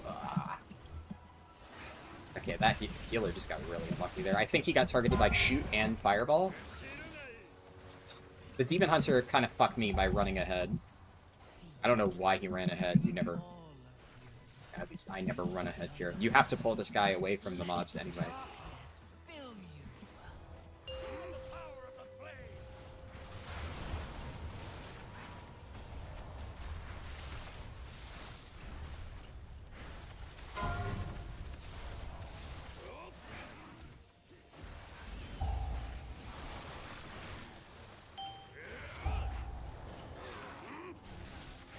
The way that I was trying to do that, which unfortunately got fucked up by the Demon Hunter and the fact that with Oceanic Ping, my roll just literally kept me in place, is I usually run ahead, I tag the guys up there, I let them chase back, and they run to around here, and that's where a Tainer will reach by the time that they get there. So you get them all, like, roughly stacked in the same spot, and the moment that you get within aggro range of Tainer, he sits there and starts casting a fireball.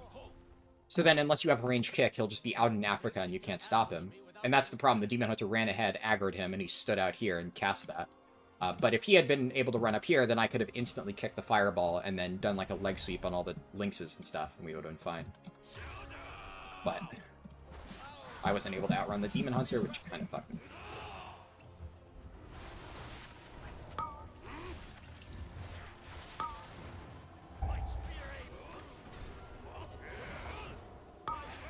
You can diffuse off the Diva from Elena. So I'm just getting it on CD now. But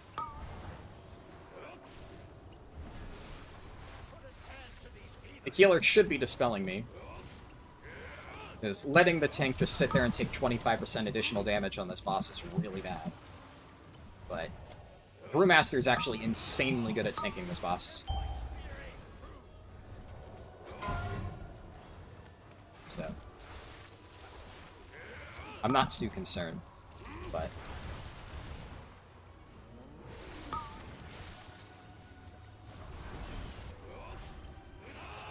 can get a little bit scary.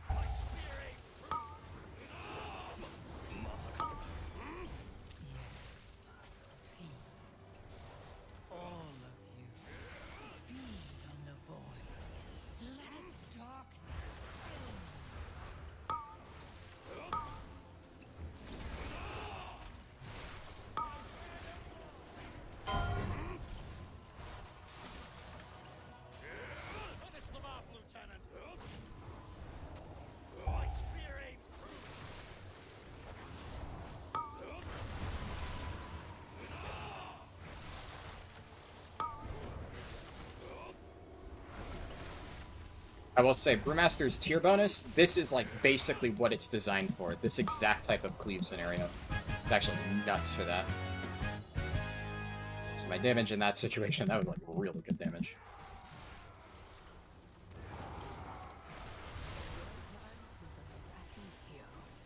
How could the Priory force him to turn against Hamilton?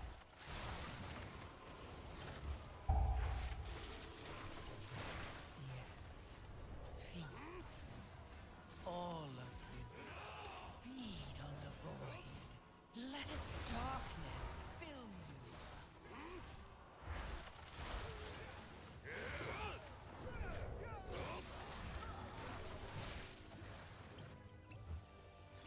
This group's pretty good, so I'm actually going to do something I normally don't do in Pugs. Just fucking send it.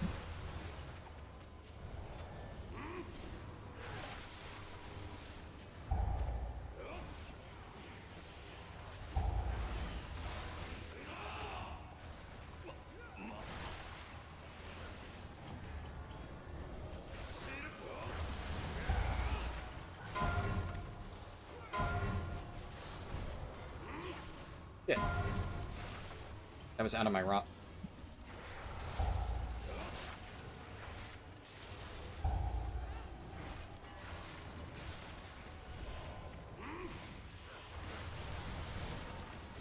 Okay. No harm. That's fine.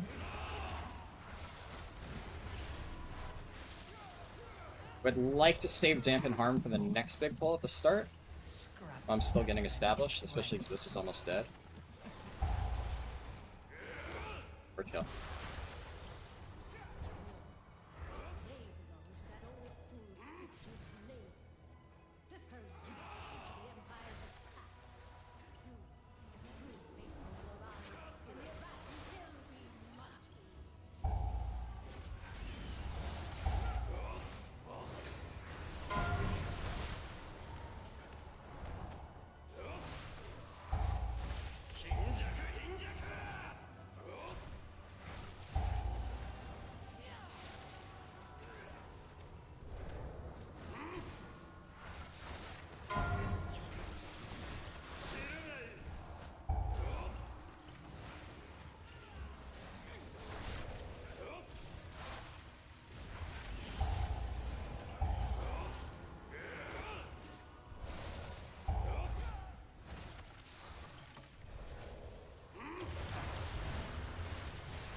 That was insanely clean. Okay, yeah, we're chilling. As long as they don't troll this fight, if we can do everything up until here super cleanly, the last room is going to be cake.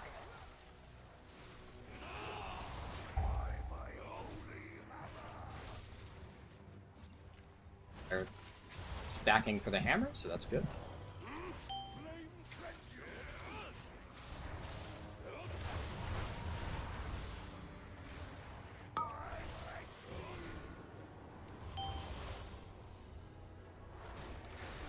Ooh, the Demon Hunter took 2 stacks.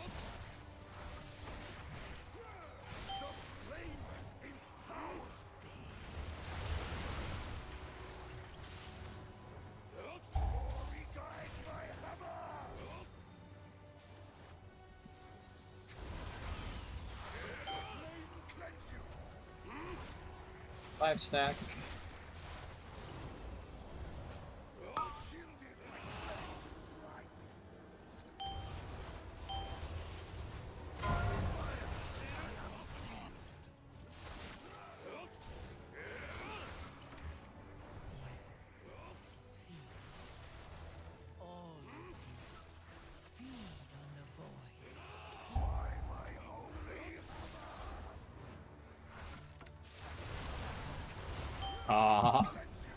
Rock knows out of range. Honestly, I think we just ignore this.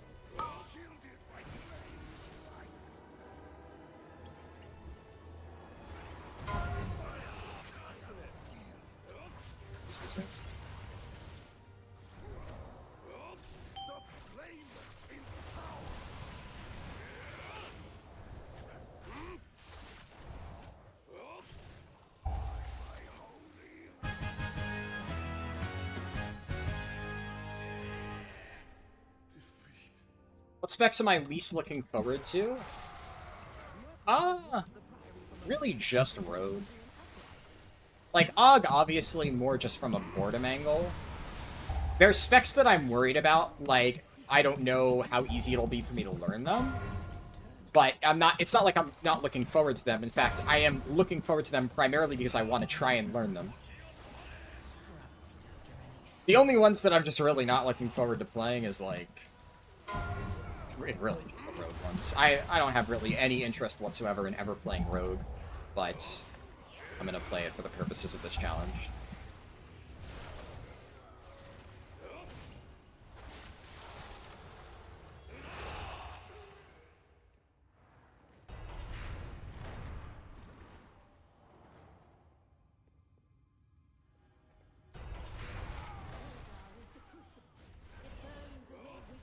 Oh my god, that was so perfectly. I actually, for a second, I wondered if I misjudged, but no, I judged the distance perfectly. I probably shouldn't have risked it, though. That was a really dumb risk to take. But now I get to be like, perfectly calculated. Also, what the fuck is Ellie Shaman, dude? What the fuck is that damage? That is inhuman. Alright, I'm officially looking forward to trying Ellie Shaman. Jesus fucking Christ.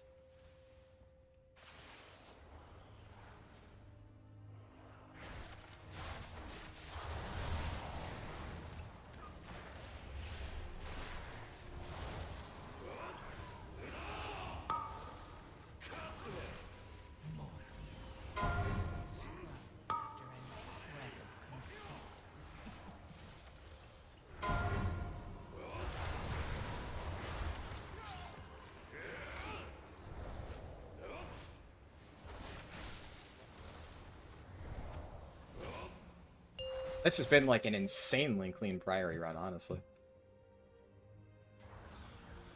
Outside of that one minor oopsie on the Demon Hunter's part.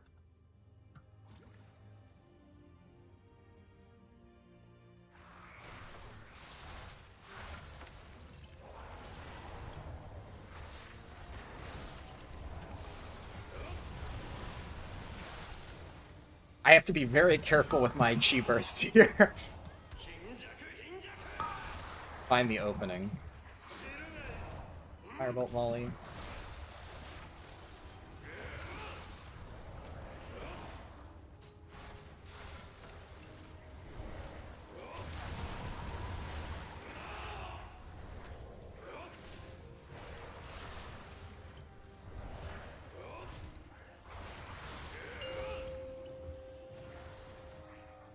Beat it out.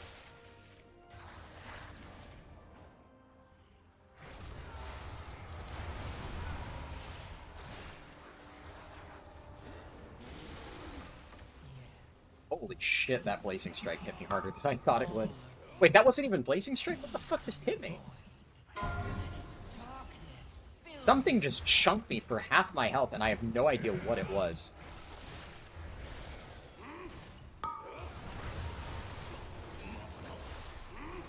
I think I might have gotten, like, double Holy Smited or something. I genuinely have no idea. Either way, we're fine, but...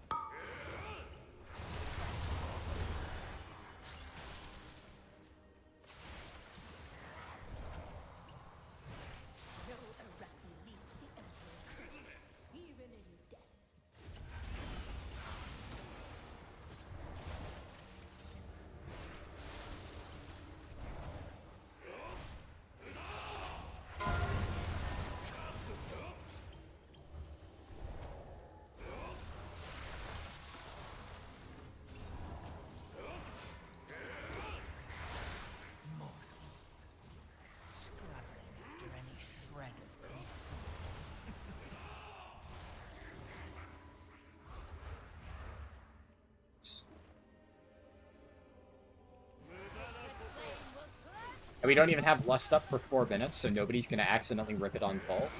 I don't think we'll have it for shield either, though. But that's fine. With this group's damage, I'm not really too concerned. 3, 2, 1. I'm gonna just turn a full second early with Oceanic Ping. Not gonna risk it.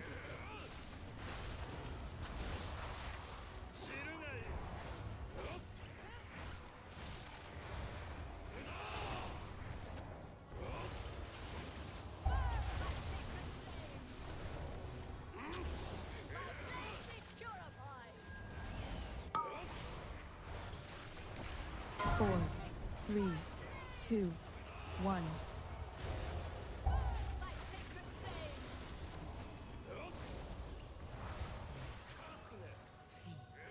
Come on, stupid boss move.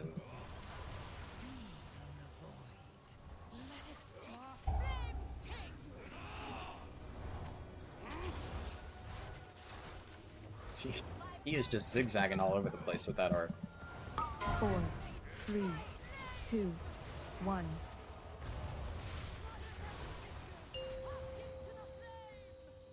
Oh my god.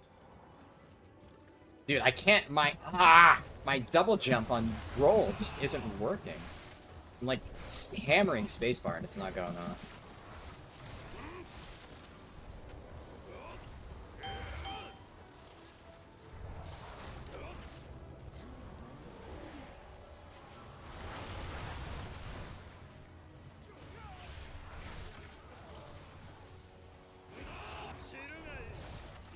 Yes, I have it talented. It's Oceanic Ping, that's all.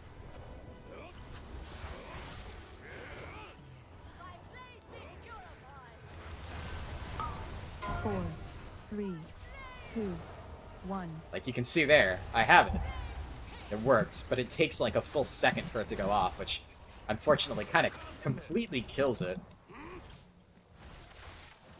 Because to get the maximum value, you need to like hammer it during the roll.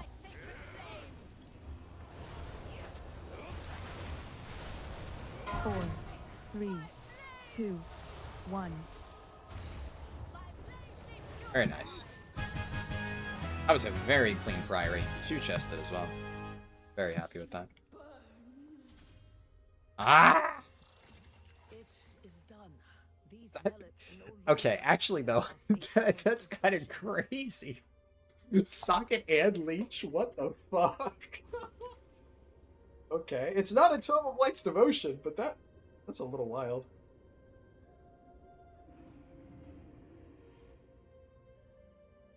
Technically speaking,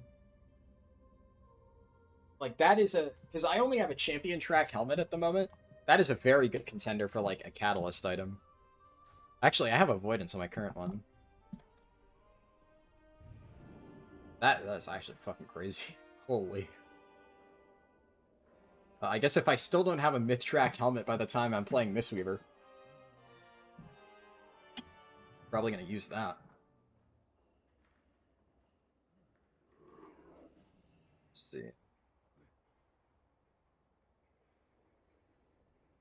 Okay, so that was Priory done. I'm only 1 key away on Brewmaster. It's this fucking dungeon. Good old Cinderbrew. So what was that? That was 330. So I'm going to update the sheet. 330. I'm 2290 on Brew. My Brew score has officially overtaken my Windwalker score. And that is without any score in Cinderbrew at all.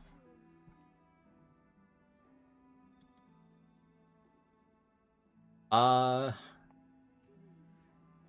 now I only need Cinderbrew for Brewmaster. Fitting dungeon to end the spec with. And then I need Windwalker keys. Not Rookery. I do need Cinderbrew.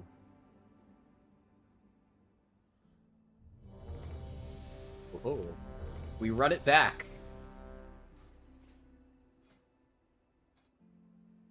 First Windwalker key of the stream. That's fun.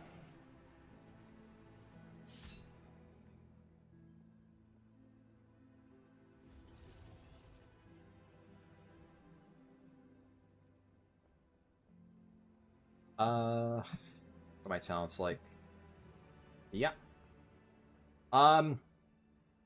Technically, Transfer the Power is really good now that I actually have 4-piece. Ugh, but, like, what do I drop for it? Slicing Winds is nuts.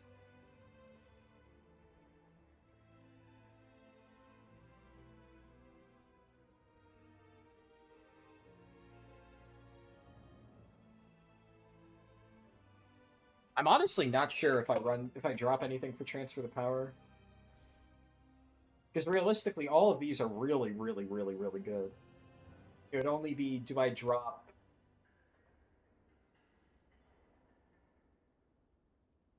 It'd probably be either that or Slicing Winds, but I really like Slicing Winds. So I'm gonna just roll with this. And this is the build that I'm comfortable playing anyway. Okay, I need to switch up my gear. So we go with the Haste Mastery Cloak, the Haste Mastery Ring, and that necklace. And that's it. Other changes. Actually, no, wait, that's a lie. My trinkets change. Anything else? I definitely want Funhouse Lens.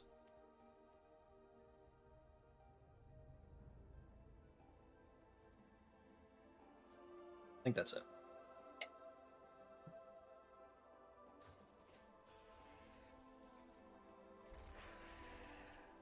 The Priory Key. So back to Priory we go.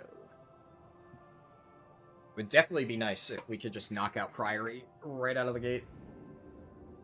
Because honestly, the remaining keys that I need, outside of Cinderbrew, needing Cinderbrew in both is like blah.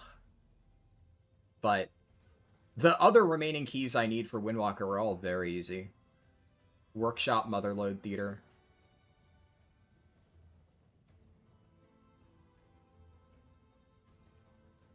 And really, it's only Floodgate that I'm not a big fan of, so... Yeah.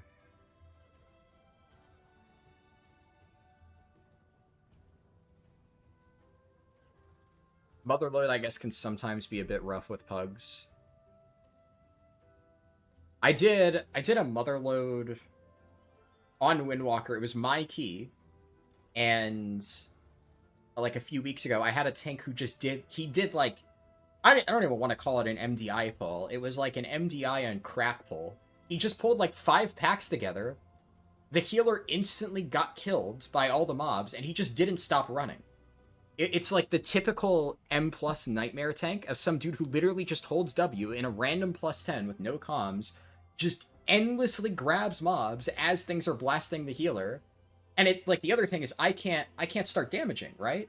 Because that's the problem when you do pulls like that, especially without communication. He's just going and going and going, so I can't start my burst rotation. Because I don't fucking know how far this guy's going. If I start hitting before he's building threat, I'm just gonna rip threat and die. So he's on his mount, fucking running away, the healer dies, and then of course everything falls apart, and we get like 15 deaths in the first minute of the key. And then the healer says, like, something to the effect of, like, you guys don't know how to fucking kick, and then they both leave the run. And then my 10 is bricked. It was not a fun experience. And admittedly, I have not run into many situations like that. I read about, like, nightmare disaster stories like that in random Reddit posts all the time, of somebody being like, I hate Mythic Plus and this is why, and then you see that on the front page, you're like, yeah, but, like, how often does that really happen? And then that happened to me, and I'm like, okay, well, that fucking sucks. Especially it being my key. And then it got knocked down to a 9. Thankfully, I was really pissed because that was also on a Monday, and I really didn't have that much time to, like, finish getting my vault filled. Thank God, one of my friends was also running keys at the same time, and he needed a tank, so that's when I just said, fuck it, switched to Brewmaster and tanked a bunch of keys for my friend and filled my vault that way, but... That's the last time I tried Motherlode as a Windwalker, and it lasted 1 minute. That's just how it goes sometimes.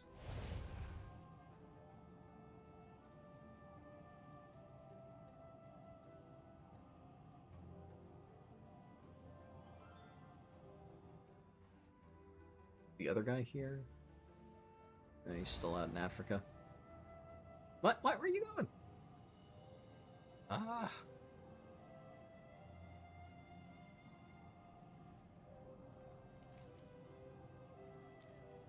Are you kidding me? Are you kidding me right now? He takes the summon and then just runs straight. Dude. Oh, fucking Pug and Plus players, man. This is... Alright, I guess we're just gonna let this guy fly. Sure.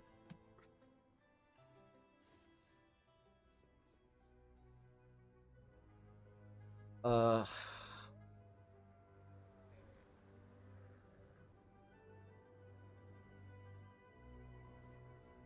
mean, they have decent score.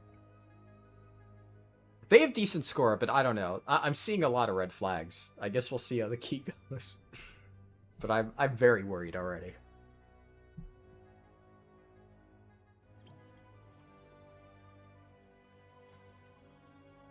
This again.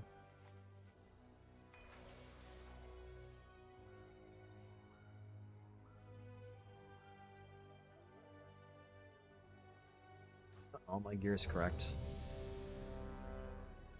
They're already checking the Demon Hunter's not even in the dungeon.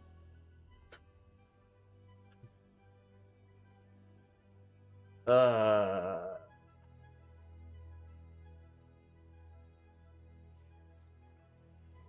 mean, I'll hit ready, but I'm just... Like, come on. The guy's not here. I tried to summon him and none of them helped. Pain.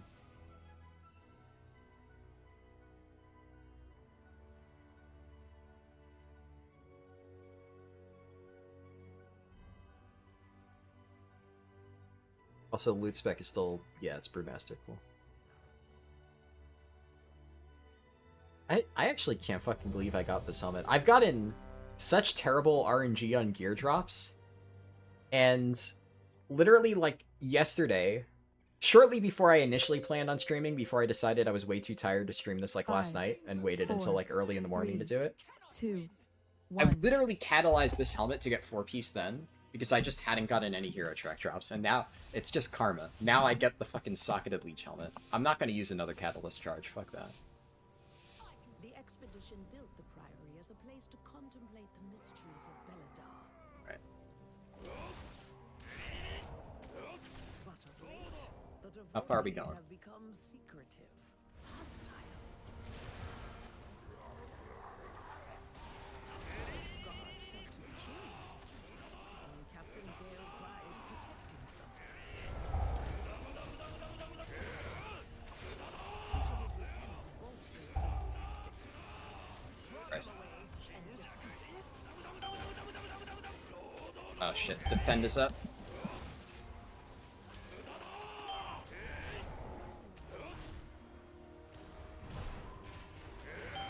Nobody's really kicking defends. I'm gonna drop it, I guess?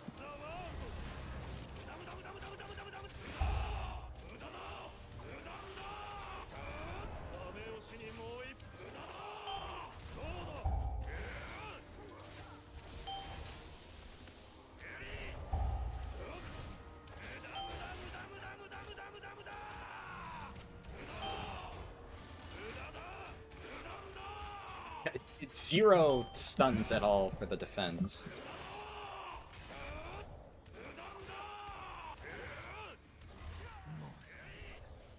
Scrabbling after any shred of control.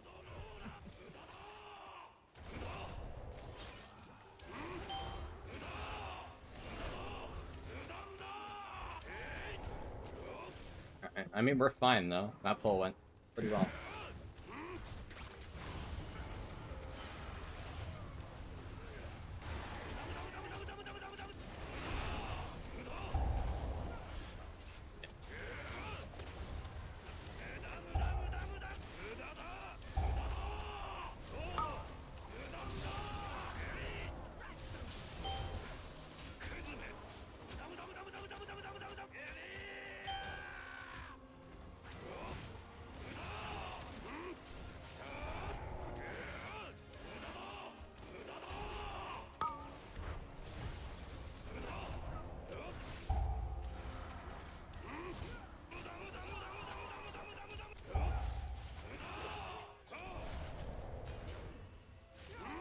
Okay, I am completely out of gas now.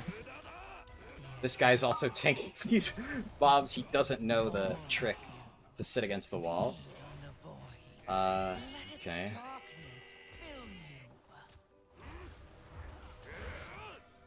I feel like this is honestly why I've barely ever played DPS specs or healers over the years. Every single time I'm not tanking, the only thing I can think about is what the fuck is my pug tank doing? That's like the only thing that's on my brain.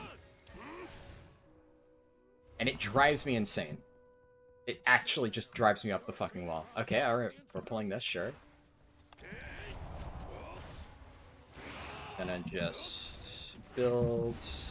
I'm waiting for chainmail to pop up.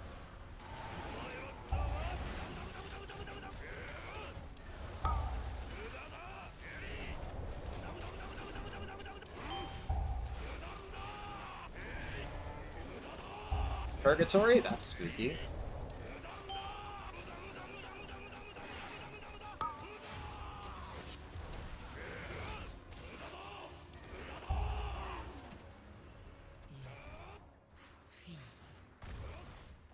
Just gonna sit here and wait.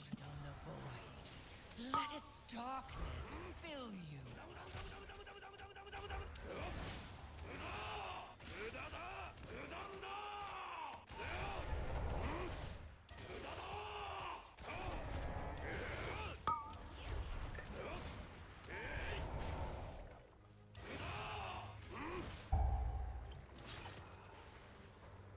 I don't really want to use Fist of Fury on a, like, one mob. Okay. Alright, we're pulling that. Sure. That was just on me. I don't know why I used... I could have waited for them to be more stacked up.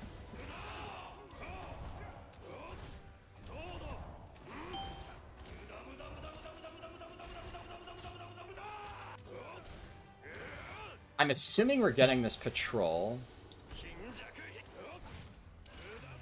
So I don't want to burst until we pull that. We're pulling? Okay. Oh, okay. That was honestly just my bad.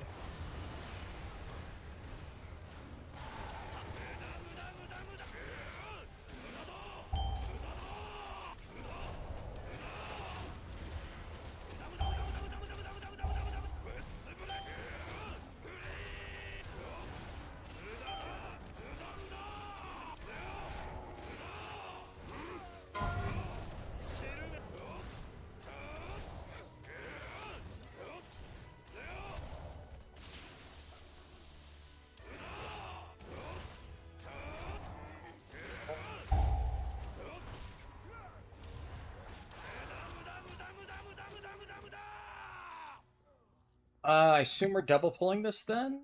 No? Okay. We're not pulling light spawns? This is a very new route for me. I've never seen this done. Okay. Interesting.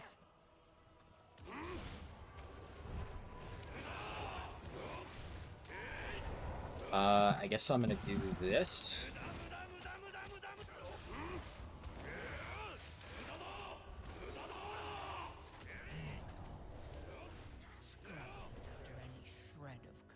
Oh.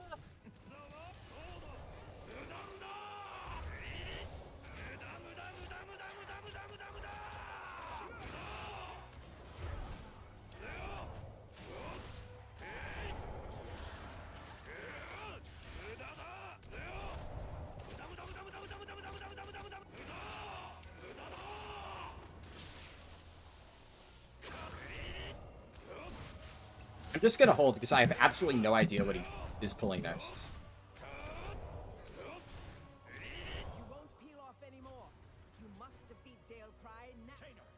Brewmaster tank, let's go. You're giving it a good go now? Yeah, love me some Brewmaster. Even if it's not in its best season right now. Obviously, this is the first Windwalker key of the stream.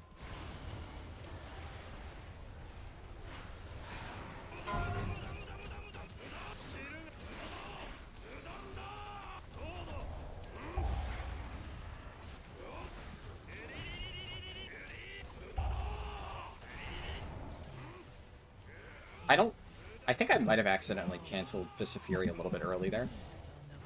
not 100% sure, but I think I clipped the end of the cast.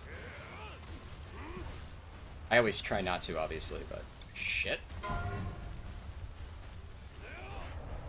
Always possible to do it perfectly. Oh. Are we too close? This guy's taking no damage. I think we're too close to the mob. Yeah, he fucked it up. Man. I was wondering why. Alright, well. I can't see shit through the tree! Fuck.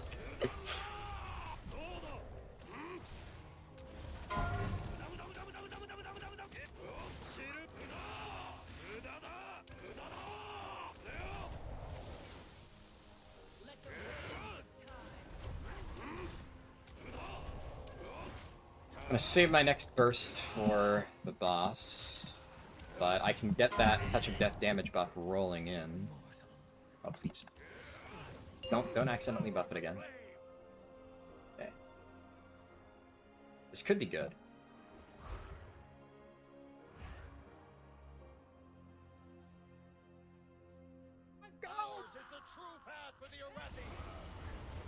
Dude, I turn into such a gremlin when I'm a damage dealer.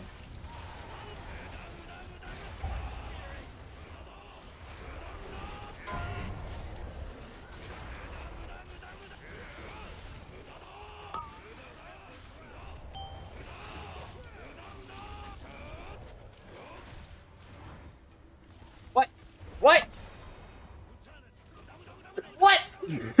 Oceanic thing, please. I released Slicing Wind and it just didn't register. Ah.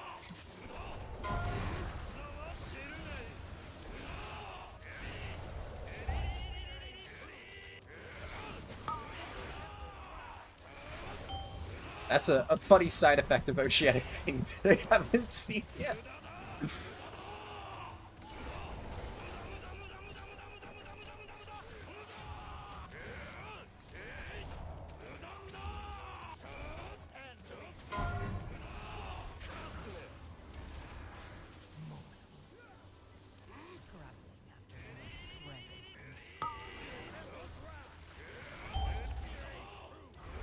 Oh!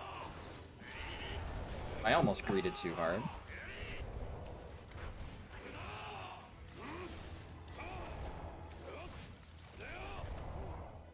I want to hold for a little bit.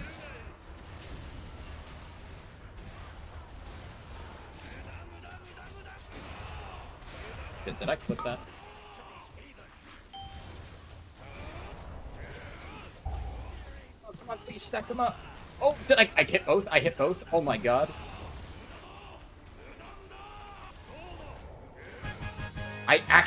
I hit them with like both sides of the cone. That worked out really well. I'm happy with that. Dalcry was a Arathi hero. How could the Priory force him to turn against Harrowfall? Shit. Alright, yeah, I deserve that. What did he do? Did he just like... I think he just pressed like a single blood boil. I figured he'd start generating threat, but he just didn't. Alright, fair. I should have waited. Oh, God. Or at least I should have not been standing in melee. Yeah, I'm... God. That was not good. That was not my finest moment.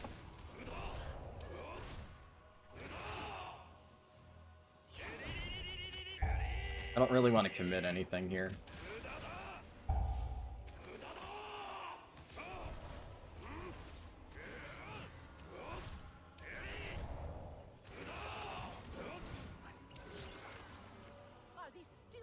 All right.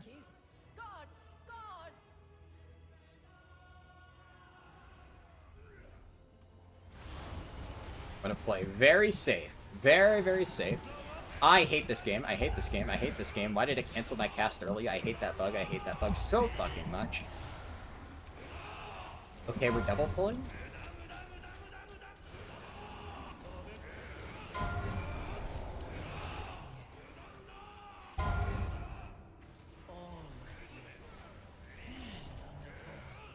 I don't...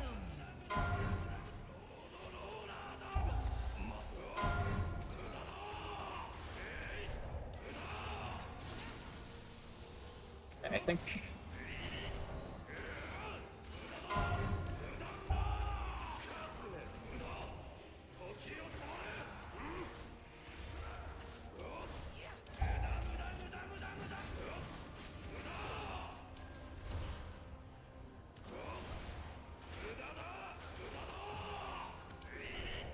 Well, I wish I knew he was double pulling. It was just like a very weird... It was like a non-committal double pull. But okay, here. I'm really worried I'm gonna rip threat now. I guess that's probably a good thing. You gotta rip threat every now and then just to, you know, reinstill the fear of God in you.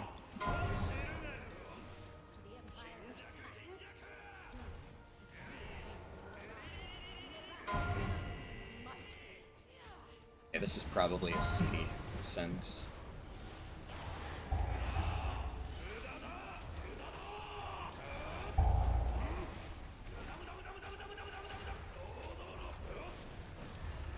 Holy shit!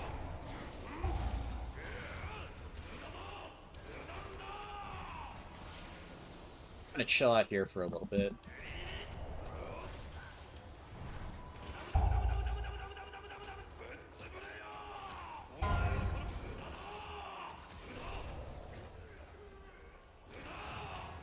I think I'll Todd one of them when they're about to die. That works.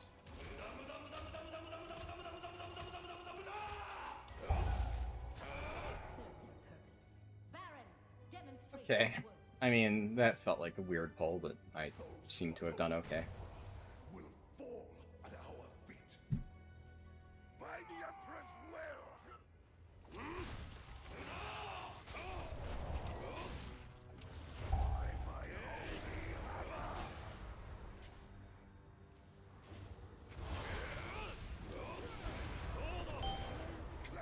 Okay, we're probably far enough in that I can start my burst. I'm pretty sure that one I clipped. Screwed up.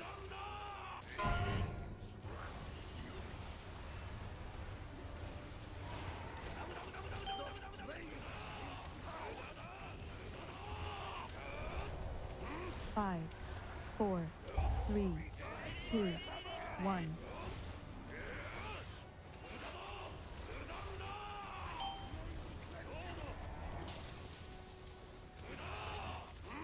Oh, my screen flickered for a second.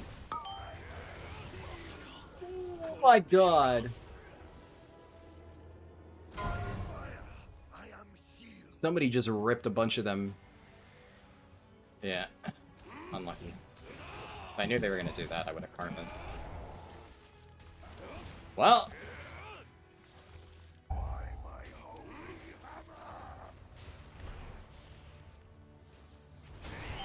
Kinda dead in the water until I get shit going again. Let's just do this.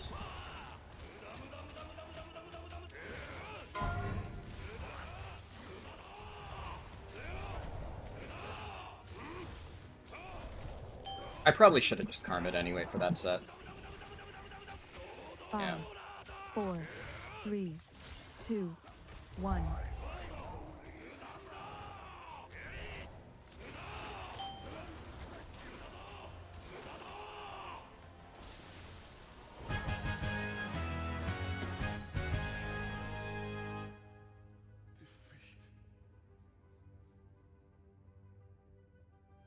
Has warped the priory from a place of I mean, overall, it's still going well, I think. Why?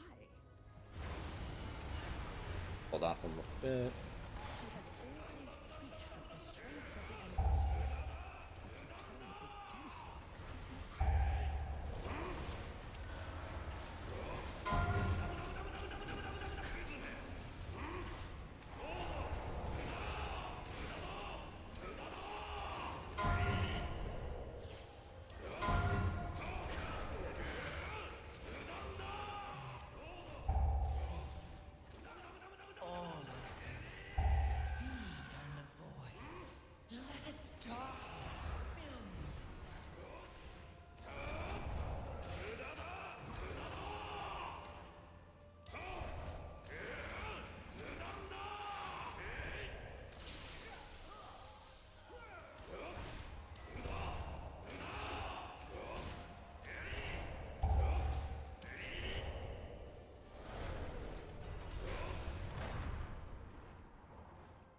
I kind of fucked that up.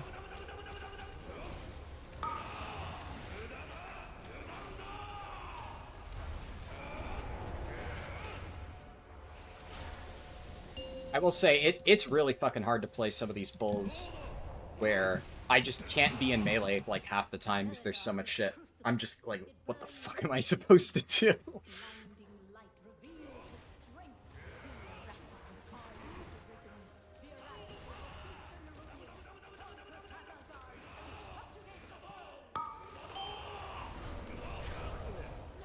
Such heresy. Defile the sacred flame by creating the dead. No better than the Kratos.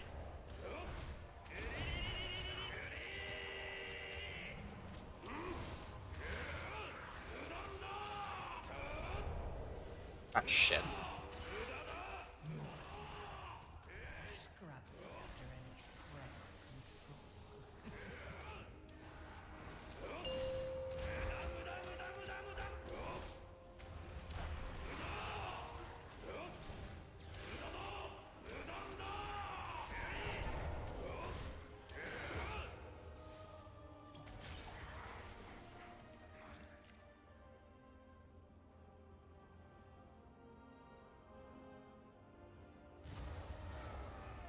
Okay. That's interesting. We are doubling this?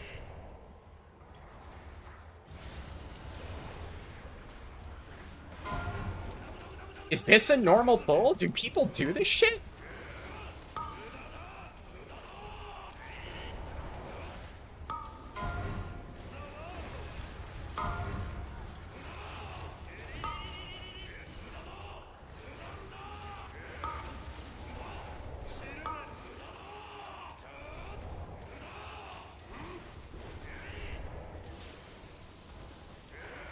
Oh my god, where did my health go? How am I alive? Did I get, like, double purification or something? What the fuck? All of you, feed on the void. Let its darkness fill you. What the fuck?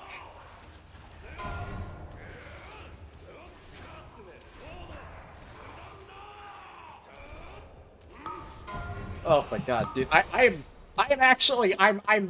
losing it. Oh. I don't think it's...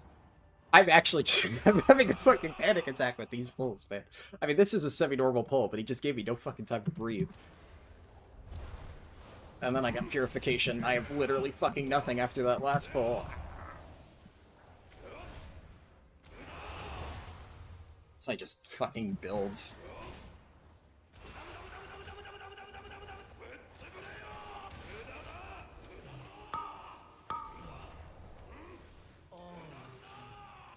Feed on the void. Let its darkness fill you.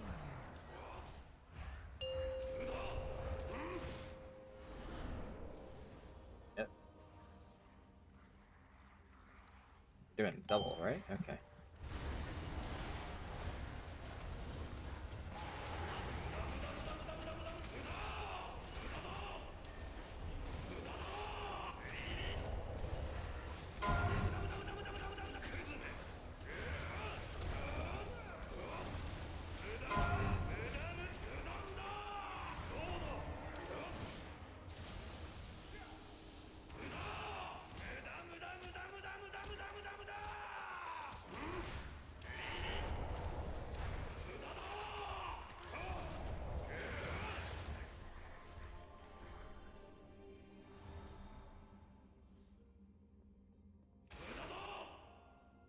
Come on.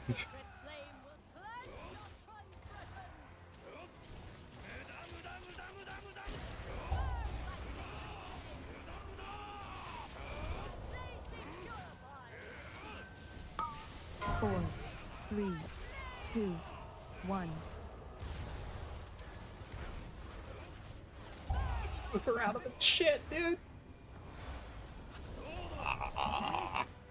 I am suffering.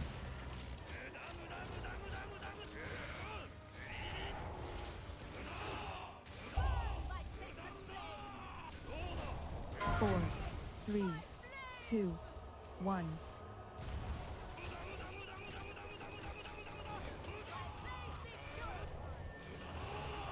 Do I hold CDs? Do I hold CDs?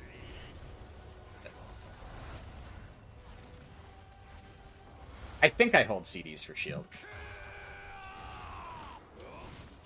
4, Windlord should be back up. 2, 1.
Four, Oh, three, man. 2, 1.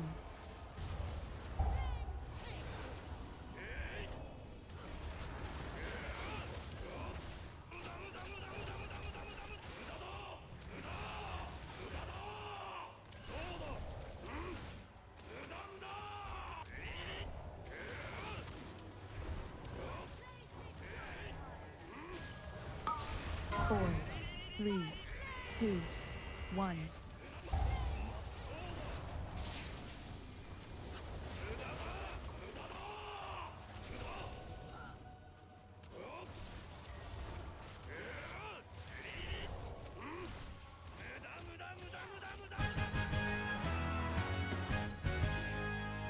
Hey, I still won. No Tome of Light's Devotion. It is done. That guy got Signet. No longer steer Do not our fate Signet. towards destruction. Alright, Priory is done. Let's go. So far, I haven't actually depleted any keys today, which is good. Priory I was really worried about, because I've seen so many groups get to, like, the final room and then shit the bed, and, dude, my heart stopped when the guy did the double pull. Maybe that's, like, a normal pull that people do in super high keys, but doing that in a no-voice pug is fucking crazy. That is, like, the most batshit insane thing I've ever seen. I would never double pull anything into Baron Braunpike in a pug. That just eats new healers for breakfast. But we were fine. I mean, he handled it. But, goddamn. And yeah, this is the most damage I have ever done in a key. And that's my first Windwalker key since getting 4-piece. It's actually insane how much of an increase 4-piece is. It's really fucking crazy. How much... Yeah, my Fists of Fury damage... Before getting 4-piece, Fists of Fury was usually around where Blackout Kick would be. Slicing Winds tended to be my second highest. It's such a massive damage increase for Fists. Holy shit. Alright, yeah, I think that went pretty well. I feel like some of my deaths were just really fucking unlucky, and then there was just, like, 2 where I kind of fucked up. I just ripped Threat. Yeah, slamming Crackling Jade Lightning while he was still building Threat. Like, I would have had Threat by then, so I'm just kind of assuming it's like, if I was tanking when I have Threat by now, yes. He pressed, like, 1 Blood Boil, and then I ripped. That's on me still. And then the boss, the death to boss 2, although I wasn't expecting them all to, like, immediately pop 5 at the same time, with the shield going out, I should have just karma'd there. There's no reason to not karma there. You know a big burst of damage is happening, you shouldn't. You should do that. So that's on me. I just need to be more proactive with karma usage. Okay, what's next? I'm gonna update my sheet. If Raider IO has updated. It is, yeah, it updated. That was 326. So for Priory 326, I need 1, 2, 3, 4, 5 more dungeons. Now, I'm probably not going to be able to get all 5 of those before my raid in 2.5 hours, but I will get as many as I can. And what I will say for sure, though, by the way, is right now, the way it's looking, this is going pretty well. I think I'm going to be like 1 or 2 dungeons short. I'm going to finish them up later today, but I will probably just do, like, if I do a 2-hour stream later today, and that's all it takes to finish up the remaining dungeons, then we do a 2-hour stream and I just, you know, take a break afterwards. What I'm not going to do is, like, finish up Brewmaster Windwalker and then jump straight into whatever wins the poll. Whenever I finish Brewmaster and Windwalker, we will finalize the poll results, and then we'll start a new stream on Friday, and that'll be either Hunter or Shaman, whatever ends up winning. Right now, it's very close. Goose Comics, I kind of inspired you to gear out some characters, especially classes you hardly ever play, like Mage and Evoker. Yeah. I mean, I'm really looking forward to playing some of them. I would say right now, if I had to pick what 2 specs I'm most interested in trying, I'm really looking forward to trying, honestly, actually exactly the 2 that you mentioned, Mage and Evoker. Fire Mage in particular is one that I kind of mentioned earlier. I've always really wanted to learn how to play Fire Mage really well, and I really want to, like, get good at that. I've just never really played Mage, but it's a spec I've always wanted to learn. And Devastation is a spec that I have played quite a lot for fun, but I've never really, like, pushed high keys with it. Not that 10s are high, but you get the idea. I've never done, like, a lot of Mythic Plus with Devastation Evoker. It's always been one of those, like, hey, let me bring my alt to, like, rat keys or something type of thing. And I have fun playing it, so I'm already, like, very familiar with Devastation, but I think it'll be fun to see, like, whether I can really play it well in, like, higher keys. I really enjoy playing that. And, I guess Mistweaver is another one that I am very much looking forward to playing, but for the purposes of this challenge, I knew that I needed to start it off with Brew and Windwalker, because I want to wrap them up. And although I am very excited to play Mistweaver, I didn't want to, like, stuff 3 monk specs right at the start. We're already kind of overloading it with 2 monk specs, when the other ones will only be 1. So Mistweaver will have to wait for a little while, but I'm very, very, very excited to play that. It's the healer that I'm most interested in trying out. Okay, I've updated my sheet, and yeah, let's keep looking. I'm going to switch to Brewmaster just for the purposes of applying to groups.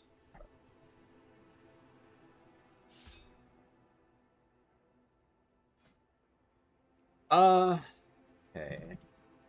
11. Thank God we're done with Priory. I only need all of these. I only need Cinder Brew.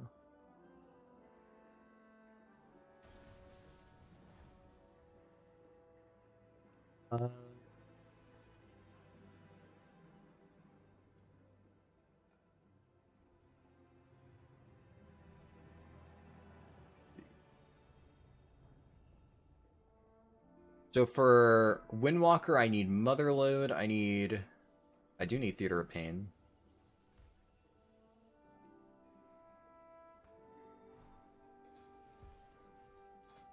It would be nice to get at least 1 Cinder Brew done, just so I can have that as like a little score bump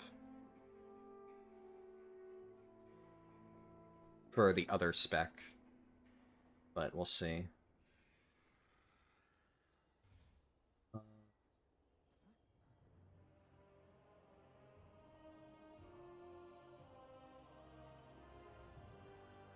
Motherload I'm also less concerned by, because I do have that as my own key, so I could hug my own key if absolutely needed. Do that as like a last resort type thing.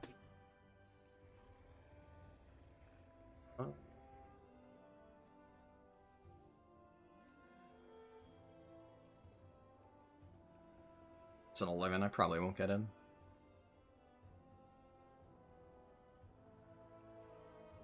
Lots of priories.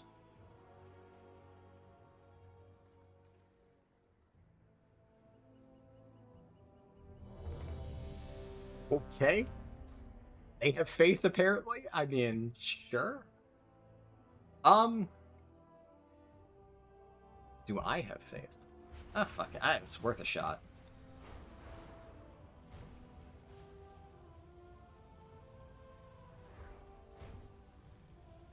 The nice thing about Cinderbrew is if the key is completely dead, you'll know by the end of the first room. Like, oh yeah, actually, I need to swap Windwalker.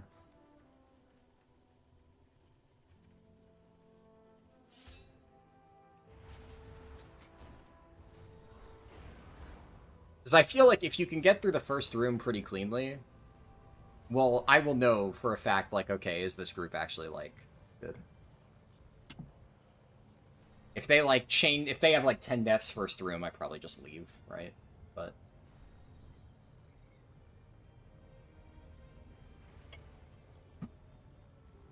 end of the dungeon, I would actually say, is pretty easy. Unfortunately, I've seen so many groups fuck up the first room of Cinderbrew.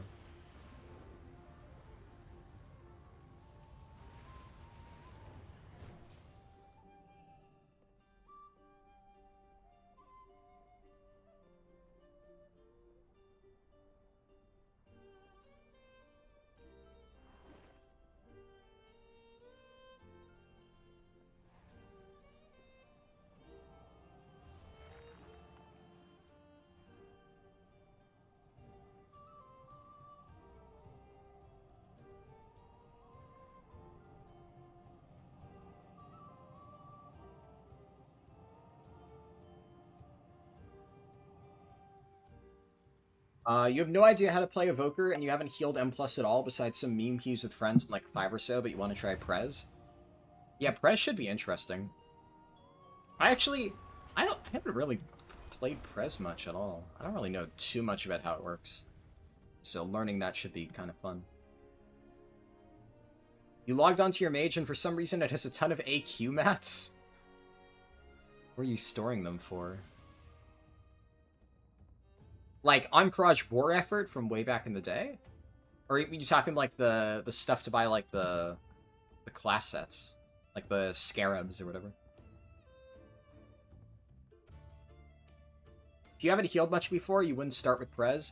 Well, yeah, so, no matter what, I am not going to be starting with Prez. Because when I play Evoker, Preservation will not be the first spec I pick. I am going to start with Devastation. However, there are some specs that, you know, if it wins, or classes where if it wins, I will start Healer. If Shaman wins, I will start Restoration. If Priest wins, I will start Discipline. So, no matter what, before I've played Preservation, I will have played Restoration Shaman and Discipline Priest. Only those two. 5. It could end up being the last healer I do. It really depends, but... 1. I will have, at the bare minimum, gotten those two done first. Prez is one of the hardest healing specs at the moment. Interesting. Alright, I'm closing chat for a second. I gotta lock the fuck in. Let's see how he does this. I want to be a little bit safe.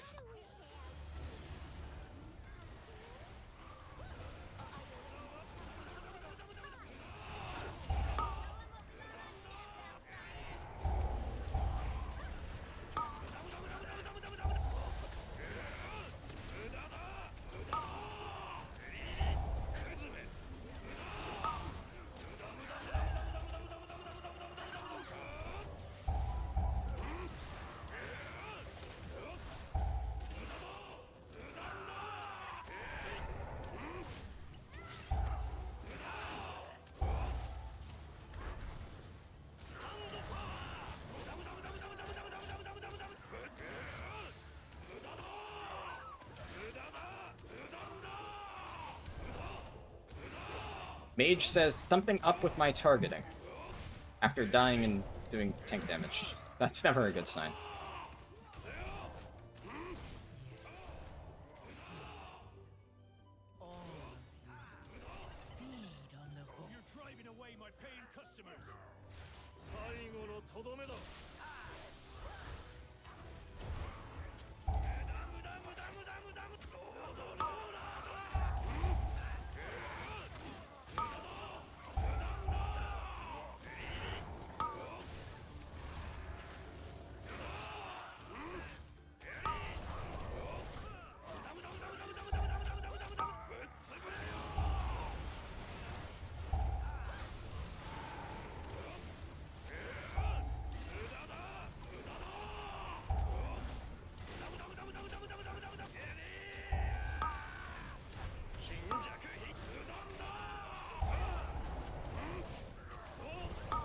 Okay.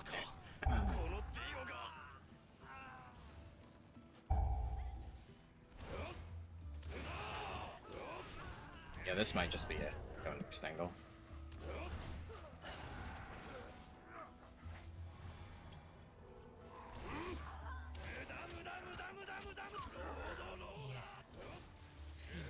I mean, All of you, feed on the void. Let its darkness fill you. let's see. I won't give up that easy, but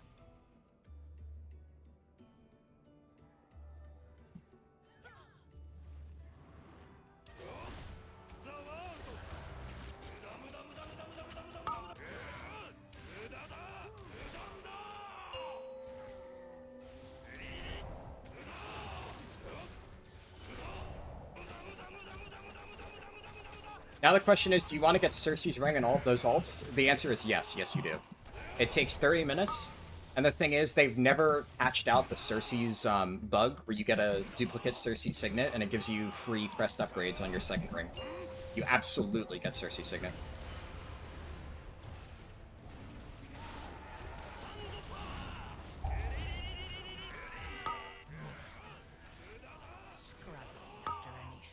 You didn't want me to say yes? It's a free 658 bits ring!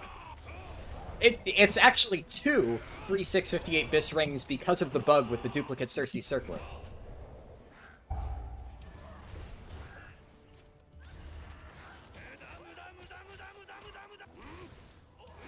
And it takes like an hour tops.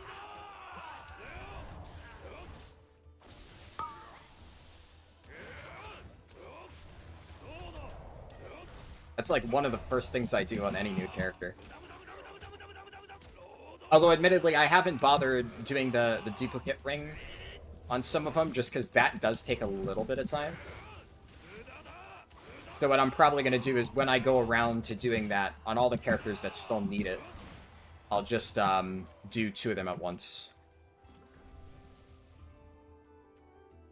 I will say, this group doesn't look super promising. The thing about this, though, is as long as they don't completely shit the bed, I do still need decent Cinderbrew score, and even a depleted 10 would actually be a pretty big step up. So, although it wouldn't count for the purposes of, like, the challenge, it would actually make my life a little bit easier when trying to get into groups. So for that reason alone, as long as it keeps going decent, I will stick it out.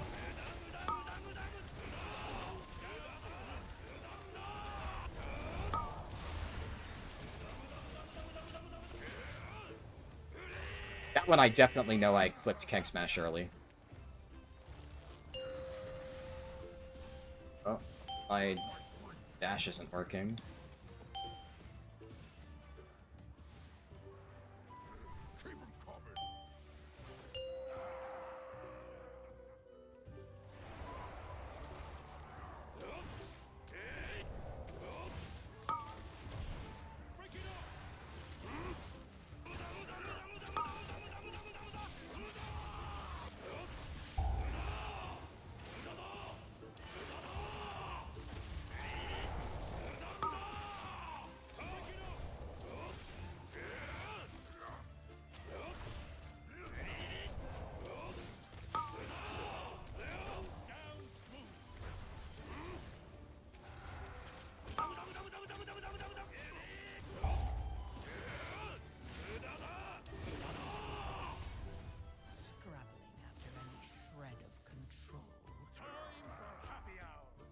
Nice. I thought I wouldn't be able to get the mid-air dash off because of the lag, but it actually did work. I can tell which one was which. The Mage seems to be getting the one in the back.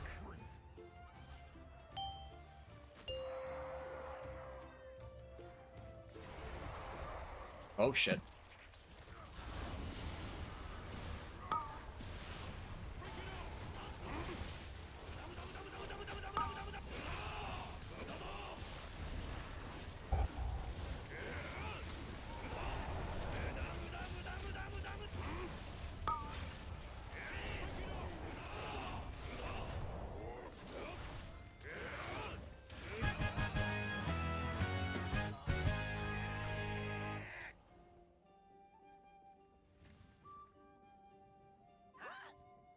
I'll read the rest of chat.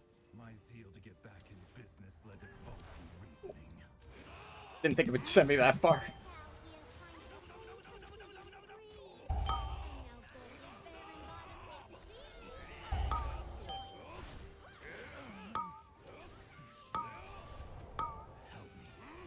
Get my meadery back out of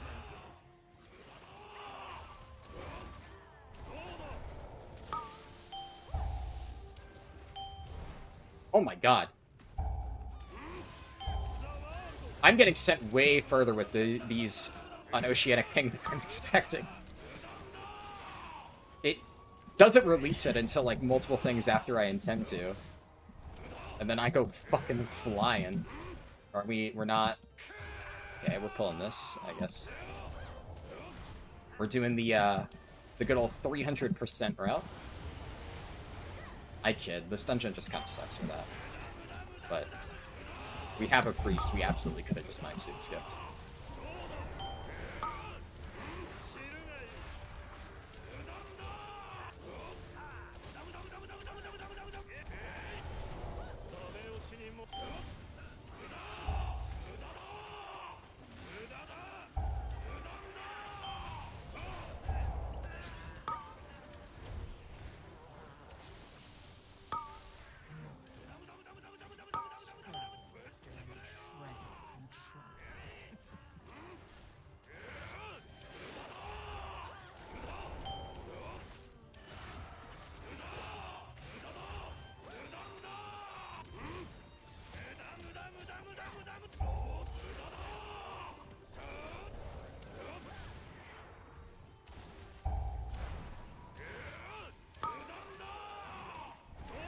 Oh shit. I got hit by that. That was on me.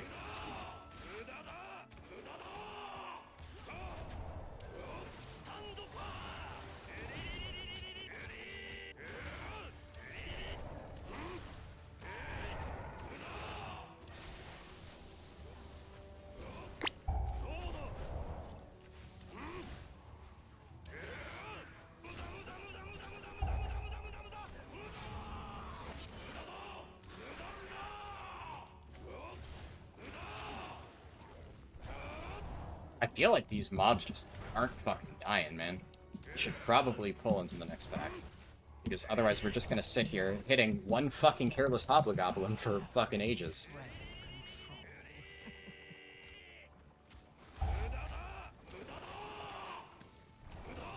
And just kill the brew droplets one at a time.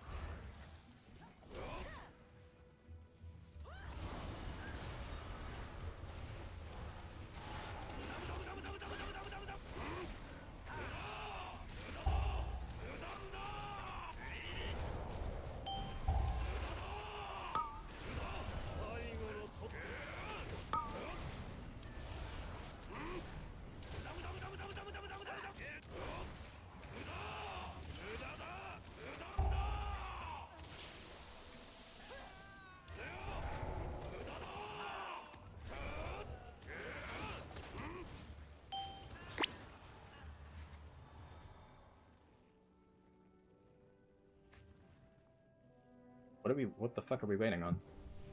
Hello? Oh, my stills, they bypass Okay. the filters. It's running too hot. The meat Guess you really wanted to pull that Careless Hobgoblin specifically in that manner? Instead of just pulling first? I don't know.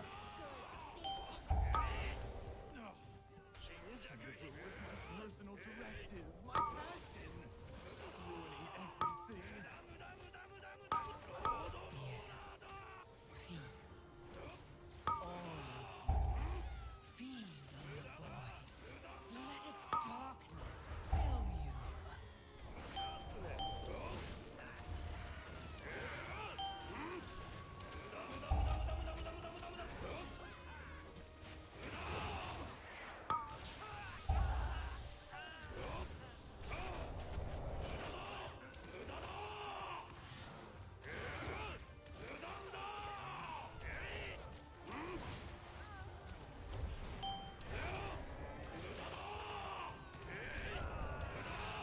Alright, please tell me we're not going to sit here and just hit a single Careless Hobgoblin another time.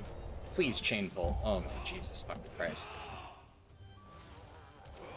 Fearless Hobgoblin spooky.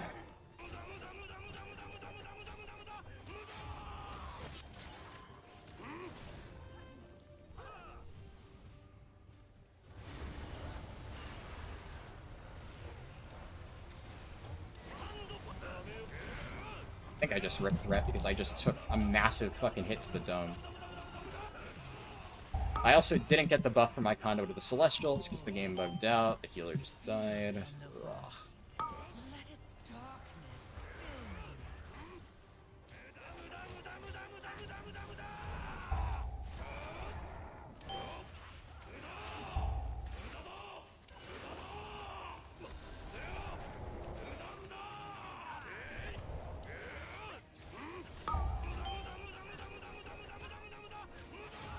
I think that's the first time I've gotten targeted by Reckless Delivery this whole dungeon.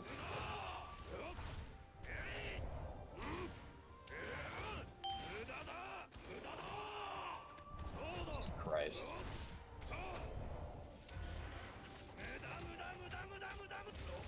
Holy shit, dude. Come on. Like, a little tiny bit more. A little bit more.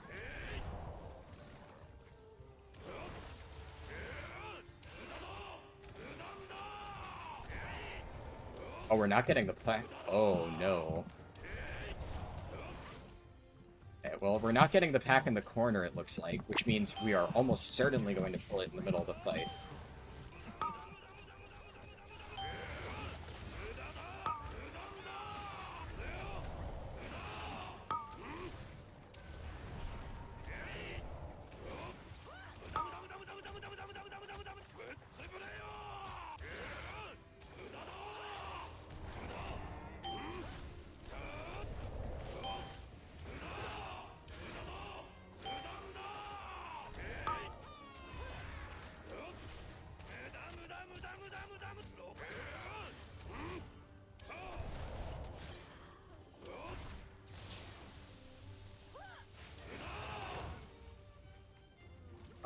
If we are going straight into boss, this is like a disaster waiting to happen, but okay. Arr.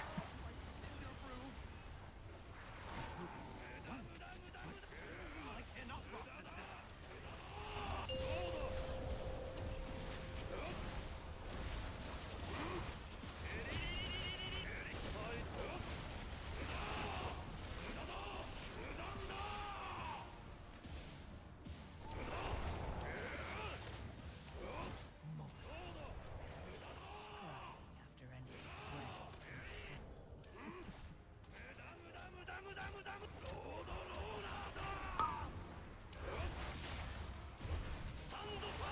Is anybody gonna fucking grab my balls? Thank you. Lag? Oh my god. That's the worst lag spike I've seen so far. Just complete ability freeze for like 3 whole seconds.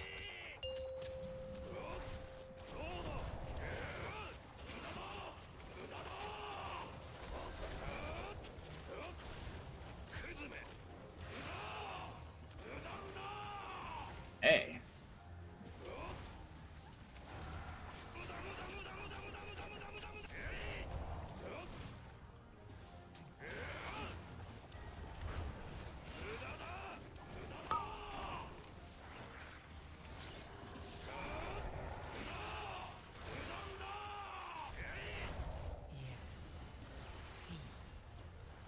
all of you, feed on the void.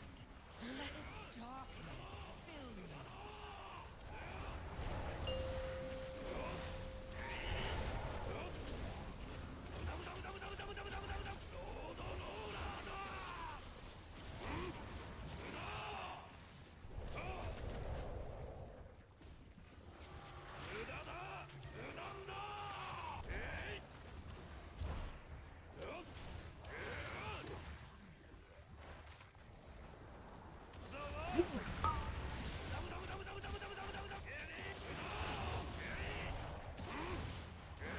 Dude, Like the Wind is so hectic and oceanic. Sometimes the Devil Jump doesn't go off, sometimes it instantly registers, and I just get fucking yeeted. I actually almost flung myself into that pack on the side there. Ah. Oh my goodness. Took months of R&D. You goody goodies don't know who you're dealing with. You do any more damage? I'll snatch you out, you hear me?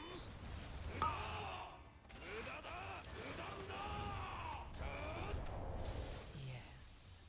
Feed. All of you. Feed on the void. Let its darkness. Can I like not get picked for Bazooka, please? Thanks.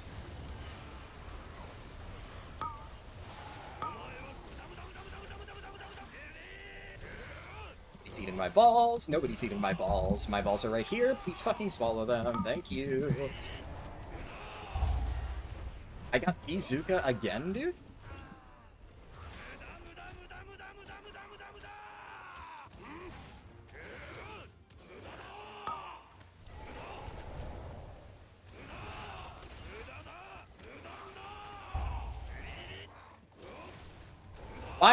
Against all odds, I actually think that we just have enough raw damage in this group that we might fucking time this.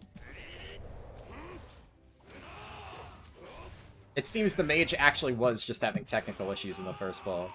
I always get concerned when, like, first pull the dungeon, it's like, I think I'm lagging or something, and then they're doing tank damage, but they've been doing pretty solid the rest of the dungeon, so, you know.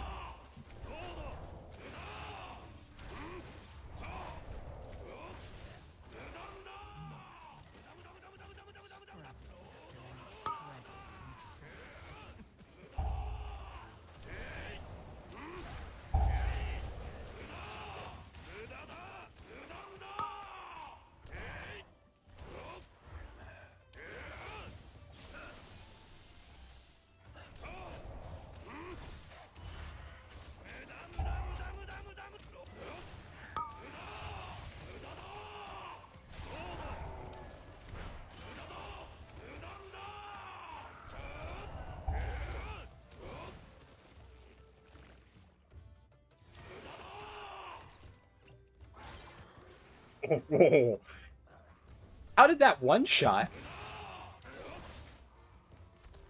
My Todd did 24 million damage. That, like, that should not be a thing.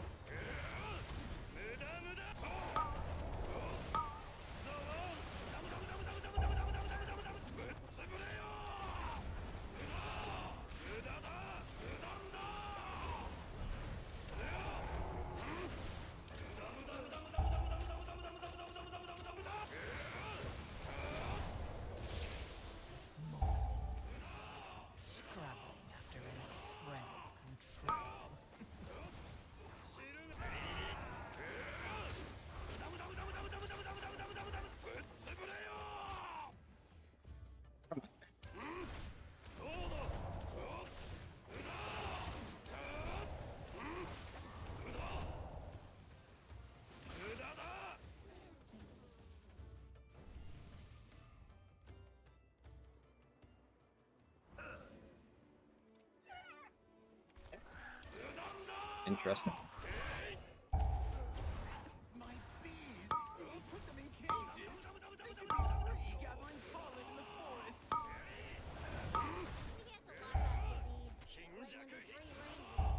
Oh my god, dude. What? What was the slow? See, that one really stings because that I know for a fact, if it wasn't, like, look at the delay on that. If it wasn't for Oceanic Ping, I could have double jump, like, leaped out of it. And I did press that, but it didn't go off because Oceanic Ping. So that one just feels really bad.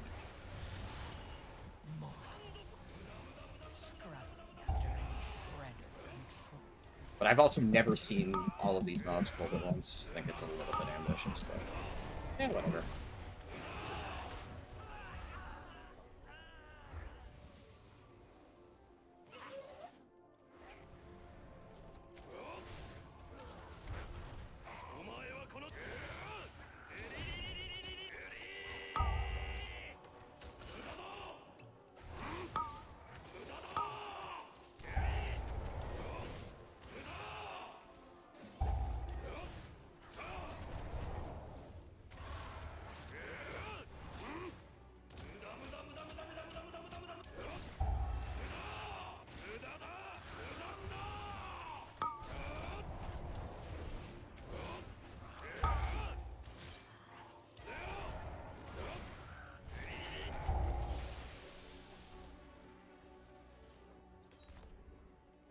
fucking roll also didn't go off.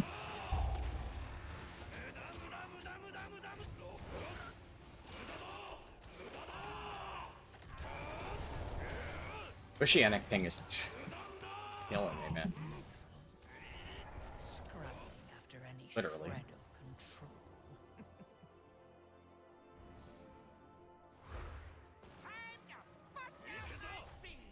The best for my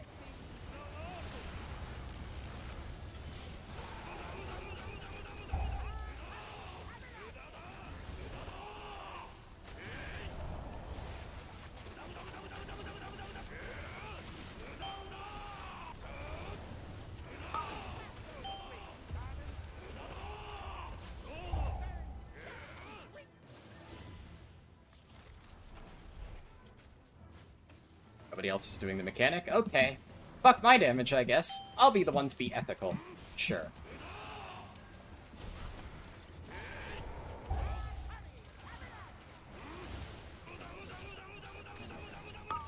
I love being ethical. Healer is getting fucking owned. The tank's not getting threat.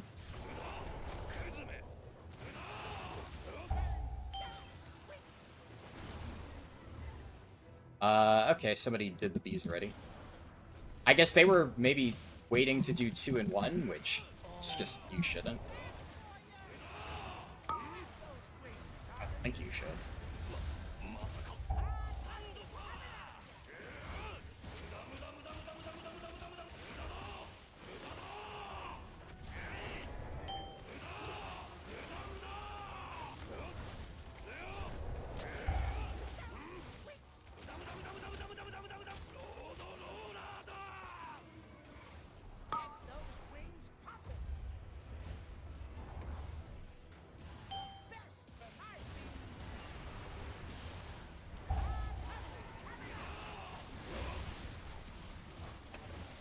What the heck?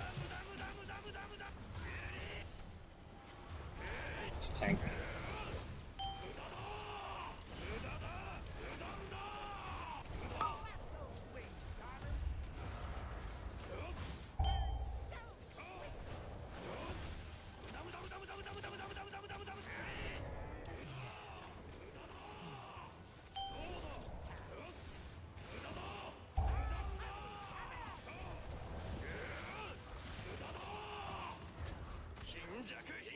This guy is just actually completely ignoring threat on the ads.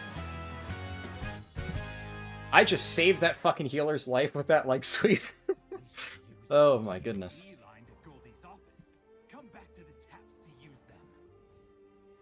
Oh my god, we may actually time this, which is fucking crazy. You take out my Balmung, my prototype, and my beekeeper, and now you're riding my bees like We can some nature just lover mark it. will. This guy said target my target. Like, just put a fucking skull on it, dude. Hit it, friend.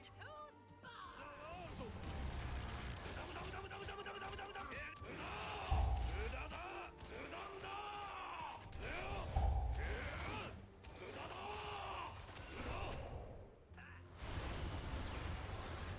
We are just not hitting skull at all.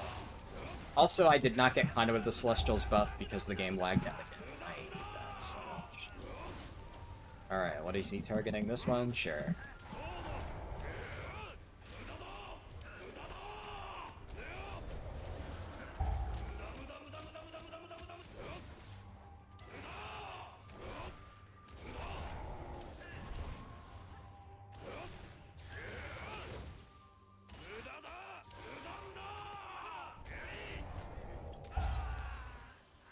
What one is skull?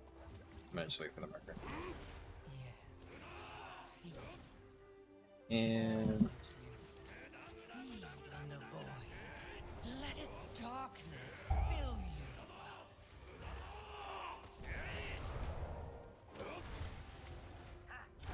oh.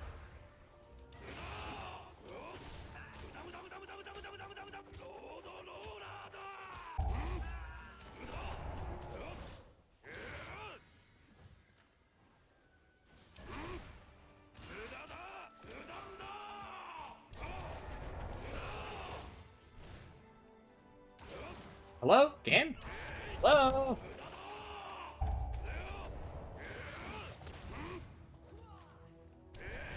Oceanic Ping is wild today, dude.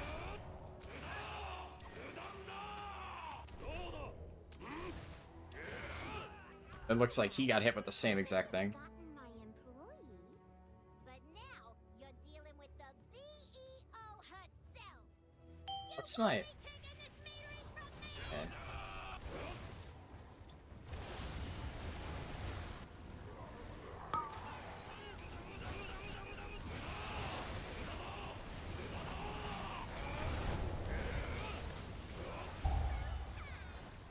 Oh, no, man.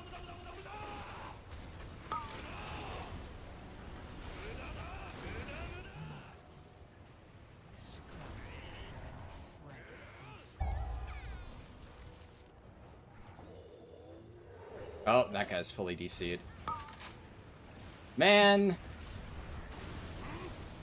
That's rough. Come on. Come on. Come on. Get the balls.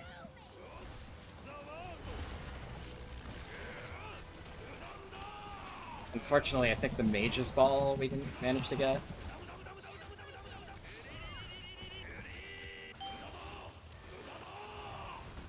We have a B-res, 45 seconds. I mean, it's not over. But that's a really rough way to start this fight off.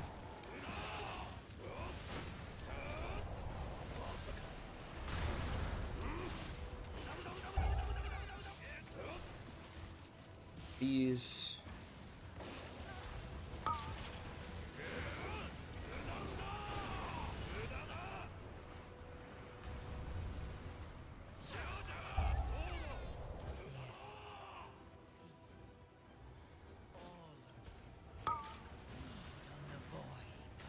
Let its darkness fill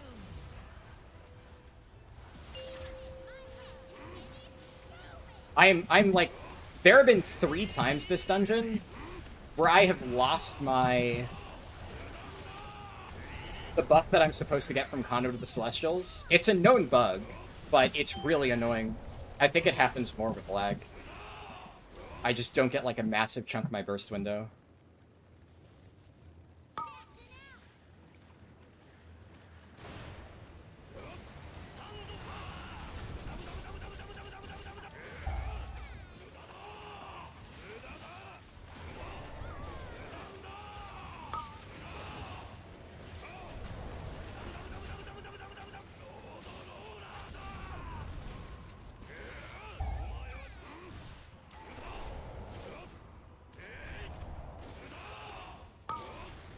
Yeah, the Mage even said his ping around this time is usually pretty good. And that actually makes me feel a lot better, because I've been saying for the past like 2 hours that Oceanic ping seems really bad today compared to normal. And maybe it isn't just me. Come on, man.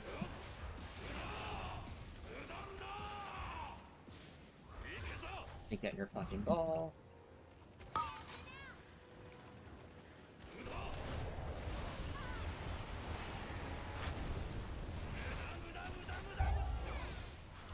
Holy shit! That was scuffed as fuck. But we got it. Oh my god.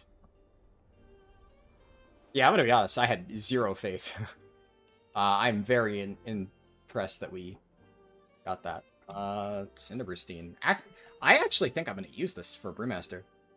Because I have such dog water, like, damage trinkets that I may as well just use a pretty solid survivability trinket. Like, this one's actually not terrible. Especially Brewmaster. Yeah. That's not bad. That's not bad at all. I don't really need that.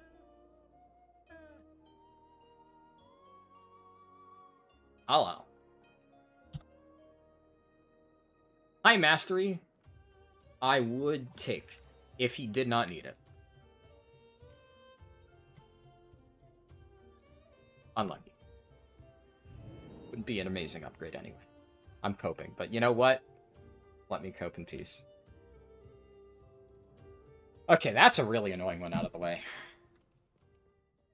That is a really tough one out of the way. Because Brewmaster, I know I can control the pulls. I'm like comfortable with it. Windwalker, I was completely at the mercy of groups, and that was not a good group. We got there. The Hunter at least did a lot of damage. The Mage was doing good damage when they weren't having connection issues, which is just unfortunate, but yeah. Hey, a timed key is a timed key. I will not complain. Yeah, it's 11 to 3:36. So let me update the sheet. 3:36. Yep.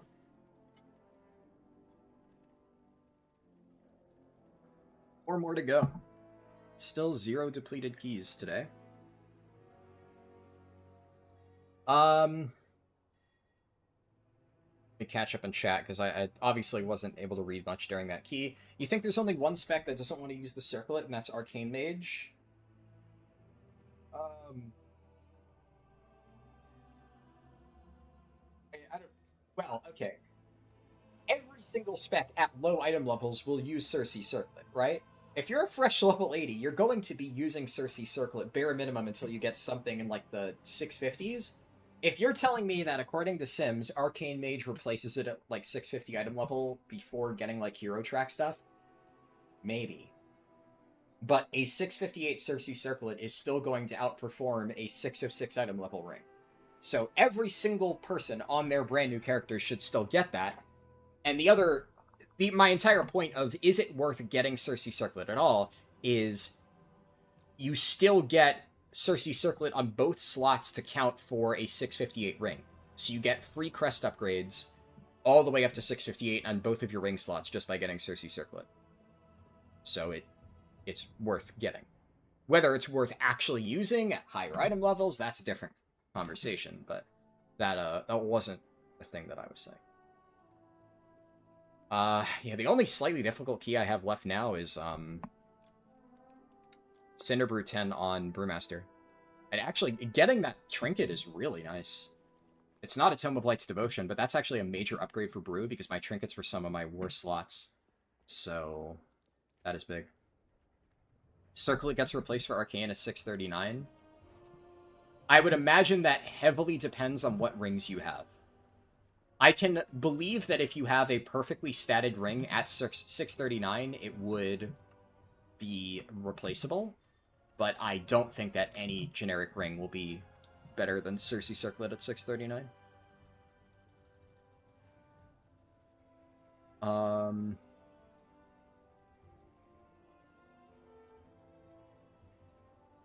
You think the best way to handle that I fly further than average is by simply positioning such that you don't accidentally fly into other trash if that happens?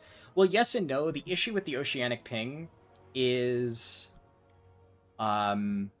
it's not consistent. Like, there were some times where I would do, like, here's what I'm trying to do, right? That's what I'm trying to do. Like what I just did there. Leap, roll, midair, hit spacebar, the momentum shoots you forward.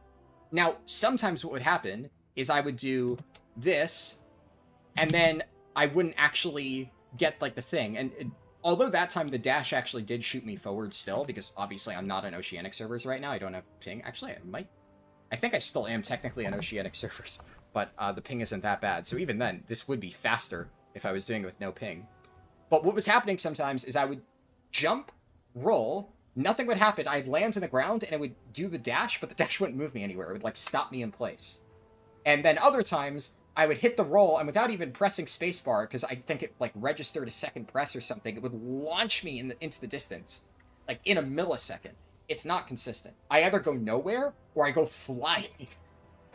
So that makes it really hard, because although, sure, you could, if you knew it would always launch you, then yeah, you'd position yourself accordingly. But sometimes, I don't know how far it's going to take me, so I want to be as close to the mob as possible, because if it takes me nowhere, I don't want to be stuck out in Africa. Yeah, something with the tick rate. Roll is a very weird spell. Roll... There's a very funny bug that happens on Senarth, where if you used roll at the exact same frame that Senart's web pull happened, you were unable to roll at all. It would, like, disable your roll. And that completely fucked you over. It was very precise, but if it happened, you would immediately know, and it completely screwed you. It's a very janky ability. I don't know exactly how the code for it works, but there's a lot of issues with it. I mean, there's a lot of weird stuff that you can do with roll in general. Like, why, if you do this, does it launch you like this? Why does the double jump carry the momentum? The double jump doesn't move you in place. It, like, sends you at a certain distance, but for some reason, the momentum from roll affects the like the wind dash. So you can get on, like, slightly elevated things and do this and fling yourself really far. Why does roll work like that? I don't fucking know. There's tons of other abilities where it doesn't work like that, and the dash would cancel the momentum from roll. For whatever reason, they work together. It's a very weird ability. It's a fun ability, but sometimes it backfires. Your favorite interaction is rolling off a ledge with an umbrella? Yeah, if you used an umbrella for something like that, you'd go really, really far. Not to be that guy, but you wouldn't trust Wowhead guides? Oh, you can absolutely be that guide. Wowhead guides are not to be trusted. Wowhead guides are 100% dependent on who wrote them. And there are some very good Wowhead guides. There are guides written by trusted, like, theory crafters, who I respect. And then there's certain Wowhead guides that are written by people who I know are complete dogshit at writing guides, and there's tons of misinformation.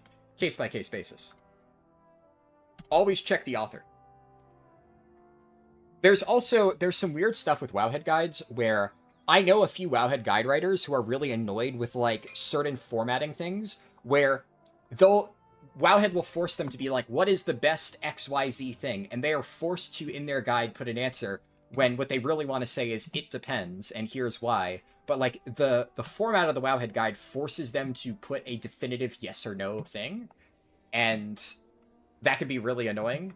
Like, for all of my personal disagreements with Babylonius, one thing that I always respected about him, I've always respected Babylonius as a theory crafter, but one thing that I always found it funny that he did is you would look at the Wowhead posts, and they would all have, like, yes or no things, and then the Windwalker section is just completely breaks the formatting of all of the other stuff, and he's just like, I'm gonna put whatever the fuck I want, and he'll just, like, he'll put a top 5 ranking in, like, a yes or no list, because he thinks that's the better way to do it. And he's just like, you know, what are they gonna do? Find another Windwalker guide writer? Which, honestly, respect. That's you know, kind of a Giga Chad move. But that's kind of the thing with Wowhead. Even if it's written well, sometimes people will just use a format that, like, doesn't necessarily convey the information well because it's a requirement by Wowhead. How are the keys going this morning? Pretty good, actually. I have yet to deplete a single key. We've gotten tons of +10s knocked out. We're down to 4 left, which I probably won't finish before my raid in a few hours, but I probably have time for, like, at least another key or 2, and we'll wrap up the rest in the afternoon. What's my opinion on Xal'atath as an antagonist? I think Xal'atath as a character, like the backstory, is an interesting antagonist. Xal'atath, the way she's written in The War Within, is a very boring one-dimensional Saturday morning cartoon villain, and I can't take her seriously at all.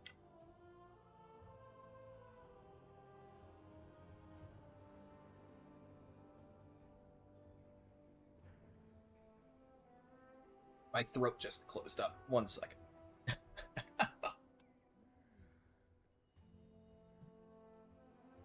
Holy shit.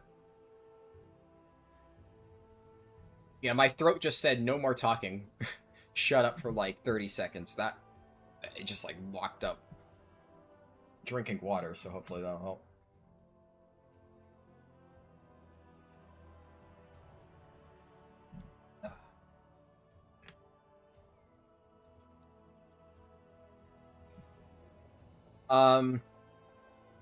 Whose comic said, why not try something different? And you figure it's all the same, learning a new class, learned by playing and failing.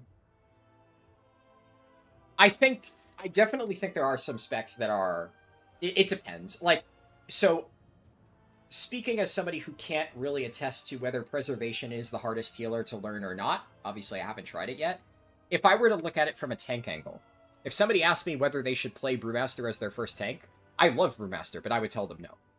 Brewmaster plays very differently to a lot of tanks, both in terms of how it mitigates damage and how it deals damage.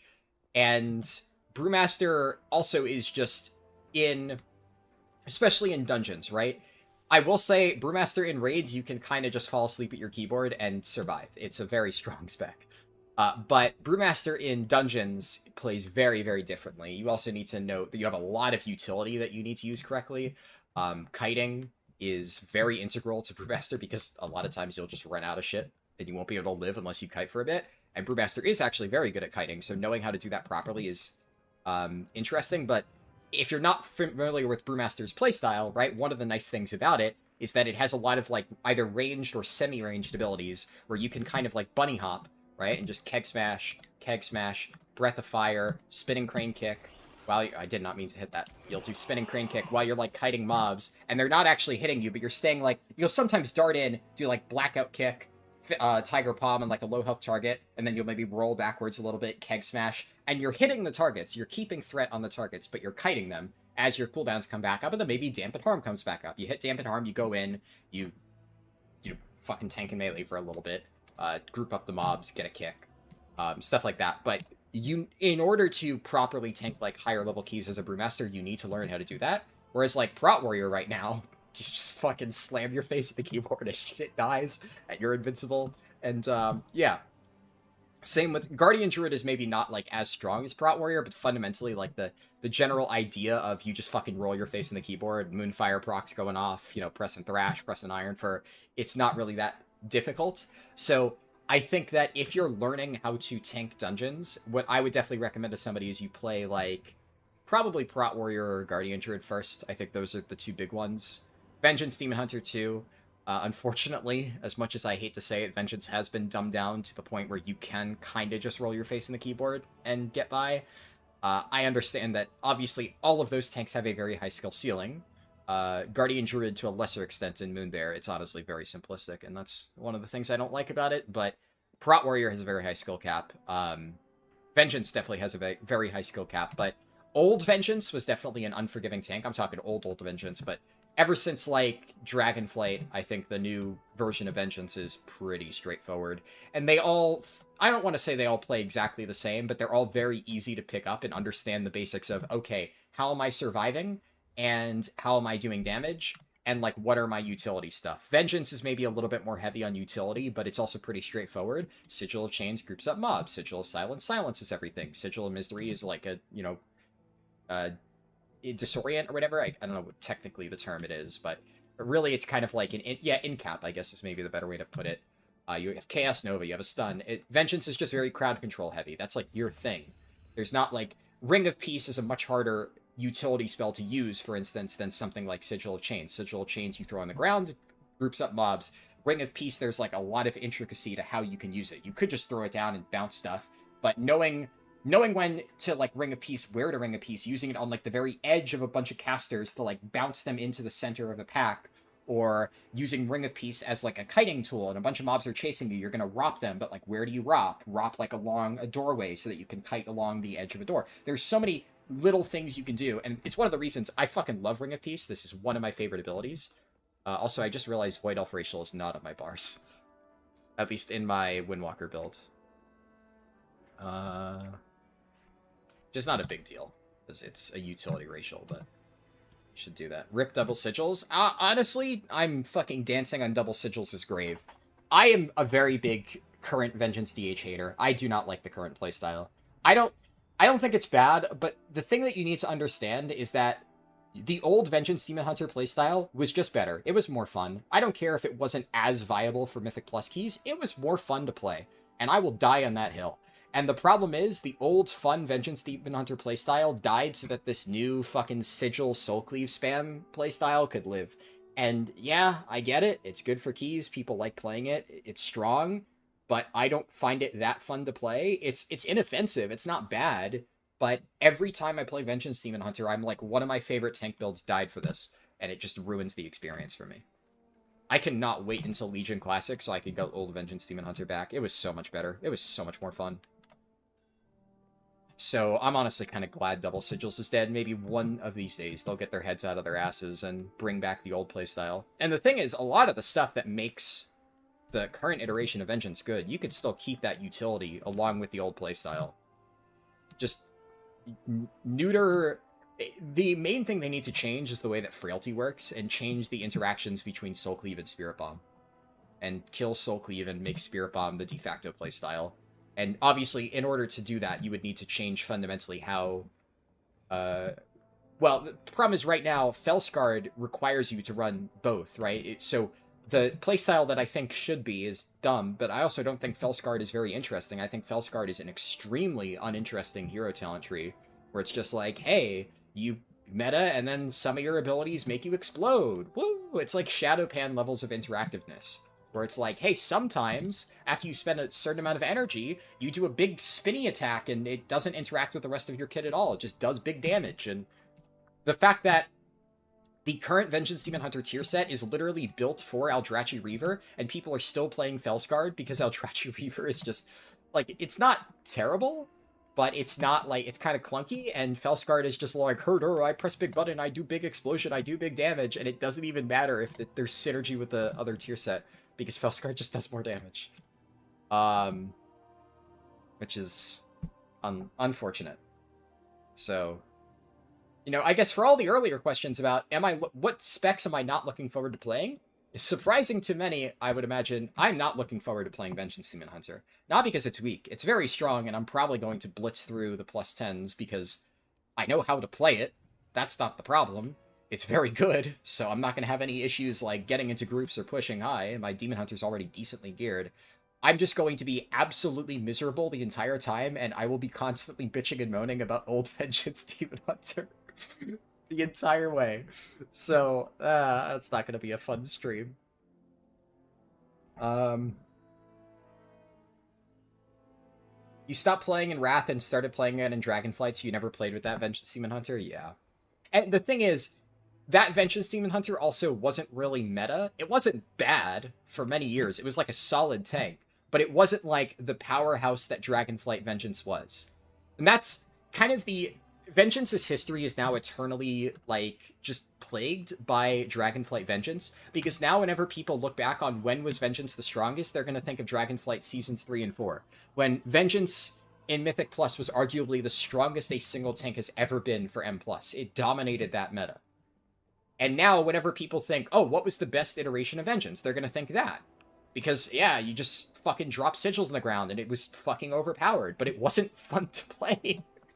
At least not compared to the old playstyle, where you actually had to manage your souls, and you had, like, the super fast-paced, like, Fiery Brand, like, damage amp windows. God, basically, if you want an idea of how old Vengeance played, D-Sully, if you played Aberrus Vengeance Demon Hunter at all, Aberrus Vengeance Demon Hunter, like, was close. We came so close to recapturing the greatness of old Vengeance DH. It was all about Spirit Bomb and Fiery Brand windows.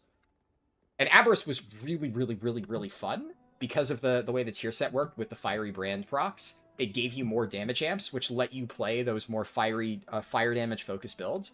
That's what old Vengeance played like a lot. Except even better. So, I was so excited when they did that shit in Aberrus, because I'm like, perfect. You know, we're almost back to where we were. Just, like, and Blizzard kept saying we're going to get a Vengeance Demon Hunter rework going into Emir Drasil, so I'm so fucking excited. I'm like, we're getting a rework. We have all this cool Fiery Brand stuff. Surely they're going to bring back all the cool old shit from Legion and give us the fun playstyle again. And then they're just like, here's our vision for Vengeance Demon Hunter. Sigils. The things that you drop in the ground that explode a few seconds later and feel like fucking limp noodles. It's just such lame class fantasy. I hate it so much. Especially considering we were so close in Aberrus. We had the Fiery Brand playstyle, and then for whatever reason, the rework immediately after the tier, when they give us the Fiery Brand tier set, they rework us into sigils? Fucking sigils? If you want to give us utility, sure, give us cool utility sigils, but at least make it so our damage and survivability is tied to dealing damage and leeching with our fire damage, and spreading Fiery Brands, like it used to be, back when it was fun. But it actually had a skill cap, and there was resource management. And the way that you healed yourself and kept yourself alive is by dealing damage. Back in, like, Legion, you leeched by so fucking much just by doing insane fucking damage on AoE with Spirit Bomb that was the main way you didn't die. You just out-healed all of your incoming damage. It was like Deathstrike. Instead of just pressing Deathstrike and healing for a percentage of the damage you did, it was all based on leech. So you weren't leeching back a percentage of damage taken, you were just doing so much fucking damage and leeching so much of it back that you just out-healed everything that was hitting you. And there was a reason why Vengeance was only the second best tank for keys in Legion, behind Blood Decay, because obviously at a certain point the damage is going to get way too high. Also, Blood Decay was just kind of fucking bonkers in Legion, for a variety of reasons.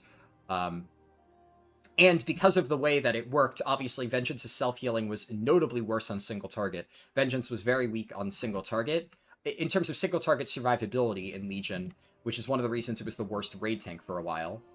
And it still did crazy single target damage because your Spirit Bomb still hit like a truck on one target, and your Fiery Brand Soulcarver windows did like ridiculous single target burst. But it was a little bit squishy if you didn't have multiple targets to leech off of with Spirit Bomb, but that was the dream. That was the fun playstyle. Like, if you enjoy Blood Decay, you would have fucking loved Old Vengeance, because Old Vengeance was just like Blood Decay, except you healed by just doing giga fucking damage, which I loved. That's how I like playing tanks. Don't get me wrong, I still somewhat enjoy Blood Decay since they've dialed back how Bone Shield heavy it is. The Blood Decay playstyles that I always enjoy are, like, the Sand Lane playstyles. Like, Sand Lane is one of the best things that's happened to Blood Decay in a while. It's the best thing that's happened to Blood Decay since Sepulchre 4-piece. Playstyles like that, where you just get, like, a shit ton of haste, and you just have these crazy burst windows, where you're just doing insane damage and just healing yourself by a ton, and your survivability isn't linked, well, it's not entirely linked to, like, your fucking Bone Shield charges and Marrow Rend, which is one of the most boring abilities ever added to Blood Decay. Those are the good Blood Decay playstyles, and we are living in that Blood Decay era. So I am a big fan of current Blood Decay. Though personally, I liked Mop and Wad Blood Decay a little bit better, but I will admit Sand Lane comes close to scratching that itch. Vengeance is unfortunately going in a completely opposite direction, and I would say both Felscard and Eldrachi Reaver are dogshit hero talents that just really don't capture the class fantasy for me at all. So, yeah, not a big Vengeance fan at the moment. Hello Ascendance94, good to see you. Am I hopping on PoE 2? I've been watching a lot of videos about the patch, so I've been following along with it, but obviously right now I'm going to be focusing on this. So I absolutely will play the patch at some point, but right now this is going to be my focus.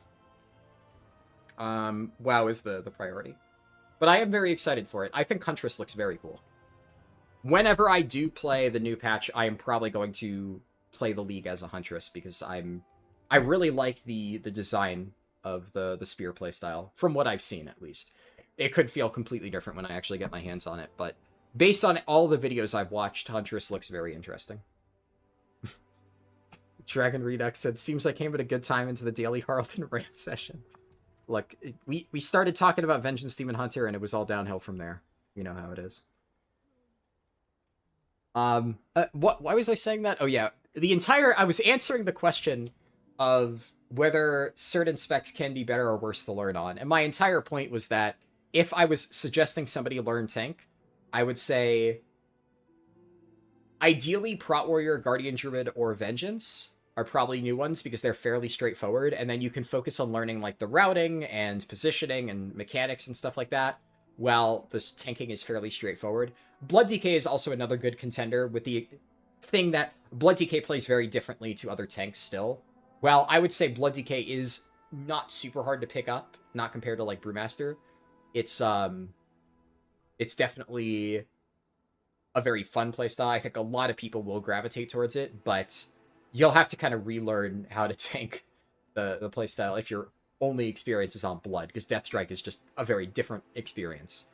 And then Prop Heli, I would say, I would definitely not recommend to new players. It's not...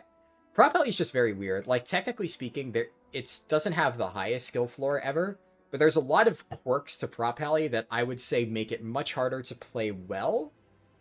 at like a basic level than some of the other tanks. It's a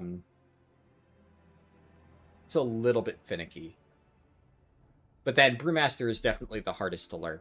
And I would definitely, like, the entire point there is, if somebody were to ask me, should I play Brewmaster as my first tank, despite loving the spec, I would say no. So I do definitely agree that there can be specs that just are not good beginner specs.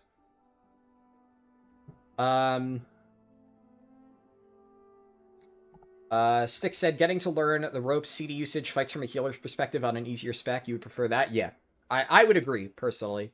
Coming from a tanking perspective, I'd imagine it's the same for healers. Then there was the Cersei circlet thing.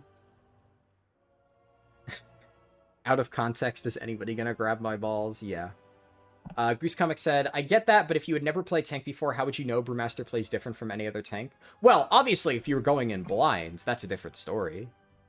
But, like, my entire point is, if somebody were to ask me, should I play Brewmaster as my first tank, I would say no. Just as the original question was, if we are operating under the assumption, as Styx said, that Preservation is one of the harder healers to learn, then I would fully understand the mindset of it should not be your first healer. You should learn fundamental healing mechanics on one that is more straightforward and simple to understand. Now, obviously, if you just happen to pick Prez as your first ever healer and that's what you got used to, then you obviously wouldn't know that it's different than the other healers. But that's different than at least the question that I was proposing of whether or not it would be good to recommend it as a starting option. And sure, obviously, if it might arguably be harder to figure out healing stuff on Prez, but yeah, you could argue that if somebody didn't know any better and they were willing to really stick it out with Prez, there is definitely an element of, although it might in a vacuum be considered harder, it could be that like somebody just really clicks with the playstyle and they find it easier to play while also learning healer. Everybody is different, but that's why I can more speak towards Brewmaster, even though somebody may really click with the Brewmaster playstyle. Statistically speaking, if I were giving a recommendation, I would definitely tell people to shy away from it. It's not your first healer? Yeah, no. Grease Comics, I'm not answering this specifically for you. I'm more talking like in a vague general sense, because I think what was the context exactly? Yeah.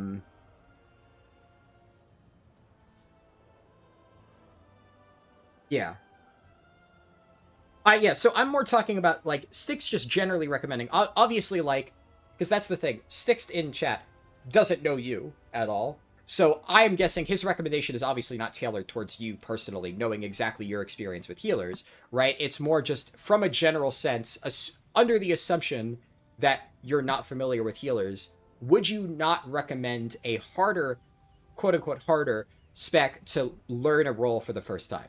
So my point was more so, is it better or worse to recommend a certain class? And I think the general premise of saying this individual spec is maybe harder to pick up, don't start with that if you're a learning healer, is, in my opinion, a solid enough recommendation. Completely detached from your personal experience. I was more just talking about that as like a vague general statement. But anyways, I think we just kind of went in circles in that a little bit. Ascendant said, if I wanted to learn to tank since I haven't played it much, I know it might be a weird question, would you need to learn to keybind backpedal?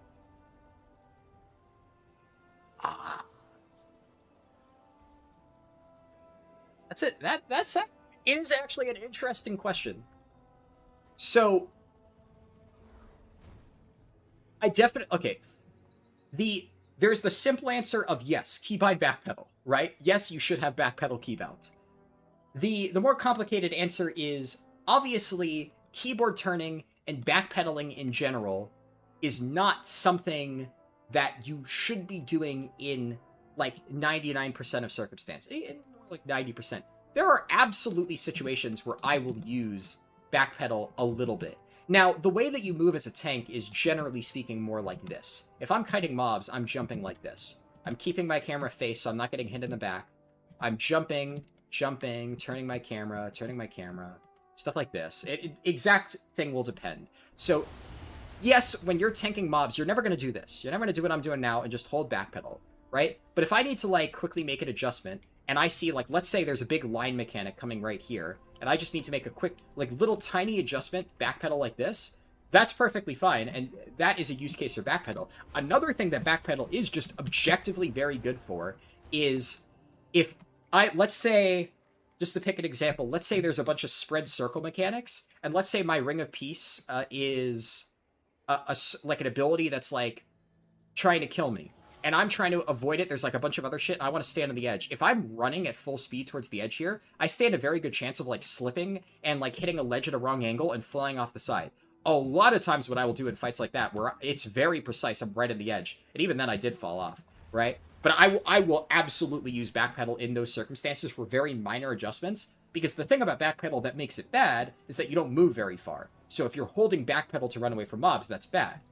But that is actually an advantage in the case of, like, Mythic Raid bosses where movement is extremely precise and you have a bunch of things that you need to avoid and everybody needs to be in a very tight position. I will very frequently, like, do little adjustments like this. Backpedal, you know, let's say there's a thing, I'm going to backpedal really quick just to make sure I'm in the exact precise position to not get hit by a certain mechanic while also not clipping other players with, like, a circle on my head or something like that.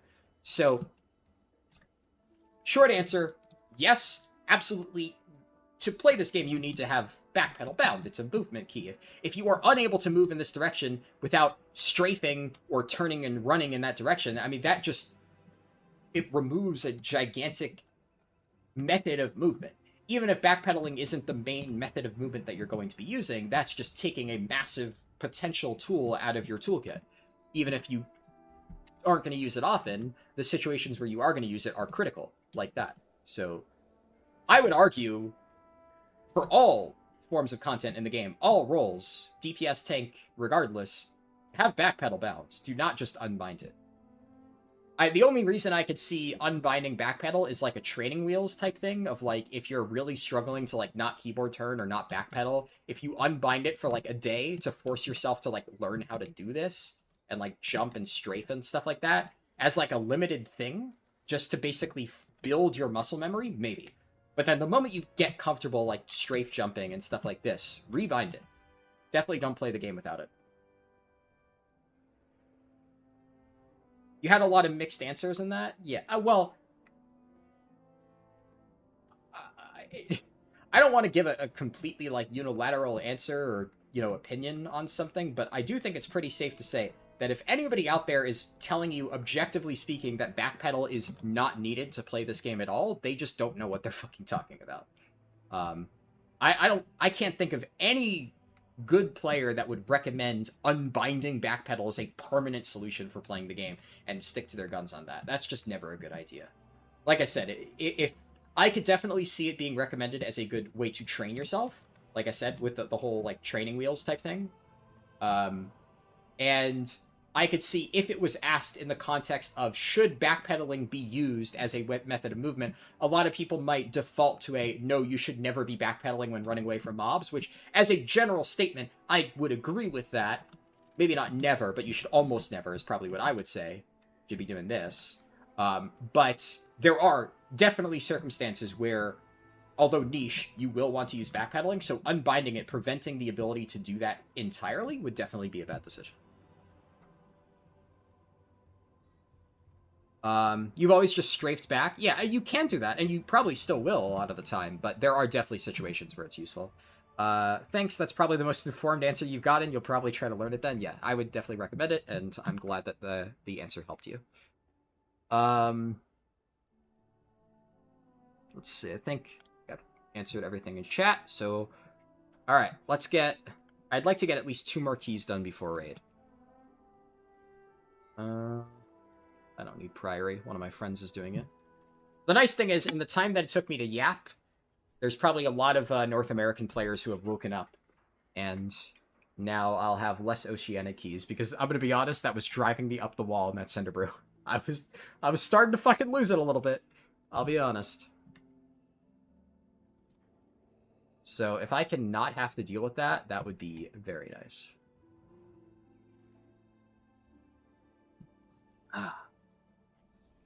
Ah. I need Motherlode Theater Workshop.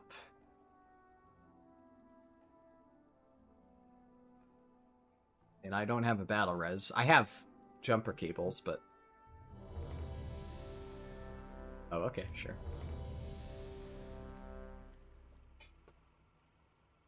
Theater of Pain should hopefully be pretty easy. I don't expect to have much trouble with this one.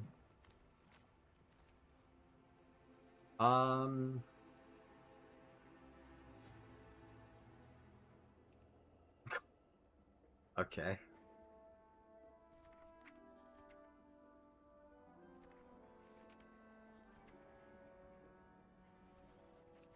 Okay, I want to go Windwalker loot spec. This Codex is actually pretty good for brew.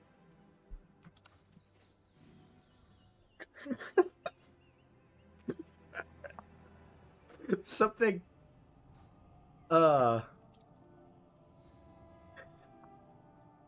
There's something about, like, the dichotomy of those two messages. Just a giant block of Chinese characters and then suck y'all back to back. And just... I don't know why I find that so funny.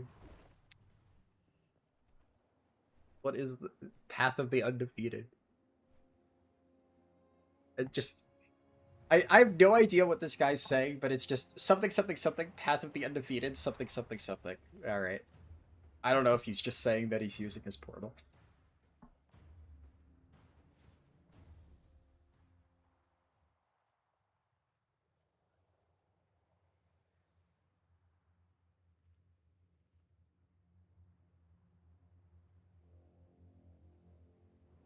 I would also imagine that I'm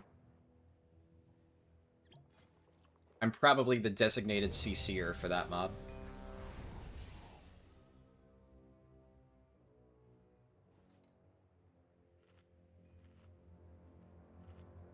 We don't have any, like, imprisons. Yeah, no. Hex, I think, still puts you in combat, so...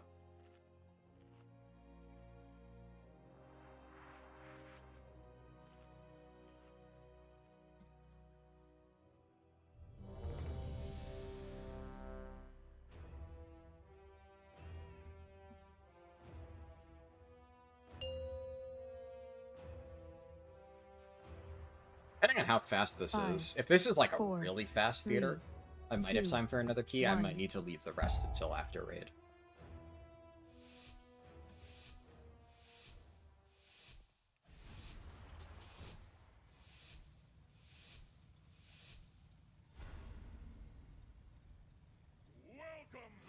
Oh, okay, never mind.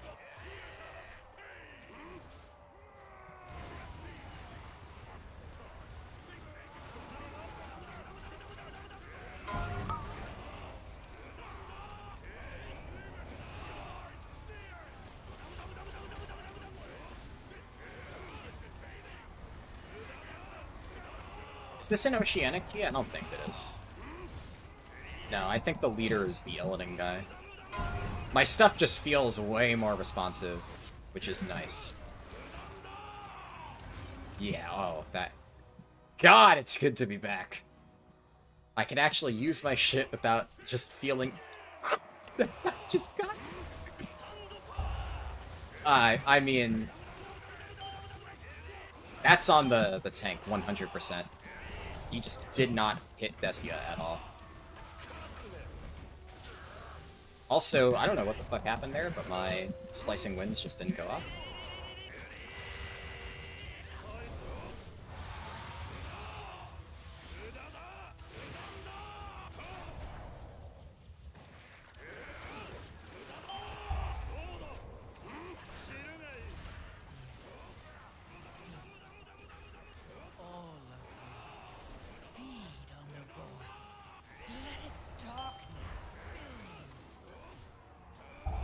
I wonder if there was like a pathfinding issue with my Slicing Winds on like the thing and that's why it didn't work. Because I definitely pressed it.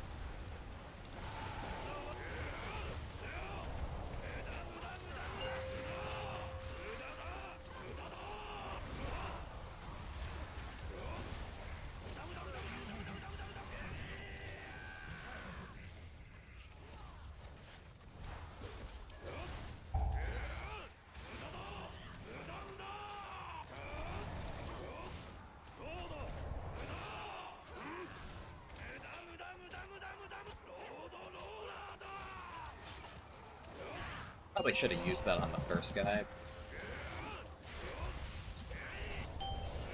Oh, what the fuck just happened? Oh my god. I think I hit the edge of the arena and got bounced in. I was not expecting that. Scrabbling after any shred of control.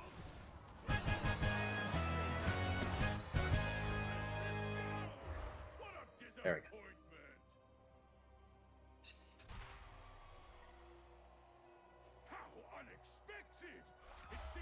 Jojo, instead of the pillow punching noises, makes the spec 1000% more enjoyable. Oh yeah. Dude, Windwalker is, like, so fucking nice with the Jojo soundboard. I fucking love it.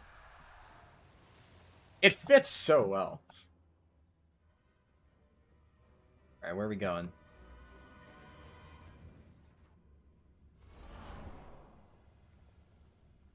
Going here first. Okay. Oh, yeah, that works out. Mortal lives are I assume...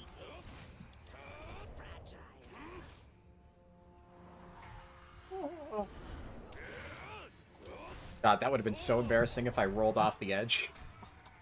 That would have sucked. Okay.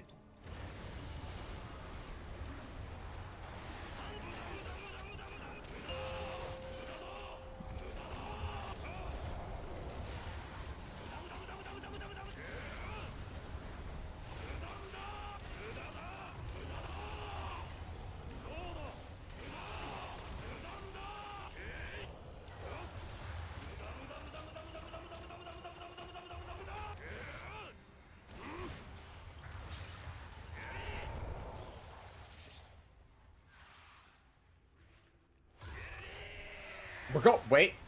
We're going left? I've never been left. Okay. I don't know why that canceled early. Feed. All of you. Feed on the void. Let its darkness fill you.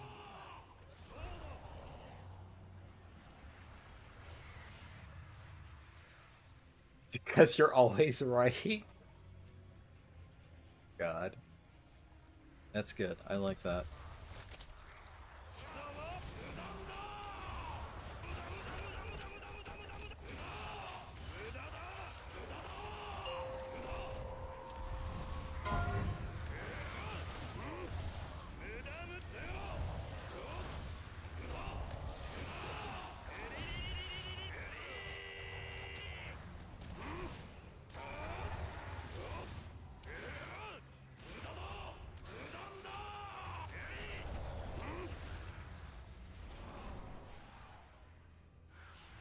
Okay, we're going left here.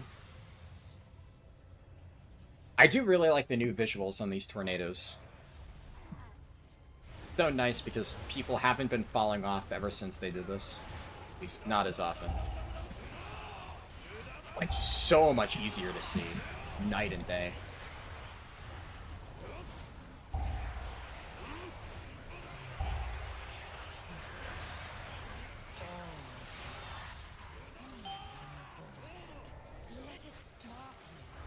I actually might start going left now in Pugs.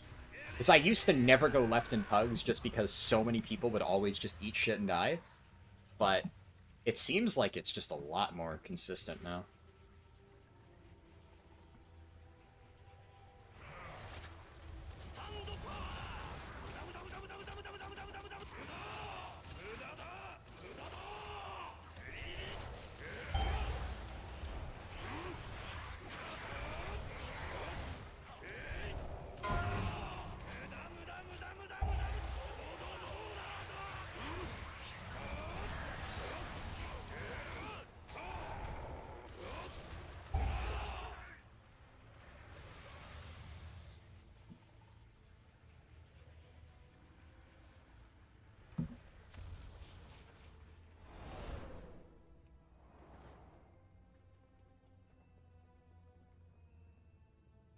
Feels so good to actually be able to use roll. Like, I can do this now. Oh, shit! Too far that time. But you get the idea. I can do that. That's a thing I can now do. Previously, unable because of the lag.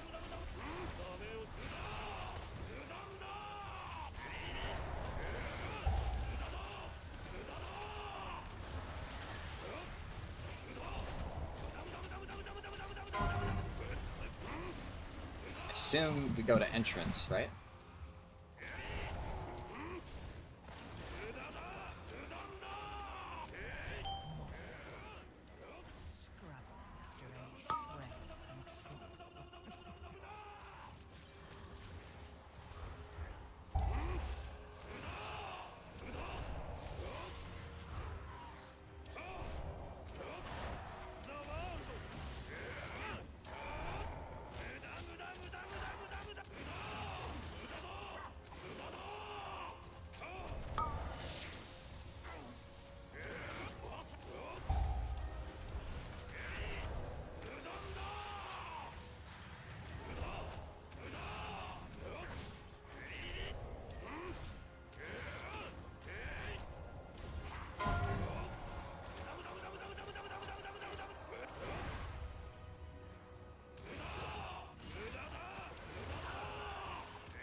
Darkness fill you.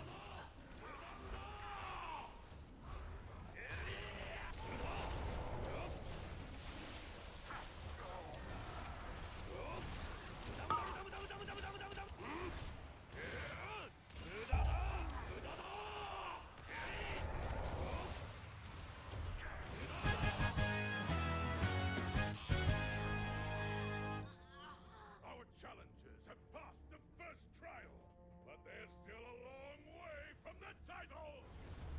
If I'm ever gonna roll into a boss, that would be the boss to roll into, because at least it doesn't, like, have auto... I don't think it auto-attacks. I'm pretty sure it just spam casts, so...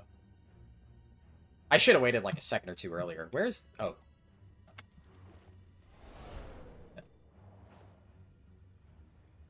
I'm carrying this key? Ah, I'm not doing... I mean, am I the top DPS? Yes. Am I carrying? The warrior tank is actually doing really well.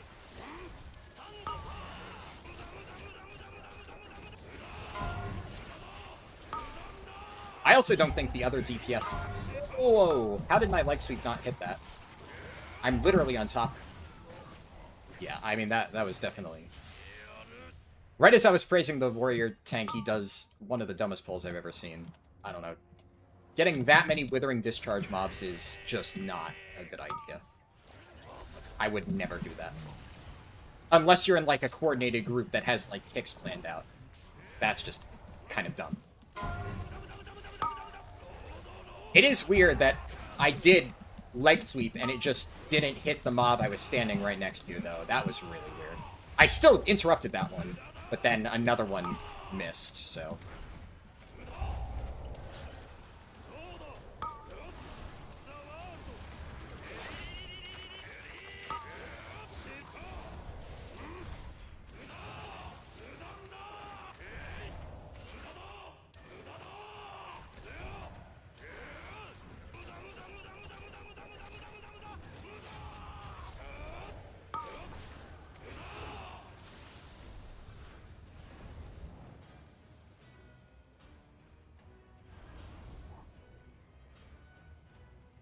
Just typed SAR in all caps.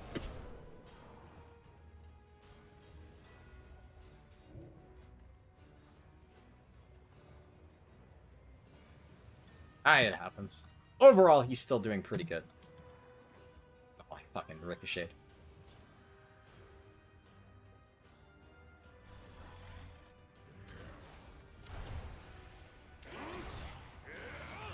Yeah, I hesitate to say that I am carrying the key, because I have been in many, many, many worse groups. I've been in groups where I'm like, oh yeah, I am absolutely 100% carrying this group, like, these people are dog shit. This group's... that's fine. Nobody's playing, like, poorly.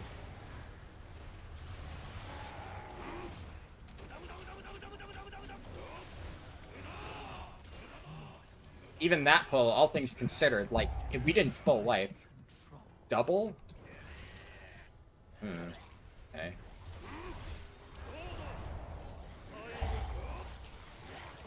Oh, he's saying he's gonna double with the boss. I thought he was saying he was gonna double pull bridge guys with, the ads on the boss. Yeah, that I usually do.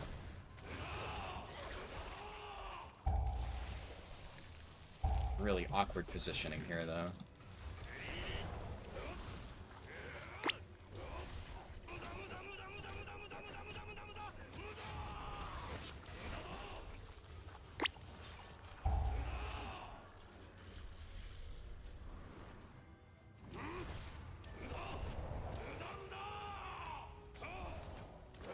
Okay. He said double. We going or not?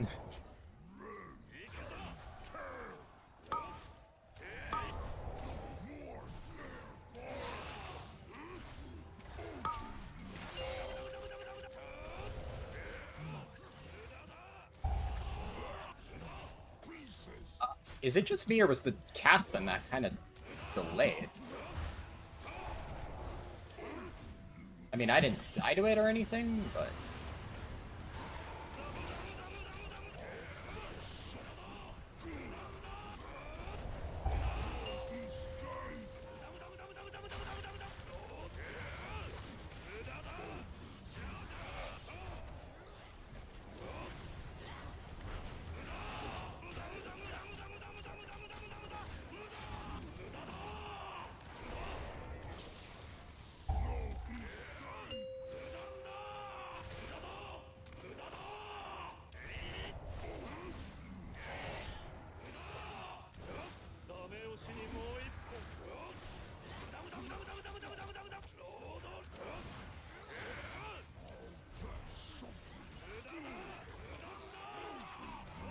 One thing that I gotta say I was expecting to not really like about Windwalker, that I actually really like, is I thought I was gonna miss Mark of the Crane more than I actually do.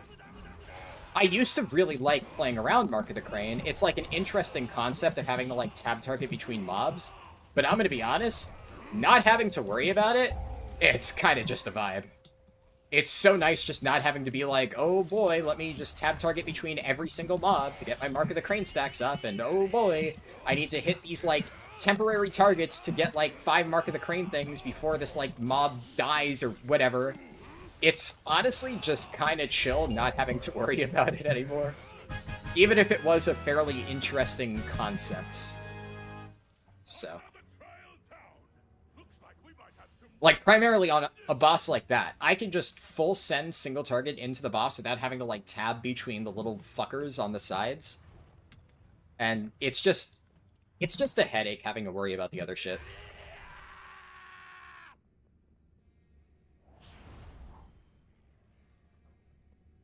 It's the best route for percent. Well, I mean, percent on the different platforms is the same. At least... pretty sure it is. I do the exact same route no matter which platform I do. It's just that which types of mobs are there. Are we not done? Okay, we're done.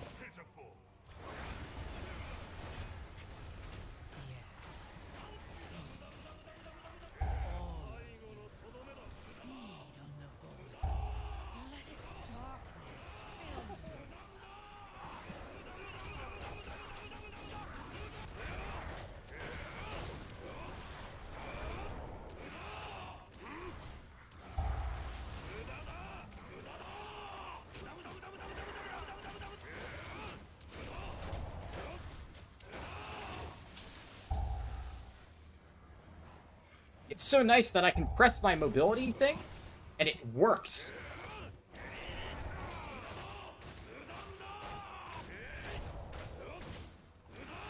I've like PTSD from oceanic lag now. That Cinderbrew did things to me.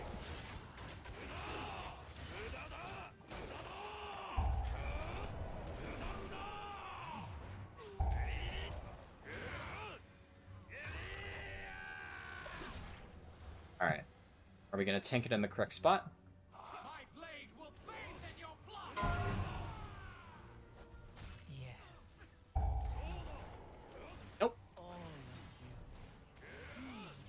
I don't think that actually hit anything.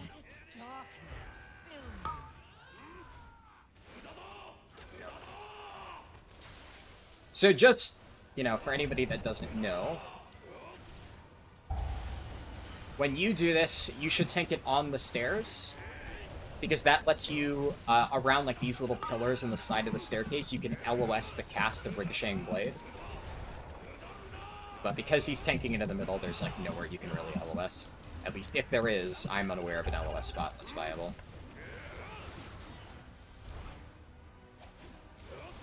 So you would tank like right there at the bottom of the staircase, normally.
Yeah, terrified there for a second.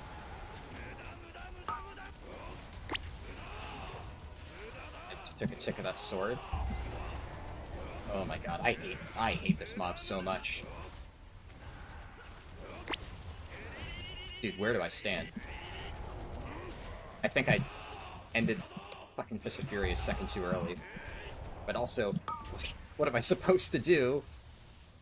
This garbage mob up my ass.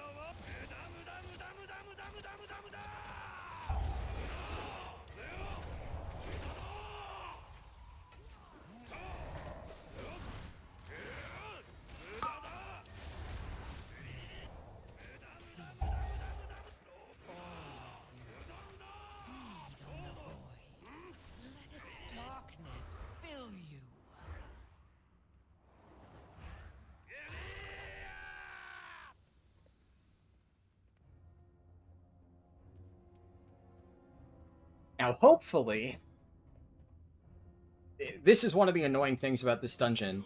If anybody is remotely smart, they'll know, okay, if I go down with a Windwalker monk, I let him win. Because, obviously, I'm the king of single target in this group. So, if they try to troll and, like, fight me back and do, like, PvP bullshit, then I will be very annoyed. So I'm gonna save my cooldowns if I get sent down. Yeah, okay, I'm getting sent down.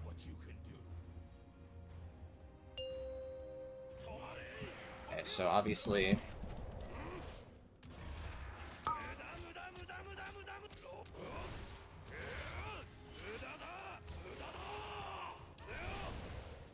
Nice.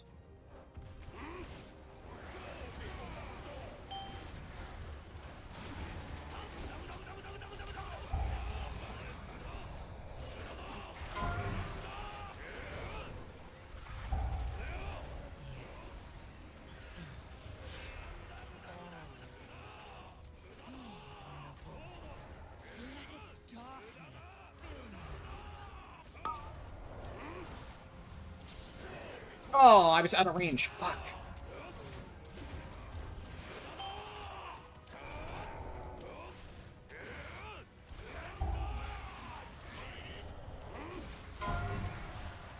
Hit.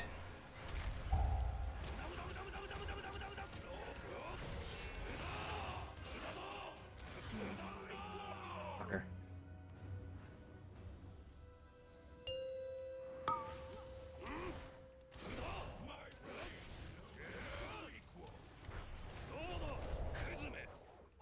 And now he's trying to PvP me. Okay, I'm guessing he has cooldowns, and this is his way of telling me he has cooldowns, sure. Fair enough. I don't really, so.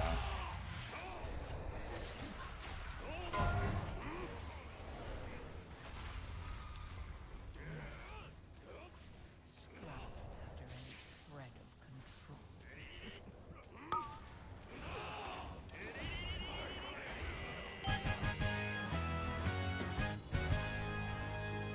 Incredible! Our challenges Distance on that. trials and advance to the final round! Well, that was clean as hell. It's time to begin the main event! God, I love playing Monk. Soldiers of Maldraxxus! I only, like, recently, within the last 2 weeks, discovered that, by the way. The fact that you can just flick through the air with lighter than air, it's honestly so much fun. I used to not be a big fan of this talent, but knowing that you can do that now, it is spicy as fuck. I should be able to send on pull and have CDs back up for E2.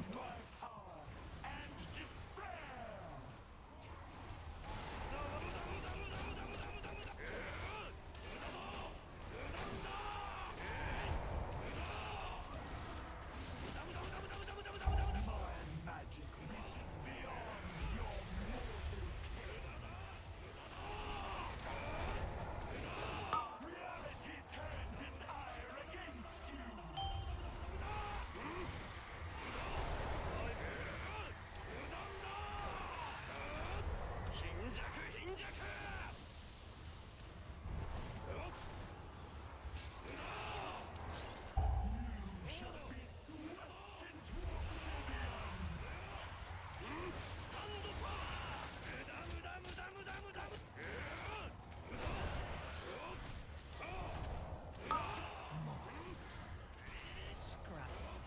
shred of control.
Okay, I kind of cooked the fuck out of Mordretha. What was the boss damage? Yeah. Alright. I'm really happy with how I played that fight. I kind of fucking slaughtered that. What did people get? Shield and a ring. Oh, yeah. Like, my shit lined up perfectly for every single one of those, like, ad sets. Just chain lightning on the ads into slicing winds. I actually just roasted the fuck out of her ass. God, that was fun.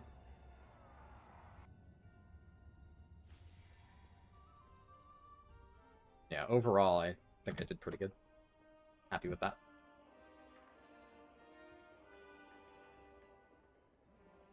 It's so funny to purge dispel your teammate during that duel due to muscle memory. Oh boy. Yeah. Generally, like, I do think the Death Knight, at the very least, on that very first duel, he, like, submitted to me, so I think he knows. But I'm guessing that the reason he fought me is, like, he must have had cooldowns or something. Because, like, technically speaking, I had shit, right? I could have leg swept him, I could have robbed him or whatever and, like, healed myself. Sometimes people will just, like, PvP the fuck out of you. But in cases like that where I know that I don't have, like, all my cooldowns and this guy's, like, actually trying to kill me, I'd usually just give him the benefit of the doubt and be like, okay, yeah, sure, you probably have shit. And he did the same thing to me, so only fair. Do I have time? I think if I'm fast, I might have time for a quick dungeon. Uh...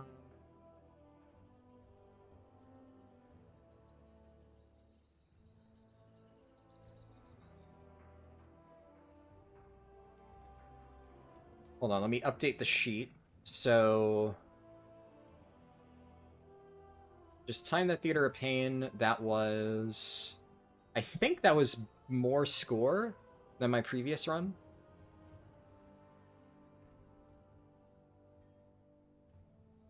Did I get score from that? I got 2 points. Yeah, so this is my highest score. 328. So, change theater to... Alright. So, technically speaking, right now, Windwalker is 25-21. So, I have passed 2.5k on Windwalker. But, like I said, the challenge is all-time 10s, not just 2.5k. So, I still need a timed Workshop Motherlode as Windwalker, and then Sinner Brew as Brewmaster.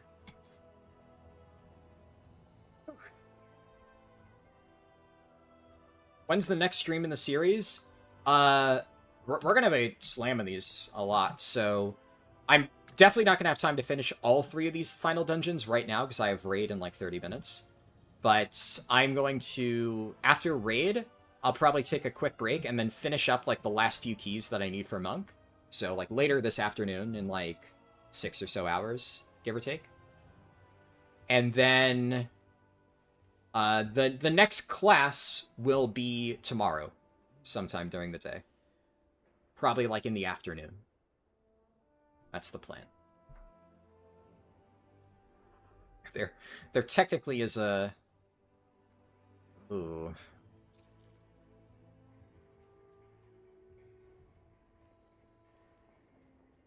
You know what? I'm gonna be honest. I only have like 35 minutes until raid, and I don't want to like be down to the wire trying to time a key and then only have like 5 minutes. Harldan the Iron Man, the power of youth. Yeah, and it's been a almost 7-hour stream, and I will be streaming later this afternoon. What I will say though is the second part of the stream, I'm gonna do that on the stream archive channel. So the current plan that I have for approaching these things is the first episode of a new class is going to be on the main channel. I'll stream that there. So obviously this is only going to be like another short part. We're almost done with Monk. But that second part will be on the stream archive. All of them will always be on Twitch. So that is probably the easiest way to watch all my streams. They'll all be on Twitch. But for, like, YouTube algorithm reasons, part 2s just never do well. They always bomb, so I can't put that on the main channel. I simply can't. But that'll be on the Stream Archive channel if you want to watch it there, and it'll always be streamed on Twitch as well. And, what's it called?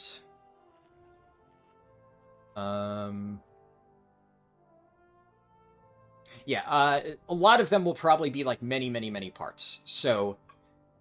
Obviously, in this case, we're only going to be doing a part 1, part 2, but for instance, what's the poll right now? The poll is, Hunter has now taken a 1% lead from what it was before. It's now 32% to Shaman's 30%. Before it was only 1% difference. So they're close. They're close. But let's say Hunter wins, because it has remained in the lead so far. Then I would do a Hunter stream on this main YouTube channel on Friday, is my current plan. And then any subsequent Hunter streams, and well, any subsequent initial Hunter streams, right, would be on the Stream Archive channel and always on Twitch. And then whenever we get to Demon Hunter, Vengeance would be the first part of it on the main channel. And obviously when we get back, like, whenever I do Marksmanship Hunter would be done on the main channel too, etc. So... yeah, it's, that is the current plan for how I want to approach it. Ring acquired on Mage, quick TLDR, and how to get 650 item level on both ring slots. Maybe left has less count because of the first pull. Generally, I think it should be the same. I think that left and right are the same count, because I've done the exact same route that guy did, except I went right, and he went left. And I, in my route, do not pull any additional mobs, and we ended up with the exact same count by the end, so I don't think there's any difference. I think it adds up to the same. Keep doing dailies and quests on Siren's Isle, and you'll be able to upgrade it fully in a few weeks. That is not correct, actually. You can do them all back-to-back now. There is no time gate on it. You can get Cersei Circlet upgraded in no time at all. And in fact, actually, you know what? I don't want to do a key right before raid, but that doesn't mean I need to end the stream. So, here, what I'll do is... Let me find one of my characters that doesn't have the ring fully upgraded. In fact, you know what? Here's what we'll do. I'll go on my second account, and we'll... Because one of the next two characters, based on the current poll, it's either going to be Hunter or it's going to be Shaman. So I'm going to group up with my Hunter and my Shaman, and we're going to do Siren's Isle. And I'll show you how easy it is to get the ring upgraded. You did upgrade already from start to 658 an hour or so? Yeah, exactly. It's really quick. So here's my Hunter. Is it up? Is the spreadsheet accurate? Have I updated it? Yeah, it's up to date. Cool.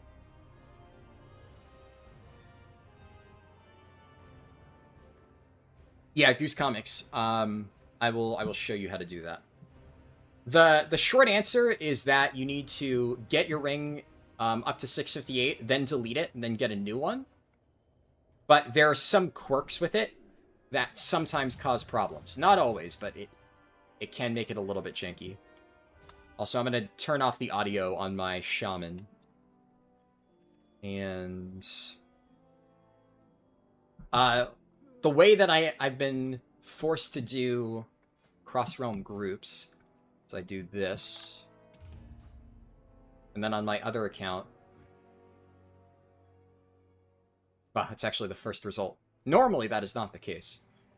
That's just very lucky.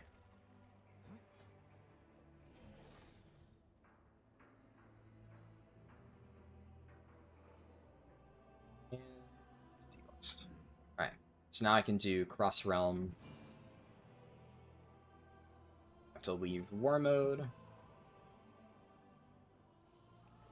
Alright, so I have 642 Cersei Circlet. This is like the basic one that you get right at the start.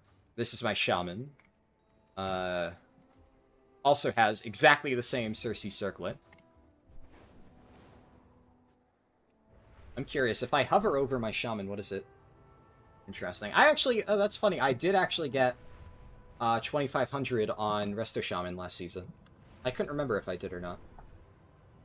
I think I didn't time every +10, though. I forget which dungeon. I think, like, City of Threads +10. I don't know if I ever actually did.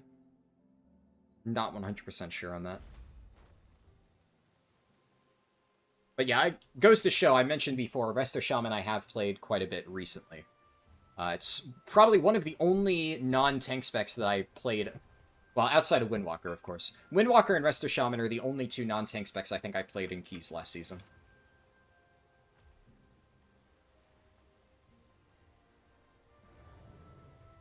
Yeah, let me get my Shaman here. The unfortunate thing is, because they're opposite faction, I can't, like...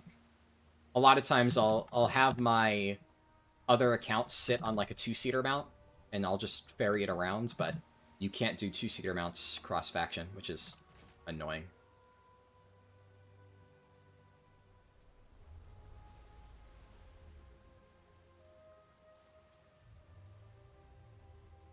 But okay, so... One thing that I'm gonna grab, just because while you're here you may as well, is I'm gonna grab all the quests. This one I need to do, Dipping a Toe. And... I'm gonna just grab all of these quests, contribute to an event. Oh, I don't have any Flame Blessed Iron. There's like nobody around right now.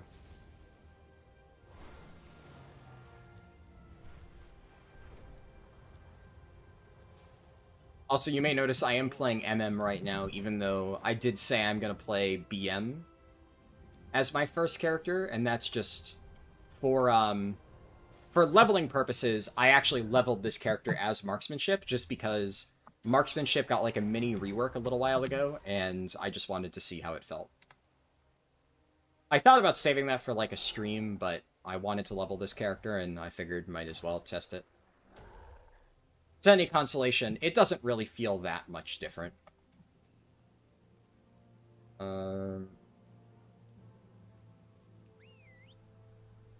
Katana's dead. Shit.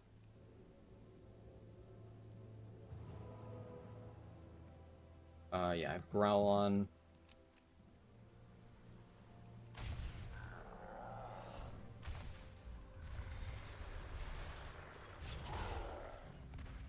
I should also note, don't judge me based on my marksmanship hunter gameplay. I kind of have no fucking clue what I'm doing. I just kind of press aim shot and, like, this thing. And I right now, my brain for marksmanship hunter is I'm just going to press the things that light up. And that's, like, about as much thought as I really put into it at all. Obviously, before I ever play a spec for, like, an actual one of these challenges, I'm going to make sure I do a lot of research on it, but I've done, like, basically zero research on this. Why is it not growling? But, I mean, I managed to pretty comfortably level this character up to 80, just by kind of pressing the buttons. That felt good. So. Yeah. The one nice thing is now you can actually very easily take a pet on MM without sacrificing much while leveling, which obviously in a leveling environment you want to have your pet. I know that for endgame you're probably going to run Lone Wolf, but you need to have Growl to be able to do shit like this. I think I forgot to tag this on my Shaman. Do I get credit? Yeah, okay, I still get credit on my Shaman just because we're still grouped. Oh, nice. I got... My Shaman looted a new appearance that I don't have, and it got a ring upgrade. Cool. Alright, so already, my Shaman's ring is 645.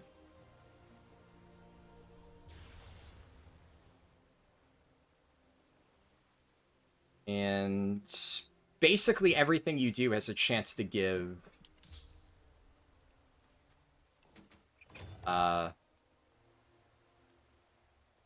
the upgrade stuff. I didn't get it on my hunter, so it's just a random chance, but can happen. And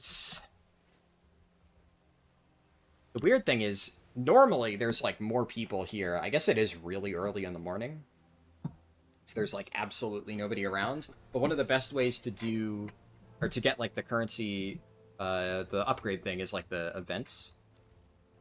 But I could just do the quests. I'll just knock that out.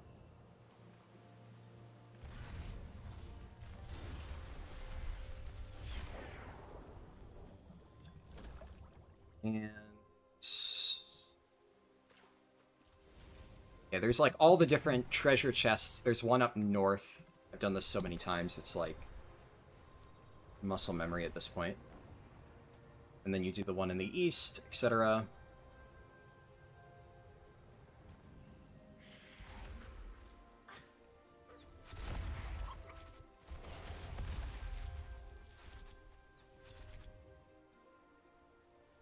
And I should be able to do this before long. I'll see how long this takes me.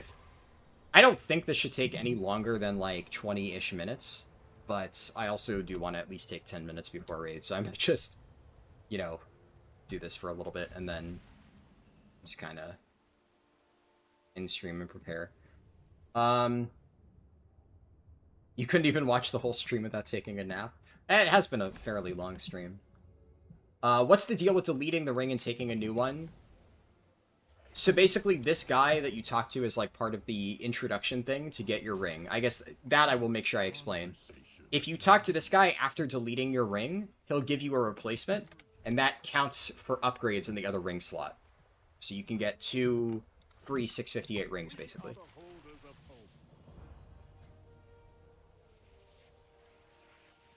Oh yeah, I remember now. If I want to get the next quest in the chain, I need to fill the progress bar and get that up to 100%. And that will take me quite a while. I could probably demonstrate this, and it's not that big of a deal. just so you can see what it looks like. And I think I can still get another one. Yeah, so I'm going to delete my Cersei Circlet, talk to this guy. I seem to have lost Cersei Circlet. And then this will count for free upgrades for this thing, 639. I don't know if there's an item upgrade NPC on this island. I don't think there is, but if I go back to Dornegal, I mean, you could test it yourself. It works. It counts as a new ring. I've never actually tried deleting it again, but I'm pretty sure you can just do this as many times as you want. But obviously, there's no advantage to doing it a third time. But, yeah, that should work.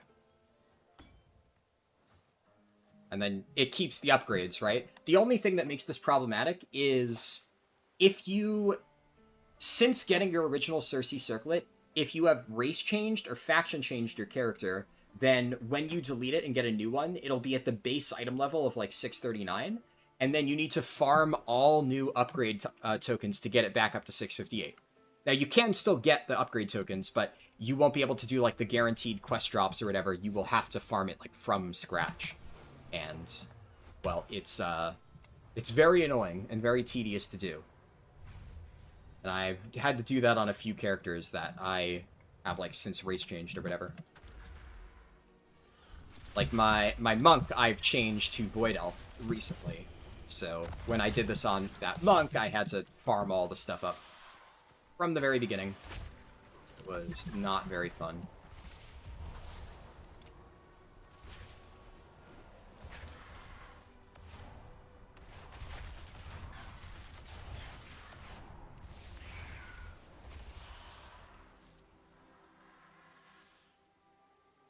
And because you need to fill the progress bar to get credit for the next quest and get that upgrade token, generally while doing this, I'd recommend just grabbing all the quests and just killing random stuff to complete this, because it also gives you a decent amount of Valor Stones, and, well, you're getting 2 birds, 1 stone, blah, blah, blah. You get the idea. But anyways, I think that kind of explains it, and unfortunately, I didn't realize how annoying it would be to do this with 2 characters that are not in the same faction, so I'll probably do this later with, like, a different character paired with each one of them so that they can just fly around together. I will log out on my Shaman, and then get ready for Raid. So I'm gonna end stream now. Don't really feel like streaming Raid, just don't. But after Raid, I'll probably take, like, a short break for an hour or so, and then we will finish up the last, I think, 3 keys that I need. Yeah, I only need 3 more dungeons. I need a Workshop and Motherlode on Windwalker, and I need Cinderbrew and Brewmaster. And then we're done with both of them. Thanks for the tip. Have a good one. No problem. I'm glad that I was able to help. And I will catch you guys later today. And if you haven't voted in the poll, don't forget to do that. But the results will not close until after I'm finished with Monk. So they will remain open until the end of the next stream, pretty much. But yeah, that's it. I will see you later. Peace.